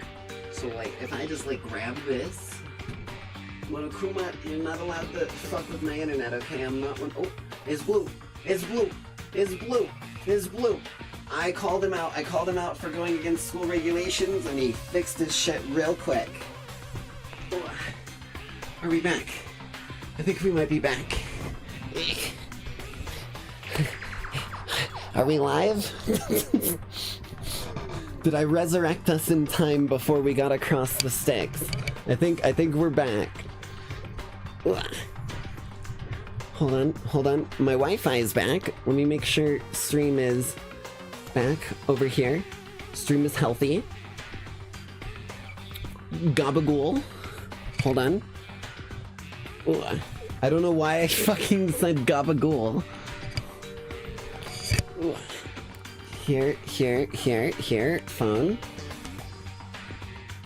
Send out a little Discord thing, ping saying that we're back live.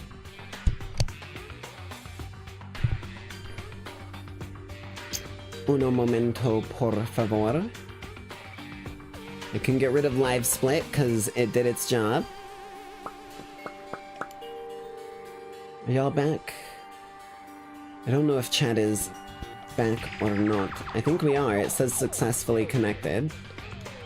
So I can go ahead and get that bad boy.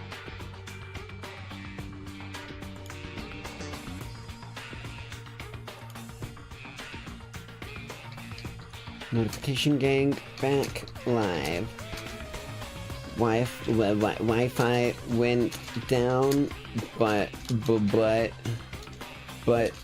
we back. Okay, let me get my phone back up and rolling for us so I can see chat proper when I'm in the game. Who would have known? All it took was calling Monokuma out for fucking with my internet when I was about to uncover his mysteries.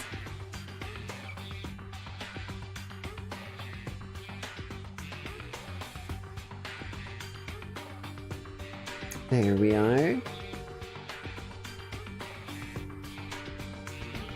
Okay, I'll bring up the whatchamacallit, the thingamadoodle, the hoobadish-thank, the little text thing, because I saw about where you guys got cut off, so we should be able to just catch everyone up to where things were when it started borking, and then I recognized that it was absolutely cucking everyone.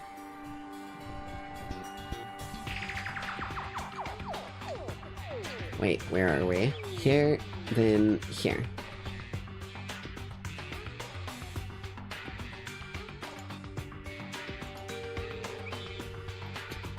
Okay. So it looked like you guys pretty much got cut off right as I was opening up the thing. So I used the emergency handbook and I opened that bad boy. Let's see what we've got inside. This thing is practically empty. There's just one thing, some kind of pocketbook. I don't see a name, so I can't say for sure. Some sort of writing on it. It could be important. Don't like violating the owner's privacy, but I better take a look. He's finally learning to actually investigate and not give a fuck when it comes life or death investigation mode. Looks like a girl's handwriting. All the letters are spaced out evenly, like whoever wrote them was measuring. Whoever wrote must have been really meticulous. Huh? I was flipping through, but my hand froze when I got to a certain page. I saw something familiar written there, words I'd heard before. There's a plan to turn Hope's Peak into a shelter and isolate the students here in a communal life. I decided to talk to the one who came up with the plan directly. It just so happens to be the headmaster and my father. What? What the fuck? He was willing to give me some more details regarding the plan. Here's what he said. The point is to keep our student prodigies safe, to keep them as our hope for the future. Only their genius can overcome disaster, and only their hope can overcome despair. For the future of our country, our world, it is not an exaggeration to call this our final hope. We must isolate our superior youth from the corrupted world to serve as the foundation for a new era. This is the only hope we have. Hope that you'll be willing to go along with this plan. I hope that you'll be willing to go along with this plan. So that's what my father had to say to me. As usual, he made a selfish decision without consulting anyone else. I can't imagine a worse father. Damn. Okay.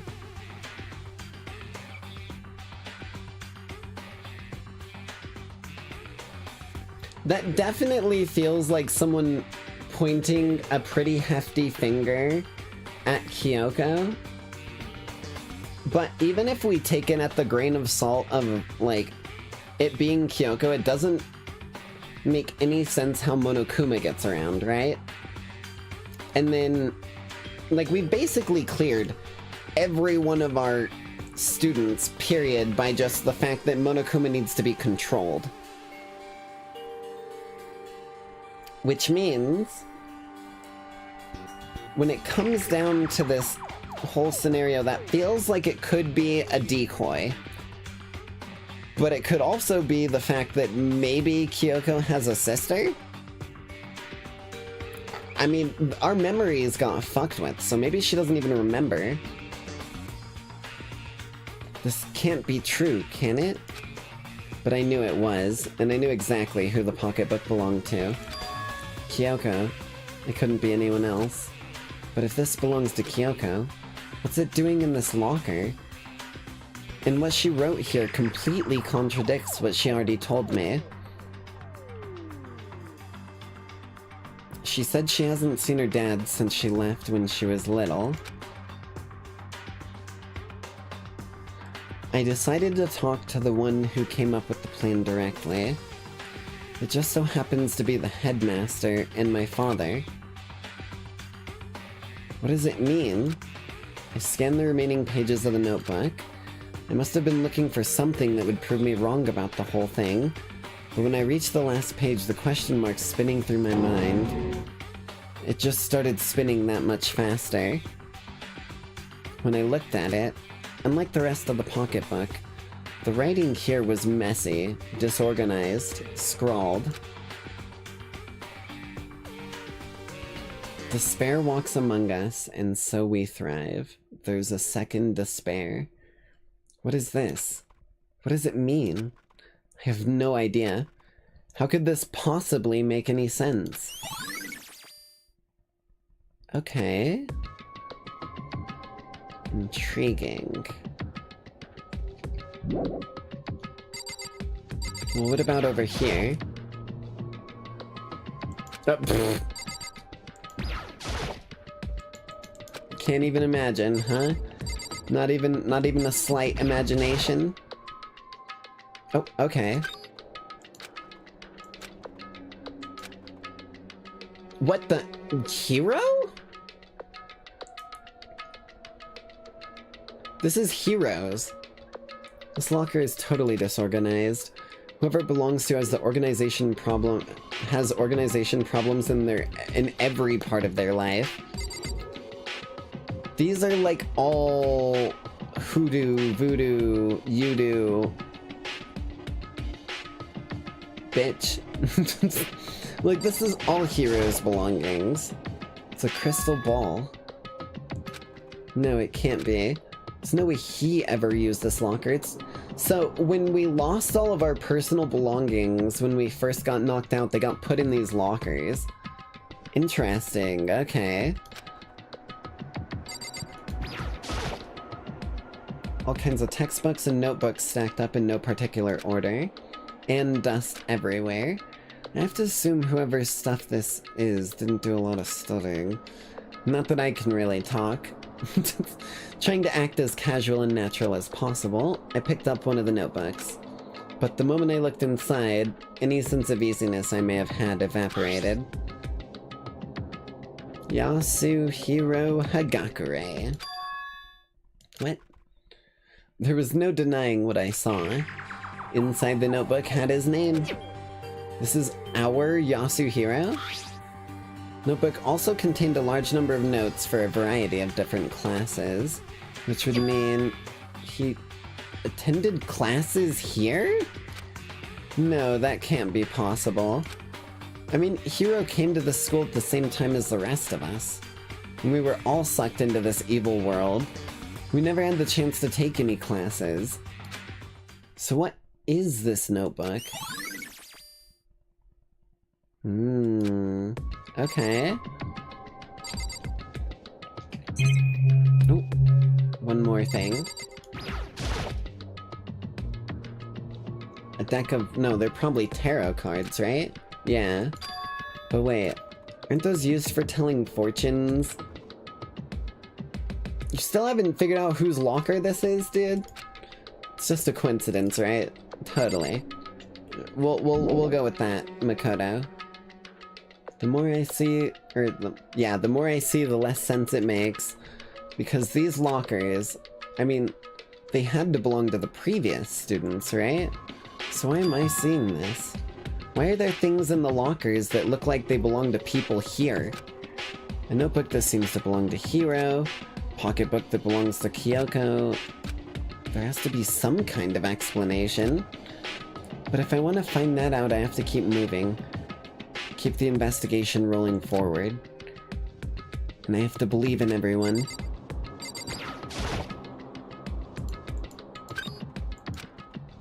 Okay. Nothing. What about you?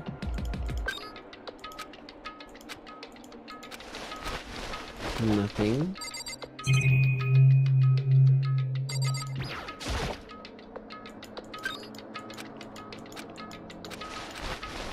Nothing.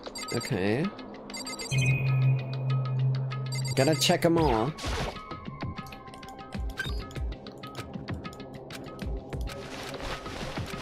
Okay. Already checked that one. Okay. I think that's everything here. So, our personal... Get me in this bathroom, bro. I'm gonna stab you in your kidney, Makoto. What is this room? I don't remember. Right, just trash, that's what it is.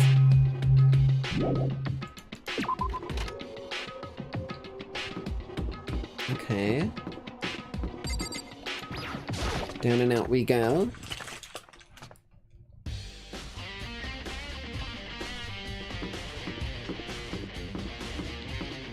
One moment while I finish the last of my burrito.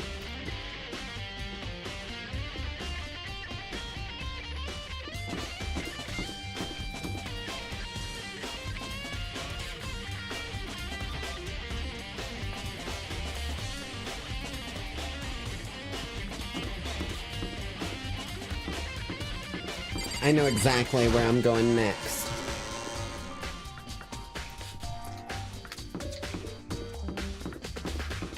Sup, Monokuma? Fine. You win this time. I know exactly where I want to go next.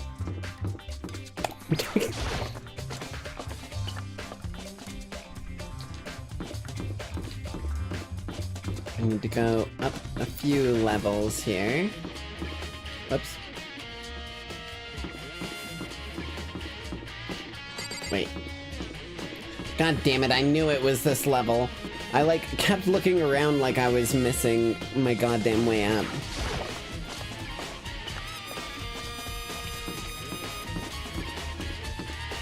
That's the rec room.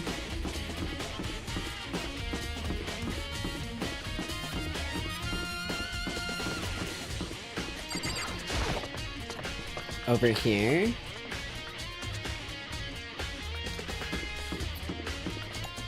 Can't hide from me anymore, Monokuma room. Oh, hi, Hina. Hey, Makoto. Oh, Makoto, you're here to look around too? Is that what you're doing here?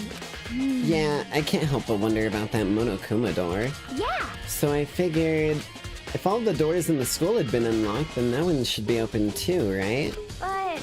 Although, I couldn't bring myself to open it. I mean... Because it might explode, right? And that'd really suck, so... You open it!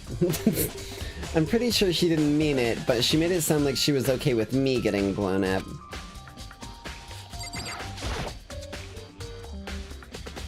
Okay, here we go. Wait, let me take cover first. I don't want to get exploded. Hina raced to a nearby desk and hid underneath it. Okay, go ahead. Everything will be okay, right? Alright, here goes nothing. Threw all my weight into it, but the door opened much easier than I expected. Oh my god, it's like a VR mecha rig setup. Okay. There was no explosion, thankfully. My first impression was, whoa, this place is totally sci-fi. Yeah, I was kind of thinking the same thing. It's like a full dive system. Alright. What is this device? It looks like some kind of control panel. It's really over the top though, like some kind of military installation or something. Yeah, it kinda looks like a mech cockpit, right? She said cock. Hifumi'd probably freak out if he saw it. Cockpit? He said cock.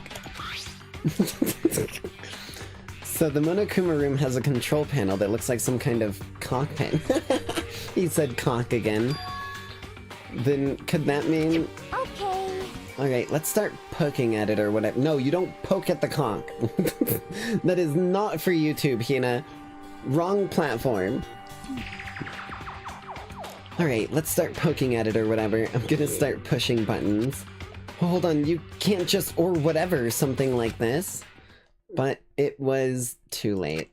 Hina was always Hina was already jabbing away at the control panel. Huh? Did you hear that? Yeah, I think it came from the other room. Hina, what did you push? I'm not totally sure, but I think it was that one. The button that says Data Center. Data Center. I looked at the control panel, and I saw a bunch of buttons, each with the name of a room next to it. Just like Hina said, there was one labeled Data Center. That must have been the one that she pushed. But the Data Center, that's right next door. The room we were just in, that's where the strange noise came from. I'd probably go check that out. Yeah, please. I'm kinda scared out of my mind right now, so I'll just cheer you on from over here. Bro. Okay.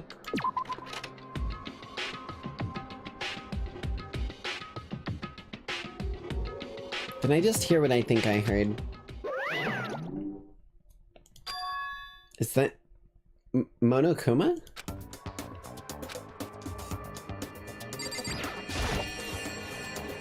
Hey. Roar!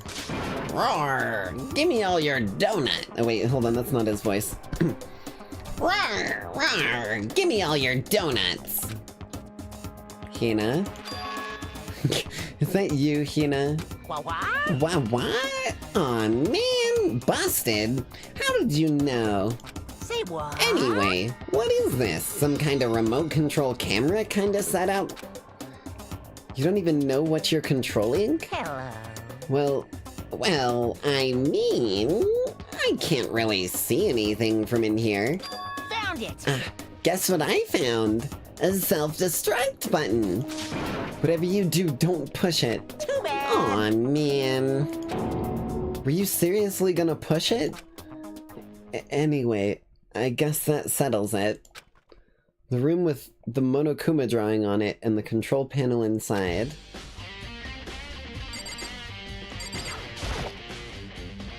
Aw, I wanted to kick him. Just like punt him across the room into some of the control, or into like some of the security cameras on the other side, just like ragdolled. Whoa, hey Makoto, what the heck was that just now?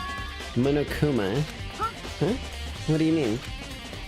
What you were controlling just now, it was Monokuma. Huh? Monokuma? What, for real? I don't know why I'm in Monokuma's voice still, Jesus. Yep, it looks like that panel definitely controls Monokuma, which means the mastermind has been controlling Monokuma from this room. Yeah, they were definitely in here. Mastermind's been controlling him from this room, and this room is totally separate from the data center with the monitors. In other words... Hey.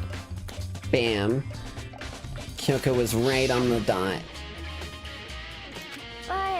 But if the mastermind's been controlling Monokuma from here, that means they've been inside the school this whole time, right? I guess that would have to be true.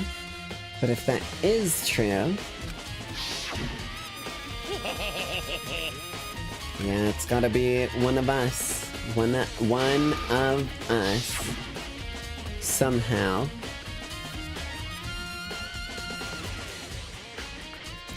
The mastermind Monokuma's puppeteer really is the 16th student.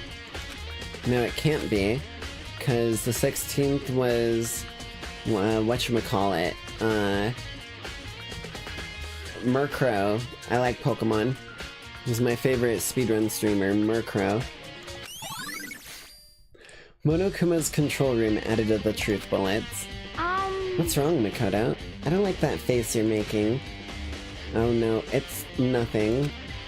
Oh, okay. What about you? Is everything okay? Oh, well, it's just... This is where the mastermind's been hiding, right? Who knows if they set up traps or something. Can't say it isn't possible. But I really hope it's not true. So, like... You wanna leave soon? There's still lots of other places to check out. Yeah, good point. We can't waste all our time standing around here. Okay, you wanna get going? Yeah.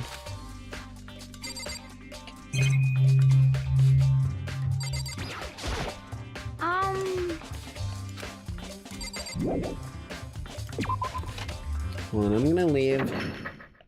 Click. Whoa, what? As soon as the door to the data center was closed, I heard a strange sound. What was that? The door it just locked on its own. I didn't get to investigate the floor. I hope that it wasn't important. That's funky. Okay. My hand shot out to grab the doorknob. Ooh. You're right, it's locked, but why? Of course it's locked! Because the data center is now restricted. Monokuma? Just a second. Hey, no fair. You can't just go around restricting whenever you like. Hey, It's for your benefit. 'Cause if that room stays open, I won't be able to move around. Imagine how depressing everyone would get in the school, or if the school mascot just up and stopped moving. Then that room, as you may have guessed, that's where my controls are. So right now you're being operated by someone in that room. Yes, indeed. Correctamundo! You're a liar. But that doesn't make any sense. We were just in there and we didn't see anyone. Oh, you didn't, did you?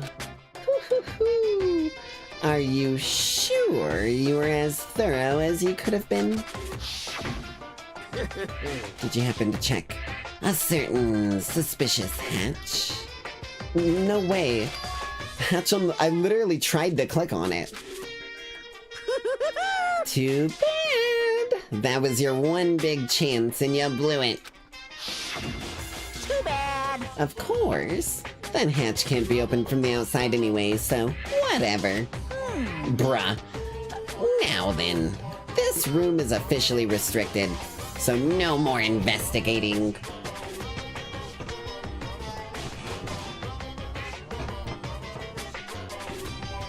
Okay. I'll be relying on you guys to tell the others.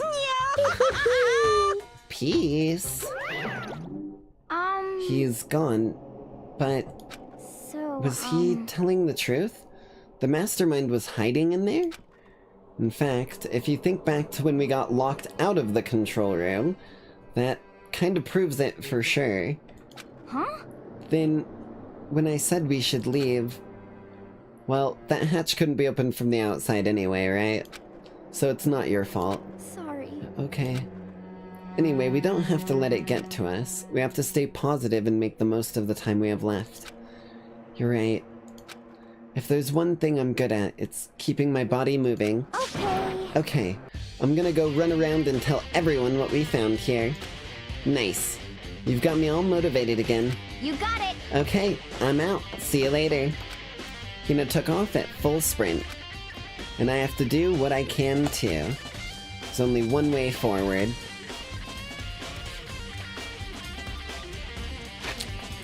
Headmaster's office.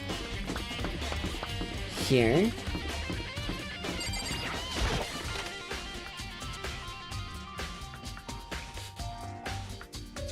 Damn.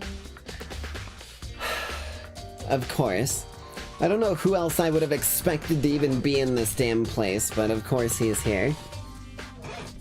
This is the Headmaster's room. I've heard an awful lot about it, but this will be my first time seeing it for myself. Ah, Makoto, it's you. Oh, Byakuya. Ooh. What are all these? Documents scattered all over the floor. Somehow it makes me feel anxious.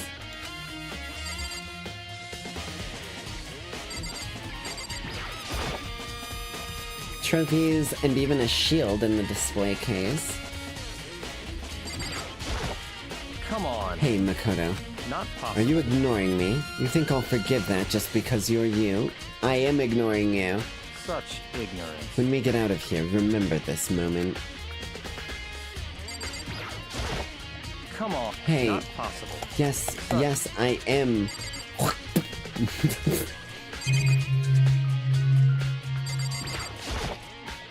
Well, you came to the right place this time. Would you like to see something interesting? What do you mean, something interesting? Take a look at this. Oh, it was on top of that pathetically ostentatious desk. Class 78. Student registry? It contains profiles for all of us, and Mukuro. So in other words... Apparently Class 78 refers to us. Wait, when we found Mukuro's profile in Kyoko's room... I see. That's right, it also mentioned Class 78. This must be where Kyoko got that page. And since the rest of our profiles are listed in there along with hers, In other words... there can be no doubt Mukuro was a student here at Hope's Peak Academy, just like the rest of us.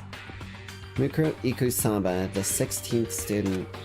It must be how Kyoko learned about it. But it seems that Kyoko was in a hurry. Huh? What do you mean? I'm talking about when she stole it. The uneven tearing, the way the paper had been crumpled, she must have been in a hurry. Well, since she snuck in to get it, I'm sure she wanted to get out as fast as possible. But what's your point? She was in so much of a hurry that she only got the first page. Oh, shit. The first page? Correct. Mukuro's profile actually contains 2 pages. What? So in other words... When it comes to this profile, there was more information about Mukuro that we still didn't have. What kind?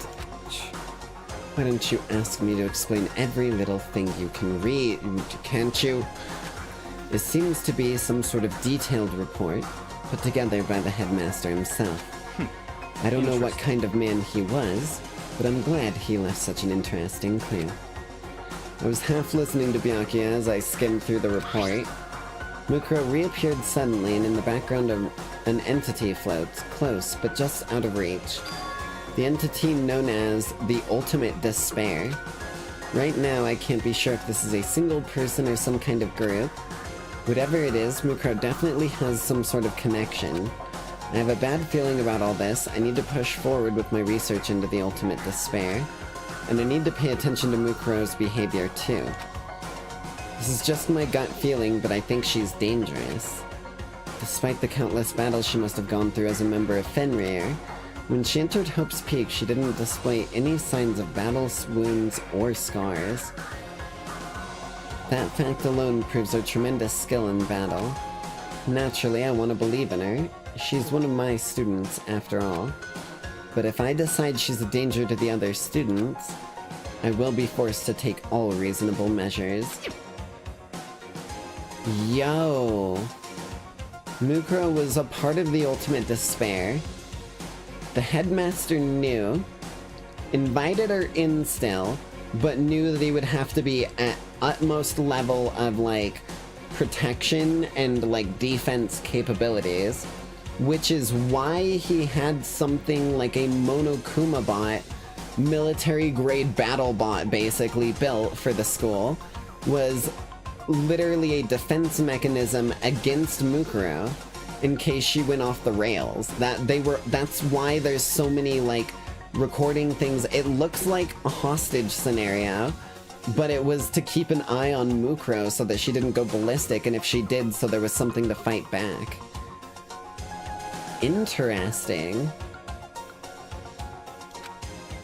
I don't think there can be any doubt about it now, but wouldn't that mean Mukuro and the Mastermind were allies?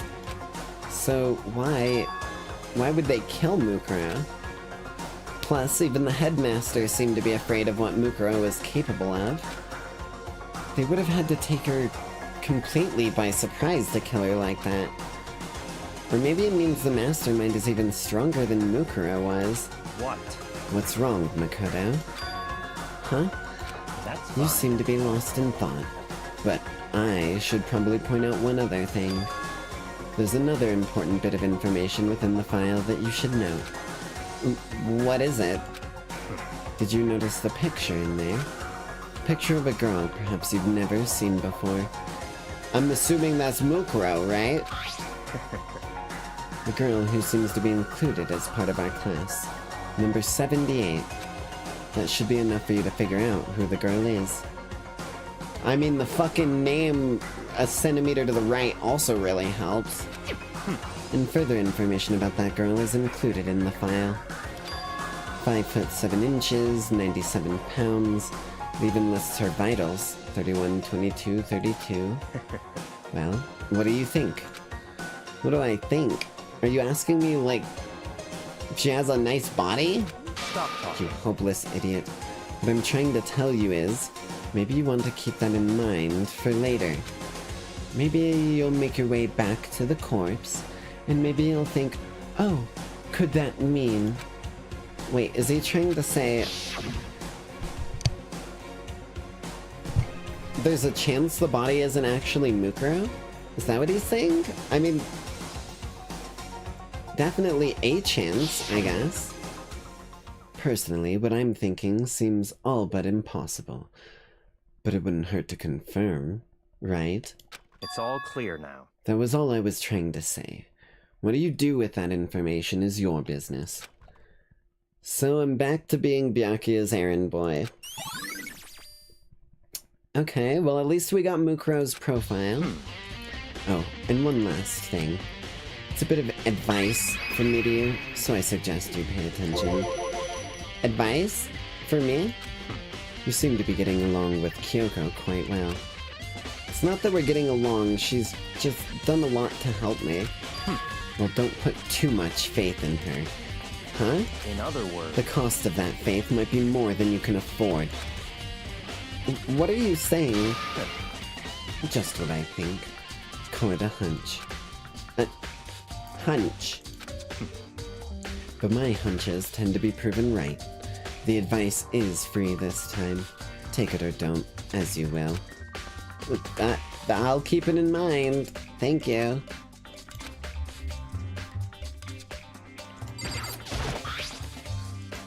It's the registry. New student. Part of the ultimate despair. Yeah, okay. Well, off to the next location that's most likely, which means we need to go here.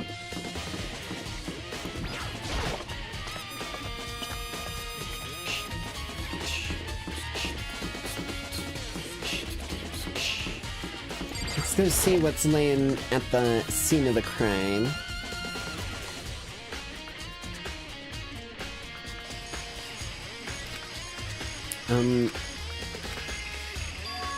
Huh? It's gone. Mukuro's body. It's not here. Tool shed. Check in there just to be sure. Empty. Okay. Okay, no. The tarp, right? Tarp played a key role in another case, so I better look into it. That's actually smart. Killer used it to keep the sprinklers from getting the body wet, which means they might have left some clue behind. Huh? Ooh, I didn't notice this before, but there's a stamp from the biolab. Okay. Ooh. Okay. What about the pickaxe? Still crazy diamond. Nothing new, right? Okay.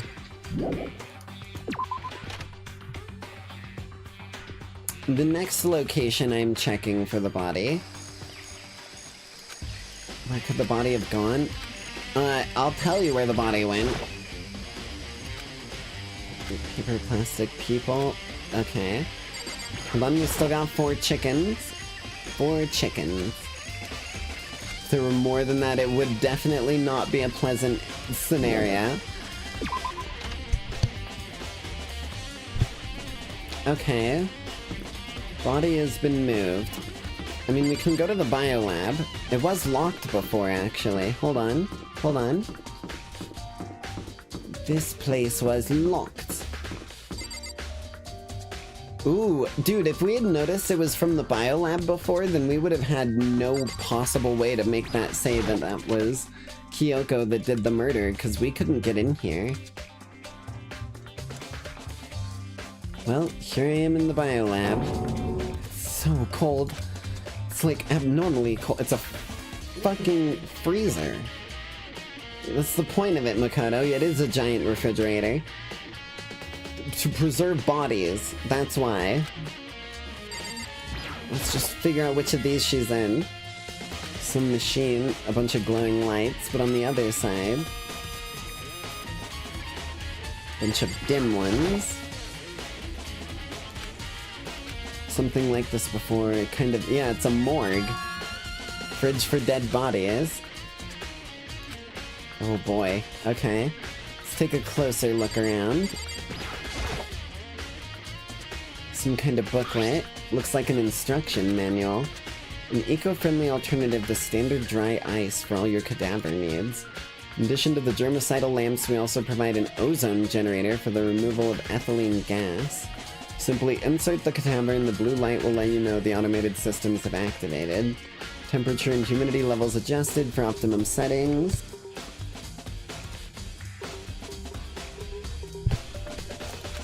With our system, anyone can keep a body fresh as a daisy for as long as you need. In the unlikely event of a problem, the red light will activate and an alarm will sound immediately. The exterior is stainless steel, and we do offer an optional leather upholstery upgrade package. Yeah, it's the instruction manual for them. Okay. Well, we've got the tarp here. Seeing a lot of these lately.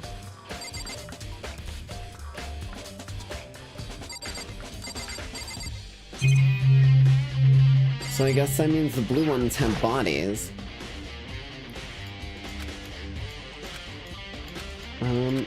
One's on the left. Right-hand lights are off. Well, looking around, I think I get it. It seems clear to me now. It's a makeshift morgue. And about those lights by each slot. Looks like it's set up so that when a slot is occupied, the light comes on, which would mean inside each light with a blue, or each slot with a blue light is another one of the victims. So this is where the bodies have been going. Can't let my emotions take control now. Only one thing I can do for everyone who's died, and that's to defeat the mastermind. To do that, I have to continue my investigation. I don't have any other option. It's probably gonna be the most recent one, right? Wait, what? Oh, come on. I can't do it? You bitch. Okay, this is just the same. Okay, I guess we're not gonna investigate the body. Oh. We need to look at truth bullets. Okay, we checked Headmaster's room, we checked Biolab, we checked Monokuma door. Second floor dormitory area we have checked. Areas directly connected to Mukuro Ikusaba's death. Garden and dojo, right, we need to go to the dojo. Okay, I see.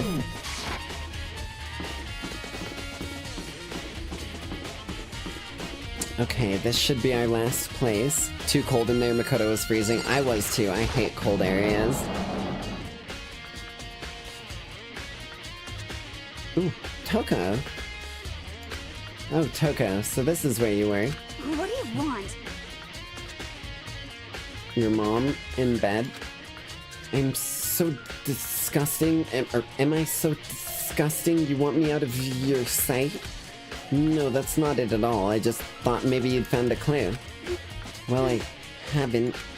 I didn't find anything. Not one single clue. Okay. I figured since this place was related to the case, it would have something, right? But there wasn't anything out of the ordinary here. Give it back. Give me back my precious time. Calm down, Toko. What's your problem? Don't tell me to calm down. Do you have any idea what I'm going through right now? When everyone finds out, they're gonna call me useless. Good for nothing. Nobody's gonna say that. Master, well, I'm not sure I can disagree with that. I don't want that. I'm sick of always being looked down on. Why won't anyone accept me? Well, I don't think there are any clues here.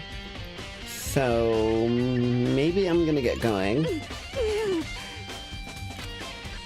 Okay.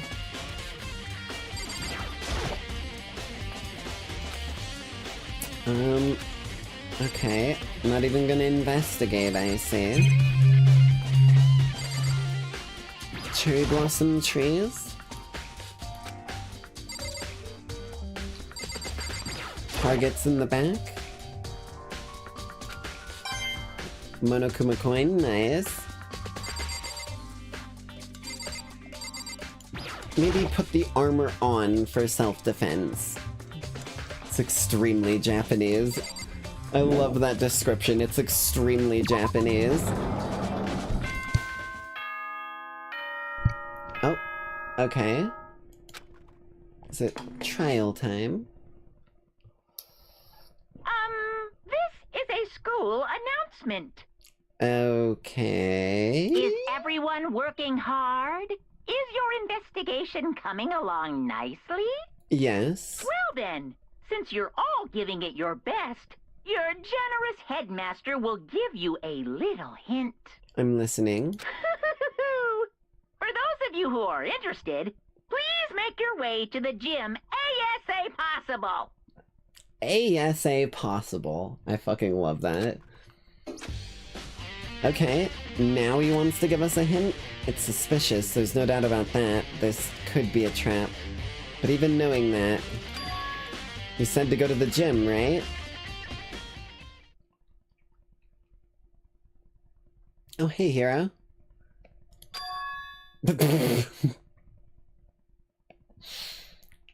Oh, hey, hero.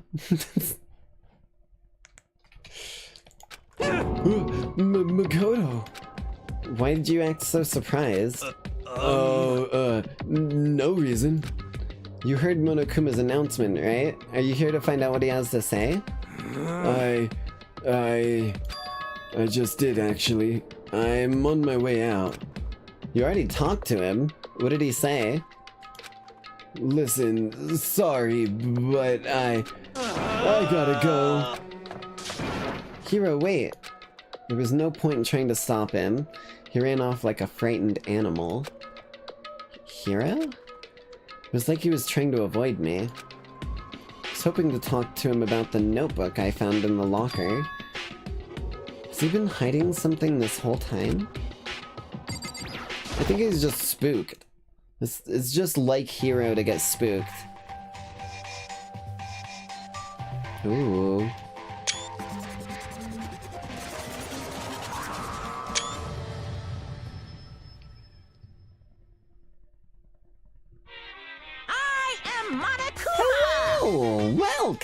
welcome, hello! You ready for your final hint? Well, it just so happens to be in the envelope on the ground in front of you. The envelope? This must be the envelope. And just so you know, I won't be answering any questions about what you find inside. What? Don't worry. Just get on with it. Monokuma's cryptic words didn't make me feel any better, but I picked up the envelope and opened it. What I found was a single photograph. It featured a bunch of faces I recognized extremely well. A couple... Wait a minute.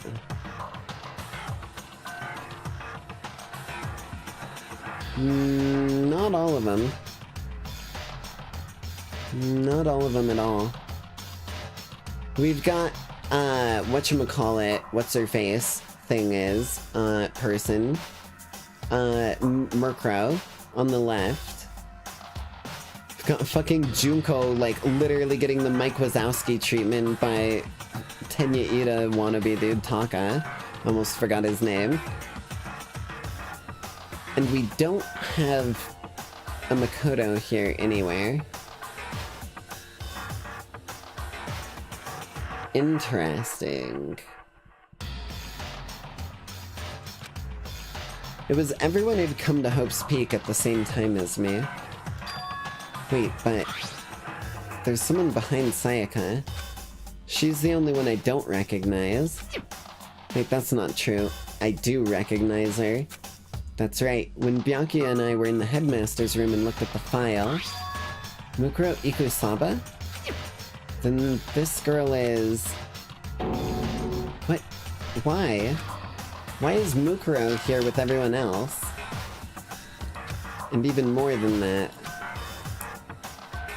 just having everyone here posed like this is weird enough by itself.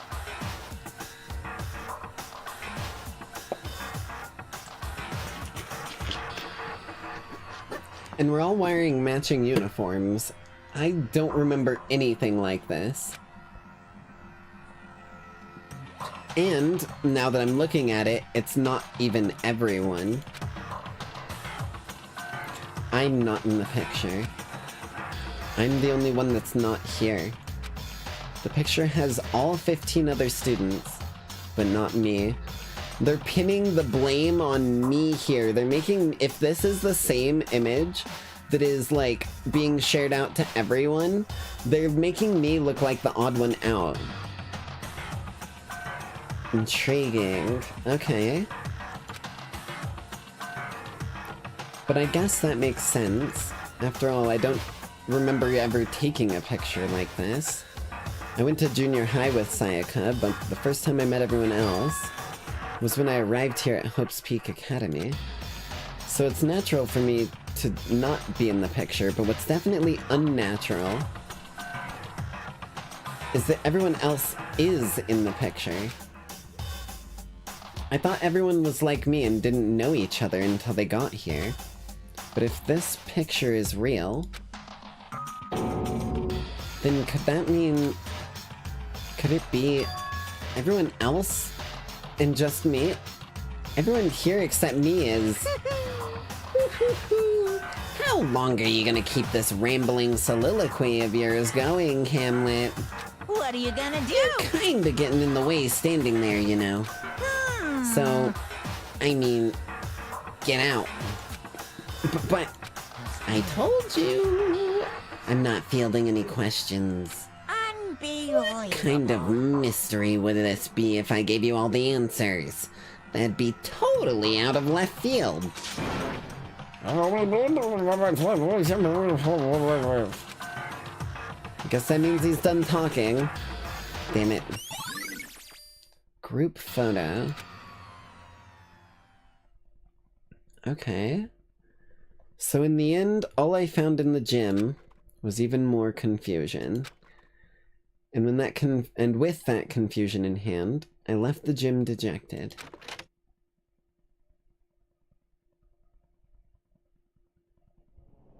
How does that count as a hint? It just made me more confused. Is that what Monokuma was going for? Did he put together a fake photo just to... No, he put together a fake photo to give everyone else the reason to, like, believe in community with each other, but make me look like an outsider that they'd never seen before. But it looks so real, so full of life. How could anyone fake that? Which would mean everyone but me. Maybe I should just ask everyone directly. That should clear all of this up. No, I have to clear all of this up. Hell yeah.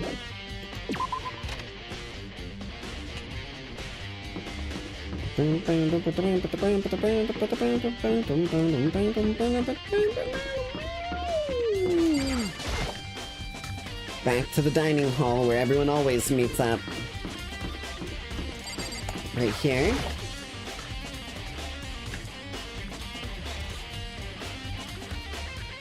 Hey, hello, Hina. So this is where you've been hiding. Listen, I was hoping to talk to you. Makoto? Sorry, gotta go. What? She ran off so fast I didn't even have time to ask her to stop. Hina? Why?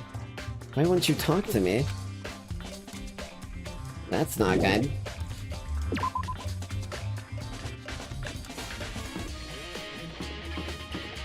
Bathhouse?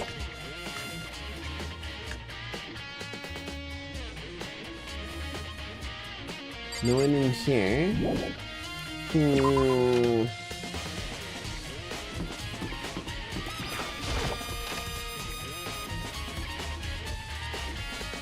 I literally am like being forced to hunt everyone down. Wait a minute.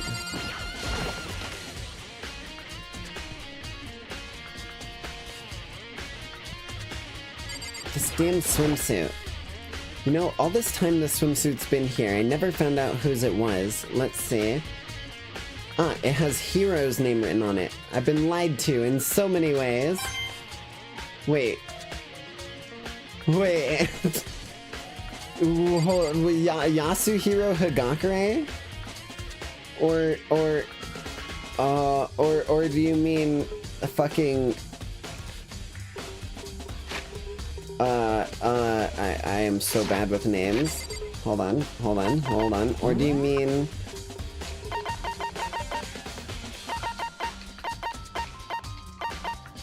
Where the fuck?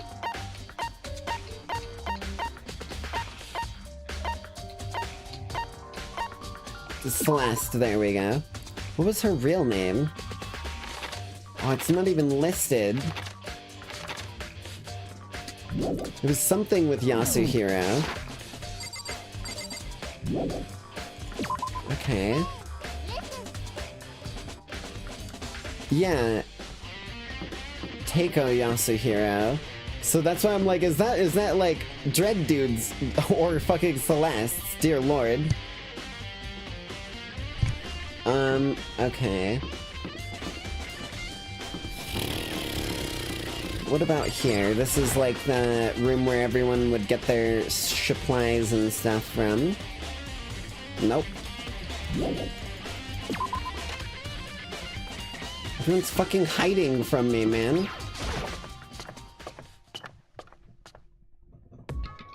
Hello?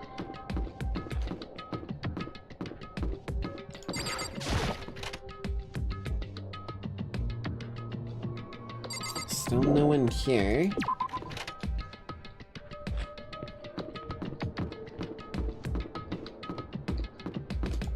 This is the locker room. I'm just checking these rooms because, like, who knows where people are fucking randomly hiding from me at.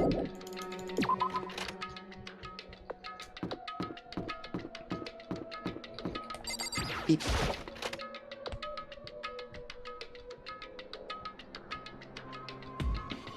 Let's talk with Kyoko. Better give her some more time? Oh, okay. If you say so. Types password, closes secret door on her, leaves her sealed in there.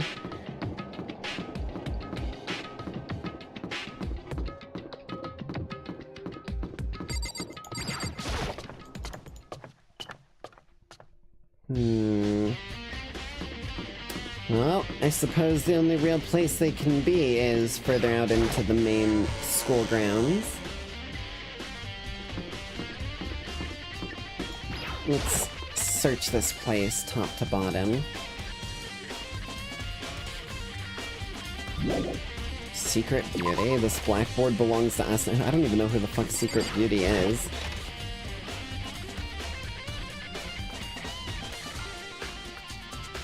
Who's this again? It's the desk I woke up on when I first got here. It's where it all began, and pretty soon it'll be all over again.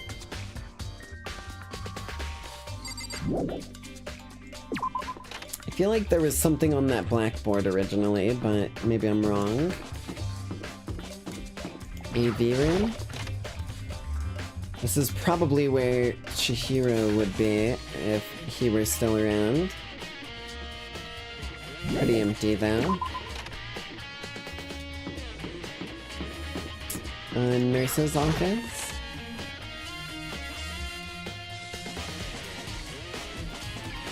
No one. They're literally fucking hiding from me. Like I'm stalking the halls trying to murder them.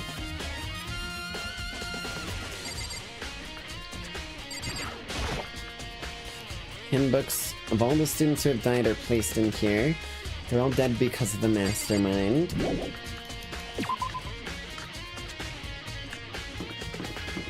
Okay. Gym time. I know we were just here a minute ago, but who knows?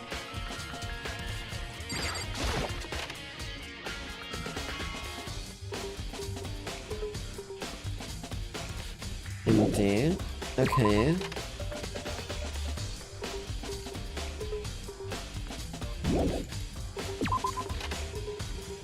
Just up the floors we go.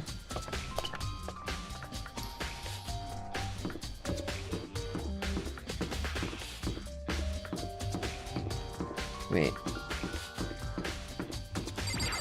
I do kind of want to, like, check every room. Okay. I'll check the bathrooms later, they feel like a bit of a waste. But everything else seems like it's probably gonna be a possibility.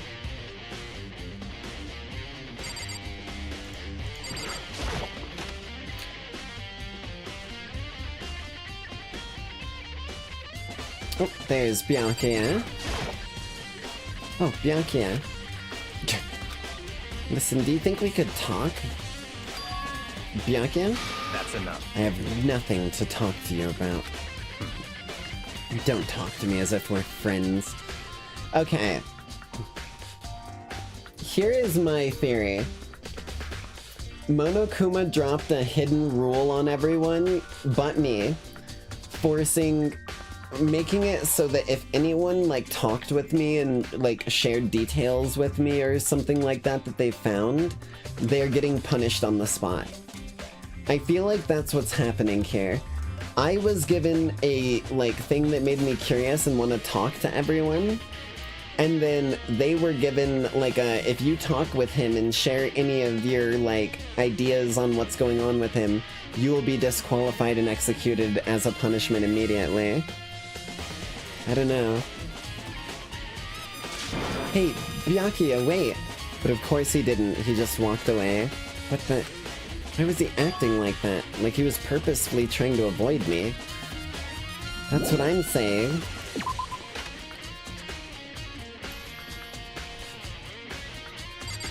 Okay.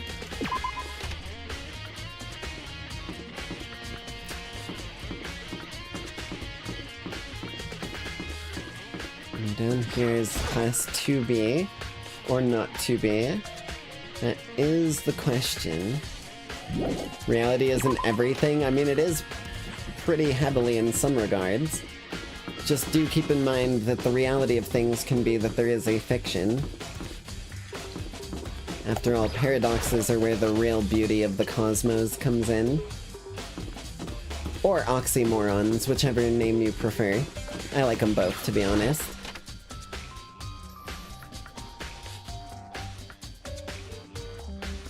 Despair Squadron. The fuck? Apparently we've got a Pink Ranger and a Green Ranger Monokuma as well. Alright, hello?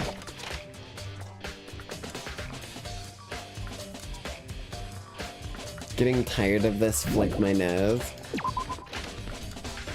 You're such a freak, Monokuma. Should call you Freaky Kuma.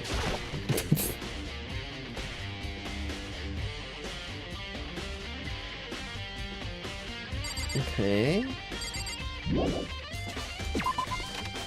Everyone is fucking literally scattering.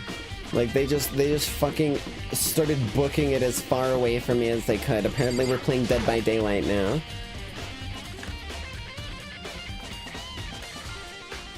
No one. What about here?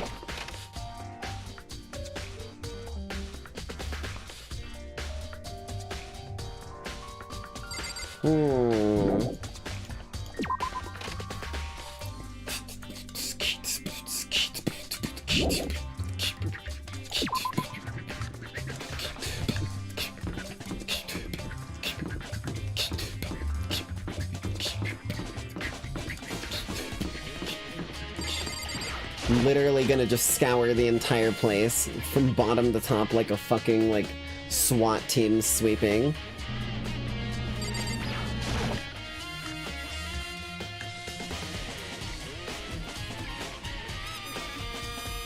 No one. Okay. Wait, I know how I can flush them all out. I'll just interact with this console and start turning all of the carbon dioxide that it's, you know, chemically recombining into oxygen, and start chemically recombining it into strawberry syrup. Huge machine, just an air purifier. I don't think it really is, but it's possible if it's a completely hermetically sealed place.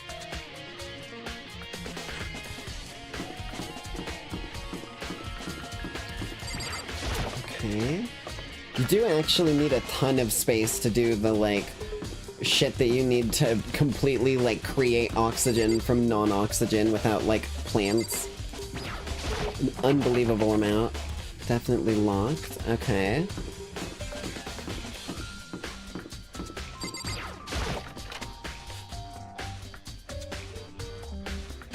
One day I saw Monokuma in class. La la la la la, gobble gobble. Okay. Apparently it was near Thanksgiving. They had some turkeys.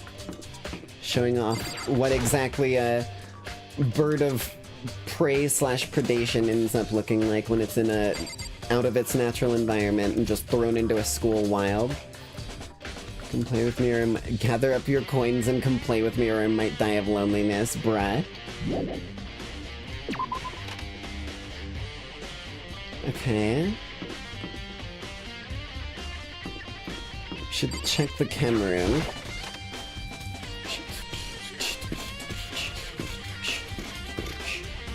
No one. Zilch. Nada. Nada uno. Office? Office Max? I prefer Staples. That was easy. Okay. Hello? Hello, Headmaster. I come for your bones. No one. Okay. These motherfuckers are hiding pretty effectively here, I'll say that much. Jesus. Classroom.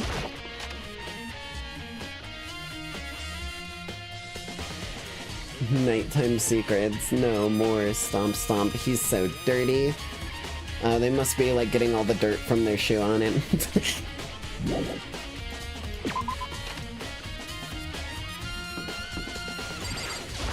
Okay.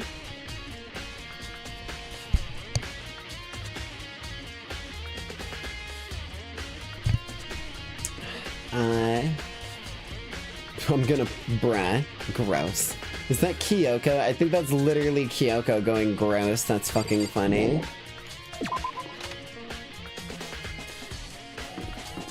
Makoto has definitely been a slight obsession of, Monokuma's, at least in this second half of everything.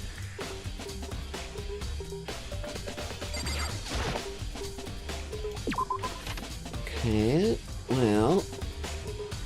There's not a ton of locations where we could really find people, but let's keep looking. Oh. I decided to visit the biolab one more time, and the first thing I saw when I got there was her passed out again. Okay. Huh? Toko?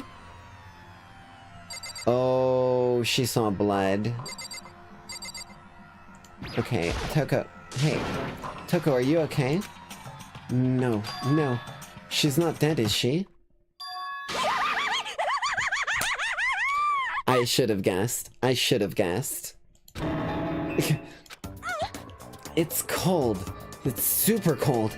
It's so cold I think I might catch cold.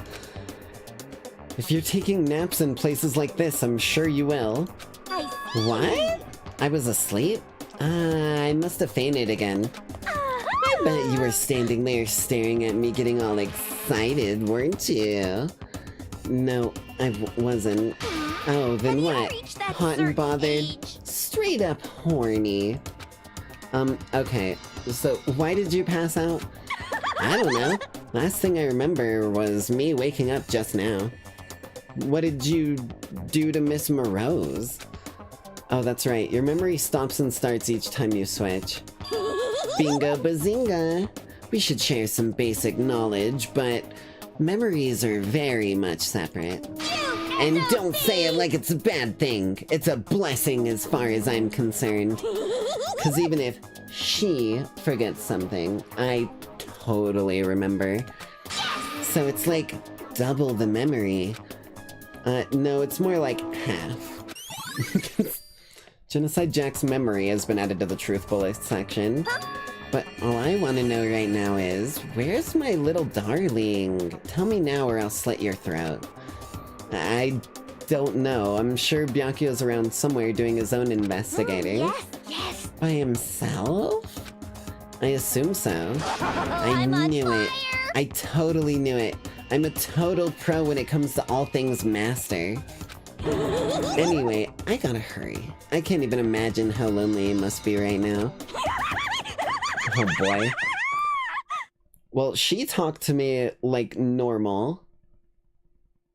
But my guess is when she went in there and looked at whatever Monokuma had, she probably was in normal Toko mode. Interesting. Toko shut off, her eerie laughter echoing behind her. I totally forgot to ask her about the picture.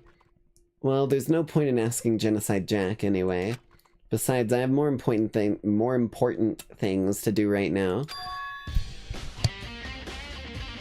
Why did Toko faint? There's gotta be some reason for it. Well, the body, probably. The fridge, it's open. But I'm sure they were all shut tight last time I was here. That must be why she passed out. Right. She faints so easily. Kyoko? Makoto. It's getting late, isn't it? Are you okay? Indeed. I'm sorry if I made you worry. No, you don't have to apologize. Listen. But listen, about this room. Oh yeah, It would seem... it's a morgue. Yeah. I knew it. I suspected as much. And Toko must have looked inside the fridge, seeing what was there, and... well, there you have it. You knew she'd fainted? Indeed. I was on my way here when Genocide Jack came running past me. I assumed she must have sneezed, but once I got inside, the real reason became clear.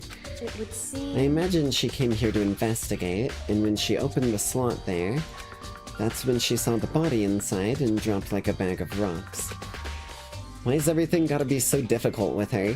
Anyway, we should close it up. Don't want to leave it hanging open like that. Yeah, good idea. Makoto. Give me a hand with this. Kyoko approached the fridge, hands outstretched. But suddenly, she stopped.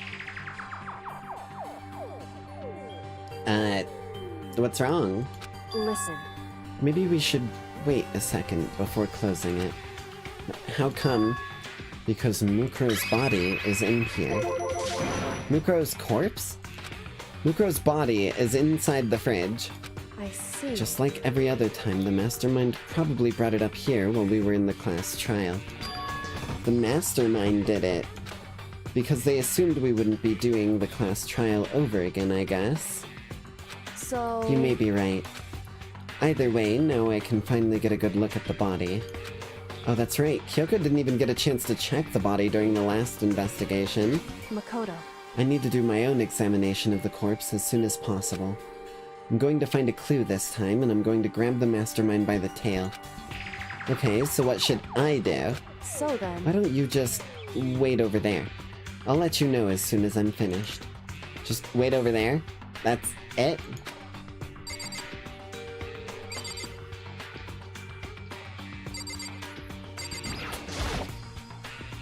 I already looked through the manual, more importantly.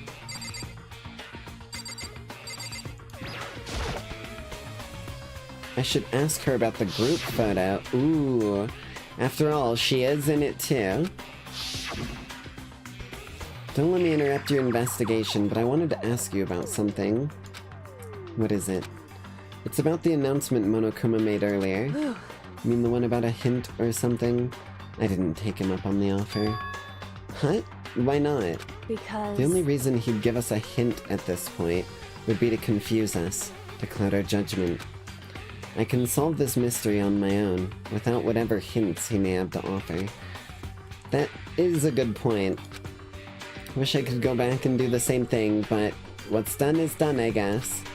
Standing there looking at her, I don't think she's hiding anything from me. Is she right? Did the mastermind forge that picture as a trap to confuse us? That's gotta be it. There's no other explanation.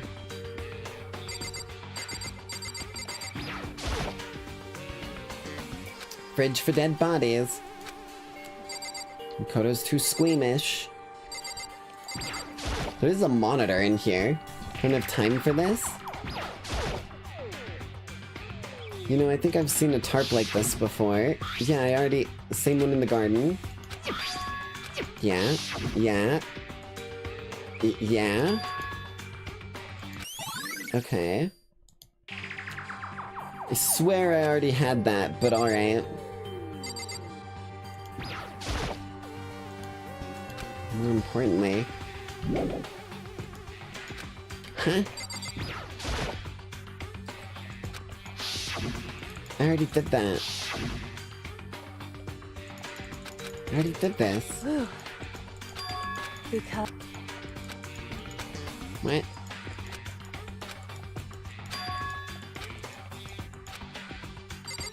What if I check another one of these? Bunch of blue lights on. Those ones aren't. The blue light comes on when a slot is occupied. So when someone's in there, the blue light's on. Looking around, the lights are on, including Mukuro's. There's 9 in all. 9 lights? Biolab lights updated in the Truth Wallet section of your handbook. Wait a minute.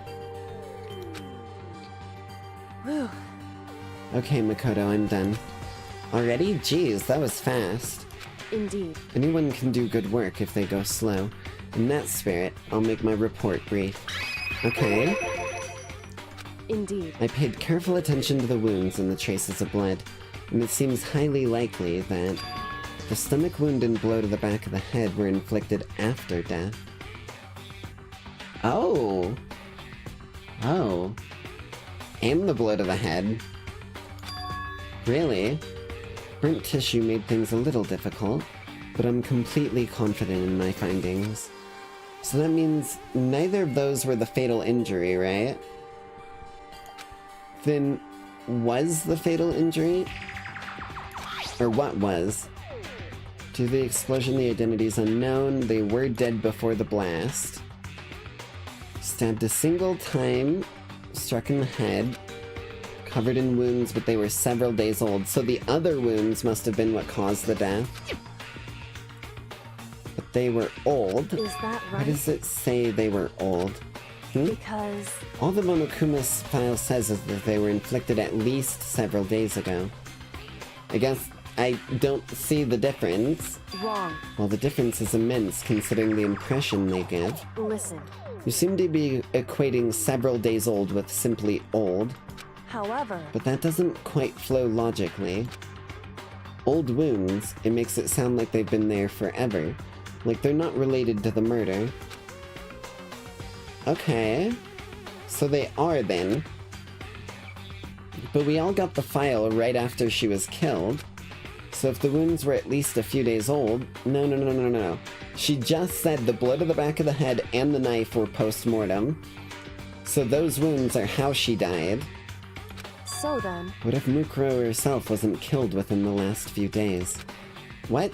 At the very least... Certainly you can allow it as one of the many possibilities, can't you?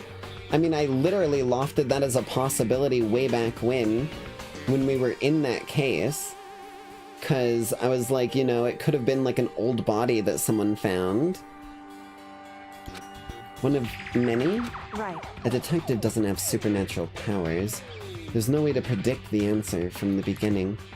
Instead, the ideal detective begins by imagining as many possible scenarios as they can. In other words... They envision these possibilities without prejudice, without bias, using only their logic and common sense. Then, as they investigate, they test what they find against each of these possibilities.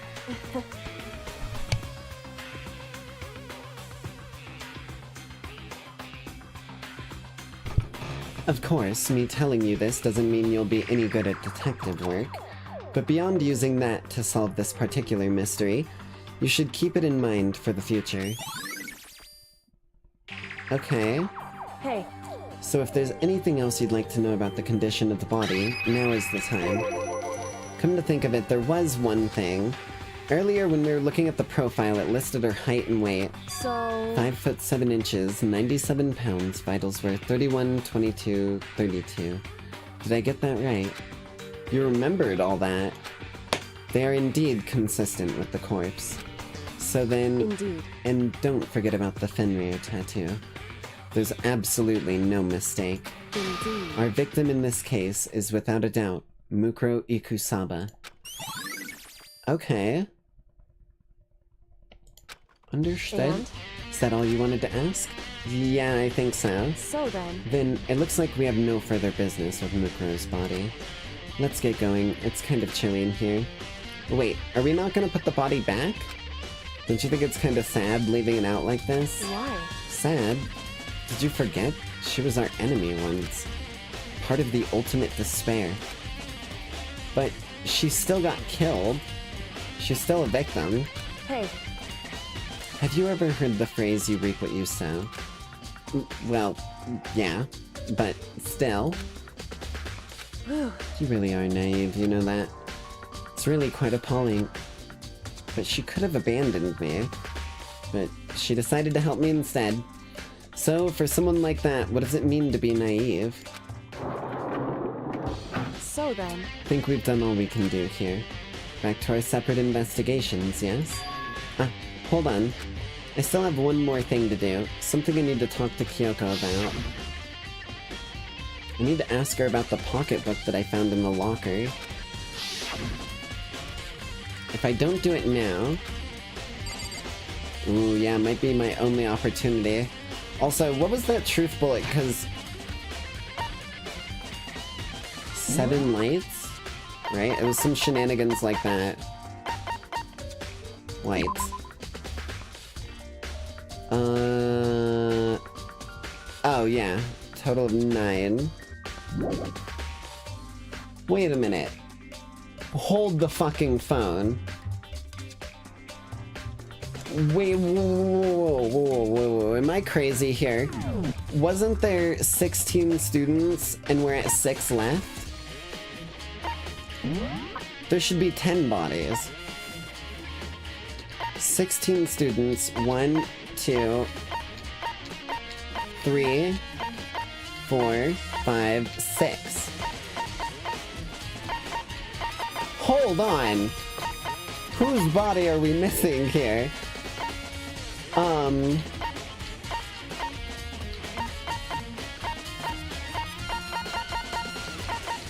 Did someone, like, go out in a way that, like, they wouldn't have been able to be recovered? Like, there wouldn't even be a body? I'm trying to remember the executions. Because, like, the murders wouldn't have done that, but the executions might have been enough. I mean, Mondo, I guess, just ended up as a bunch of bones, if I'm remembering right. Leon just got fucking, like, his face and body bludgeoned to a pulp. Taco was killed. Wait a goddamn second. Mondo became butter, you're right. So Mondo, I guess, wouldn't have a body. Okay. Unless they just stuffed his fucking butter in the fridge. 9 in total. 9. 9 lights. Yeah, that's what I was thinking, but okay. Let's ask about the book. Hey, Kyoko? I did have one last thing. I know I shouldn't, but I feel like I have to ask. What? Go ahead then. Out with it. Have you really not seen your dad even once since you got here? What? What? So... What do you mean? Well, you know all those lockers on the 2nd floor of the dorms? Indeed. I do, yes. But to get into those lockers, you need the handbook of who it belongs. Actually, I got him open using the emergency handbook. I see. The one you found in the Headmaster's hidden room. And? So, did you find anything worthwhile in the lockers? I found a pocketbook, and after looking through it, I think it's yours. Why is that? Because... What makes you say that? Like I said, only the locker's owner should be able to get into it, right? I can't imagine those lockers belong to any of us. After all, we only got access to that area just recently. What I'm saying is there's no way I could have had access to any of those lockers. And if I did have a pocketbook, why would I bother putting it in a locker? Everything you just said makes perfect sense, but there was something written inside. It was about the Headmaster. About your father. What? If that's Could true... that mean that video is real too? Oh, from the very beginning. Makoto. Makoto. I think everything is finally starting to fit together to reveal a cohesive picture. Although I'm afraid that picture might be worse than anything we could have imagined. What are you talking about? I need to go investigate those lockers right now. I need to confirm what you just said with my own 2 eyes. Oh, let me give you the handbook, that way you can... So... That won't be necessary. If I'm right about this, I shouldn't have any problem opening the locker with my own handbook. After all, it would seem that is my locker. Your locker? Makoto. If you watch this, it'll all make sense. Yeah, it's her fucking... Oh wait, no. Class 78 Urgent Interviews, a DVD. And it says, yeah. So... I found it in the hidden room after you left. Anyway... I don't have time to explain exactly what I think it means, so just watch it and see for yourself. I think you'll realize what it means. You'll understand why you found my pocketbook in a place none of us have ever seen before. None of this makes sense right now. But I guess that means there's some important clue on the DVD? Interview DVD has been added to the Truth Bullet section of the handbook. Makoto. Oh, and now it's my turn. Do you have a second to listen to me ramble? Ramble? In other words... So, as it turns out, the arrangements I'd made didn't stick. What I mean is, I'm less and less sure of everything, even my own feelings. You're talking about your dad, right? I can never find the answers to the questions I wanted to ask for the rest of my life. And all because of the mastermind. However... But there is one thing I am sure of. When it comes to the mastermind, there's no room in my heart for forgiveness. I swore to destroy the mastermind. This is just one more reason to follow through on that. Kyoko's eyes burned with the fire of determination. The determination to defeat the mastermind. It's strange to be confronted with his death and suddenly feel this way. I couldn't care less if my father found happiness. Why? So why is it? Why does it bother me so much to know how he suffered? It's ridiculous. There's just no understanding it, I guess. She let out a small laugh as she said it, but her smile was filled with sorrow. Whew. So that's it for my rambling. There's still much to do before I can consider my task complete. Yeah, you're right. Hey. But keep this in mind. There's only ever one absolute truth. Whether that truth serves justice or suffering. Whether it's the greatest truth or the worst. What do you mean? Makoto. Even if the truth you uncover is filled with hopelessness, you still can't give up hope. Absolutely not, because all I can do is keep moving forward. That's pretty much all I'm good at, you know? Indeed. Sorry if that was strange. So then. Anyway, I need to get going. I'll see you at the class trial. Leaving behind that final farewell, Kyoko was gone. Better get going myself. I got the DVD. Gotta go to the AV room to check it out. Something about a hopeless truth. But no matter what happens, I won't lose hope. Even if it's the worst truth in the world, I can't afford to lose. Damn straight, Makoto. Makoto's got that fire in him, that dog in him.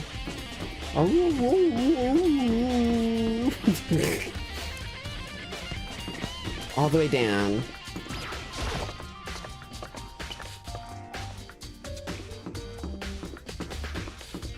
Speed run, baby.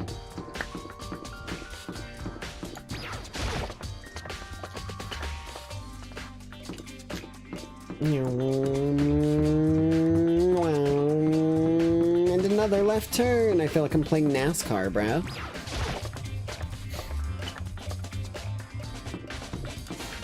AV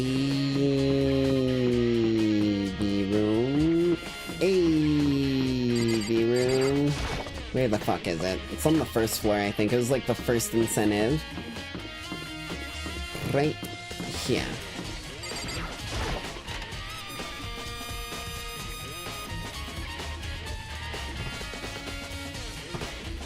Well, here goes. This should be able to play DVDs just fine. Well then, I'd better take a look. Took the DVD Kyoko gave me and put it in the player. It said that it was playing, but nothing appeared on screen. I stared into the black of the monitor. It must have only been a few seconds, but to me it felt like an eternity. And then, all of a sudden, an image appeared. Oh. Hey, we found her finally! Holy shit, I wondered where she went. Sayaka took me by total surprise, hadn't seen her in who knows how long, and there she was. Okay then, are you ready to begin? The voice I heard was the man positioned on one side of the screen. Looks like the Headmaster to me. It was the voice of a middle-aged man. I do apologize, but I hope you don't mind if I record our conversation. I'm a little slow, you know. I never really got the hang of taking notes while having a conversation. It sounded like he was trying to make a joke, but Sayaka's tense face didn't move a single millimeter. So this video is meant to serve as a kind of contract substitute. Okay. It's not that I don't trust you guys. It's more like insurance. So please don't worry too much. And this is being taken in the Headmaster's room where that samurai helmet is, or like in front of the gym where the samurai helmet is. Now then, let me get straight to the point. There is a chance that you may have to spend the rest of your life here in the school. Can you accept that? You want me to accept that? Sayaka was obviously at a total loss. It made total sense. Who would agree to spending the rest of your life in this school? Accept. What? Thank you. And I'm sorry about all this. Well, I can promise you that I will do everything in my power to keep you safe. As the headmaster of Hope's Peak Academy, I give you my word. Okay. As if on cue, that's where the video cut out. There was a lot I hadn't understood up until now, but this, only this, I simply couldn't comprehend what I had heard, because I know how much Sayaka wanted to get out of here. I know how much she wanted to escape and pursue her dreams with her friends again. She wanted that so bad, she tried to frame me for murder. So why? Why would she say yes to living here for the rest of her life? As I sat there thinking about it, I noticed a sudden light. On the monitor, the video that I thought was finished flashed back on screen. My eyes darted back to the screen. And if I was confused before, what I saw next pushed me right over the edge. Oh, hi. Hello there. Huh? What I saw was me. Impossibly, undeniably, me. So, Makoto, before we begin, I should let you know that I'll be recording our conversation. Yes. Yes. Me and the headmaster were looking at each other. He and I were having what seemed like a fairly normal conversation. But the I in the here and now, had absolutely no memory of it. I had no memory of even meeting the headmaster, much less sitting down to talk to him like this. Now, shall we get straight to the point? Makoto, there's a chance you may have to spend the rest of your life here in the school. Can you accept that? Yes. Yes. This can't be real. I said yes? I'm sorry I'm putting you through all this. Well, I mean, we don't have much of a choice, do we? Oh. Oh, that one line. That one line speaks volumes. Hold on. So if we're under the impression that we don't have much of a choice, but willingly still doing so, and not like in an aggressive way, I think, the way that this seems to be going to me is maybe the headmaster got us in here to try and deal with the previous ultimate despair. The one that caused the tragedy. They were just like locked down in here on like fucking full lockdown. And then they got us in here so that we could try and deal with her, maybe?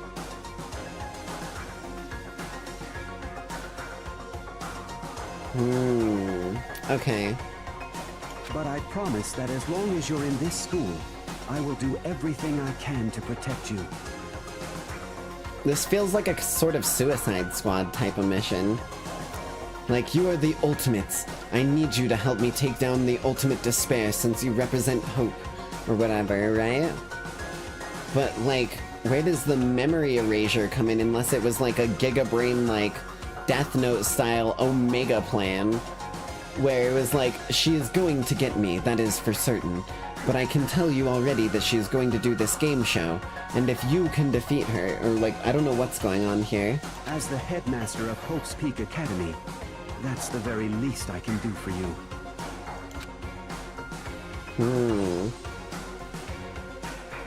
Once again, the video cut out. From there, the video repeated the same scene again and again with all the others. Byakuya. Toko. Because it was called the emergency interview, right? Class 78 emergency interview. Hina, everyone. They all said they agreed to live in this school forever. And then... Kyoko. Her interview with him had been recorded just as clearly.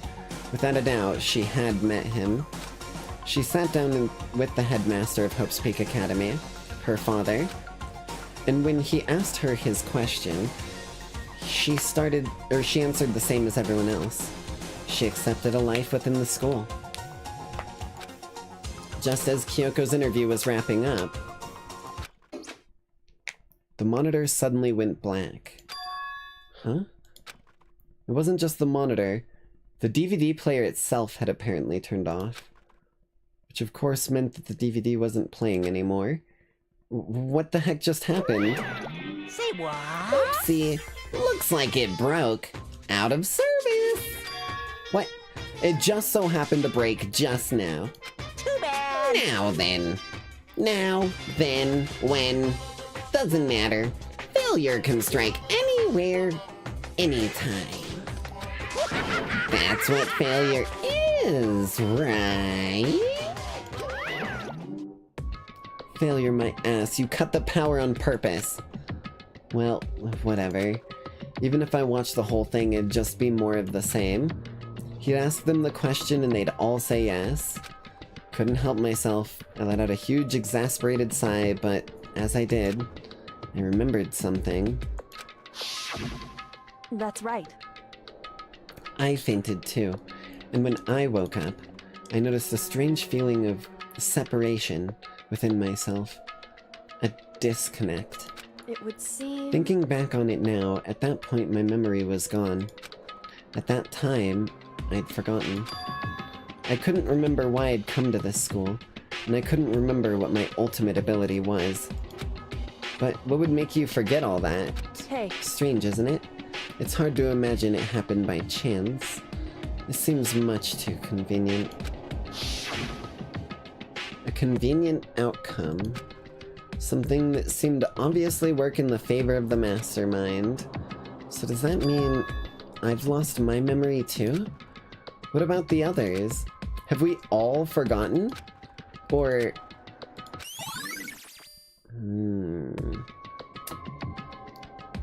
Okay. Ooh. Is it time? I think it might be.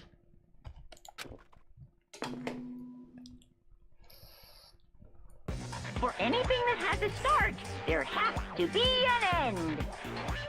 Oh boy. Okay. Okay.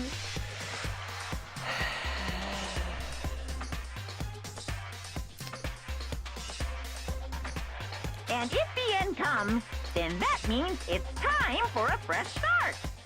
There is no night that doesn't have a dawn. Although that dawn is totally pitch black. There is no storm that won't eventually end. Of course, then that leads to drought. But as I said, every end is the promise of a new beginning. Which is why I'm sure we'll get to meet again, because the end is only the beginning. I hate that he's using one of my favorite quotes against me. I hate that he's using one of my favorite ancient Greek quotes against me. The end is only the beginning. Anyway, let's get started. The beginning of the end of the class trial. Everyone gather once again at you-know-where.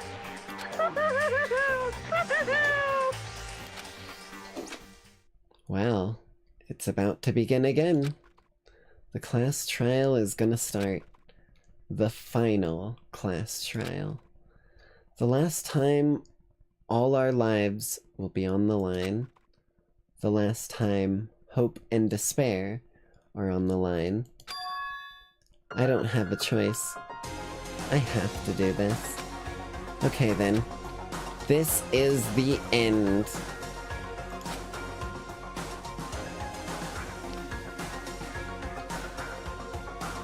in more ways than one. Just go ahead and drop a bit of a save here.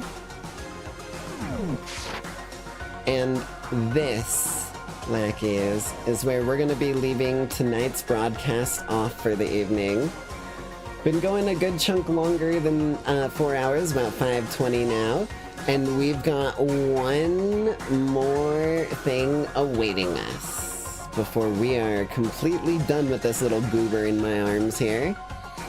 Now, what I will say is, today's the last day of our typical stream schedule, which means look forward to this being one of the first few games next week, because I am on the edge of my seat just as much as the rest of y'all lackeys are. Probably Biscuit too, if I'm being honest. And I am very, very intrigued where this is gonna go. However, thank you lackeys all for coming out to tonight's broadcast. I hope you all enjoyed despite our minor technical difficulty in the midway point. And I hope you all have a bloody great night as always. Just, you know, don't let Monokuma bite. I wouldn't recommend it. He's probably got some sort of shit in his... Oh, ooh. There we go. He's probably got some sort of shit in his fucking saliva like a Komodo dragon. You'll get some weird septic injury. But that being said, bye lackeys. Love y'all.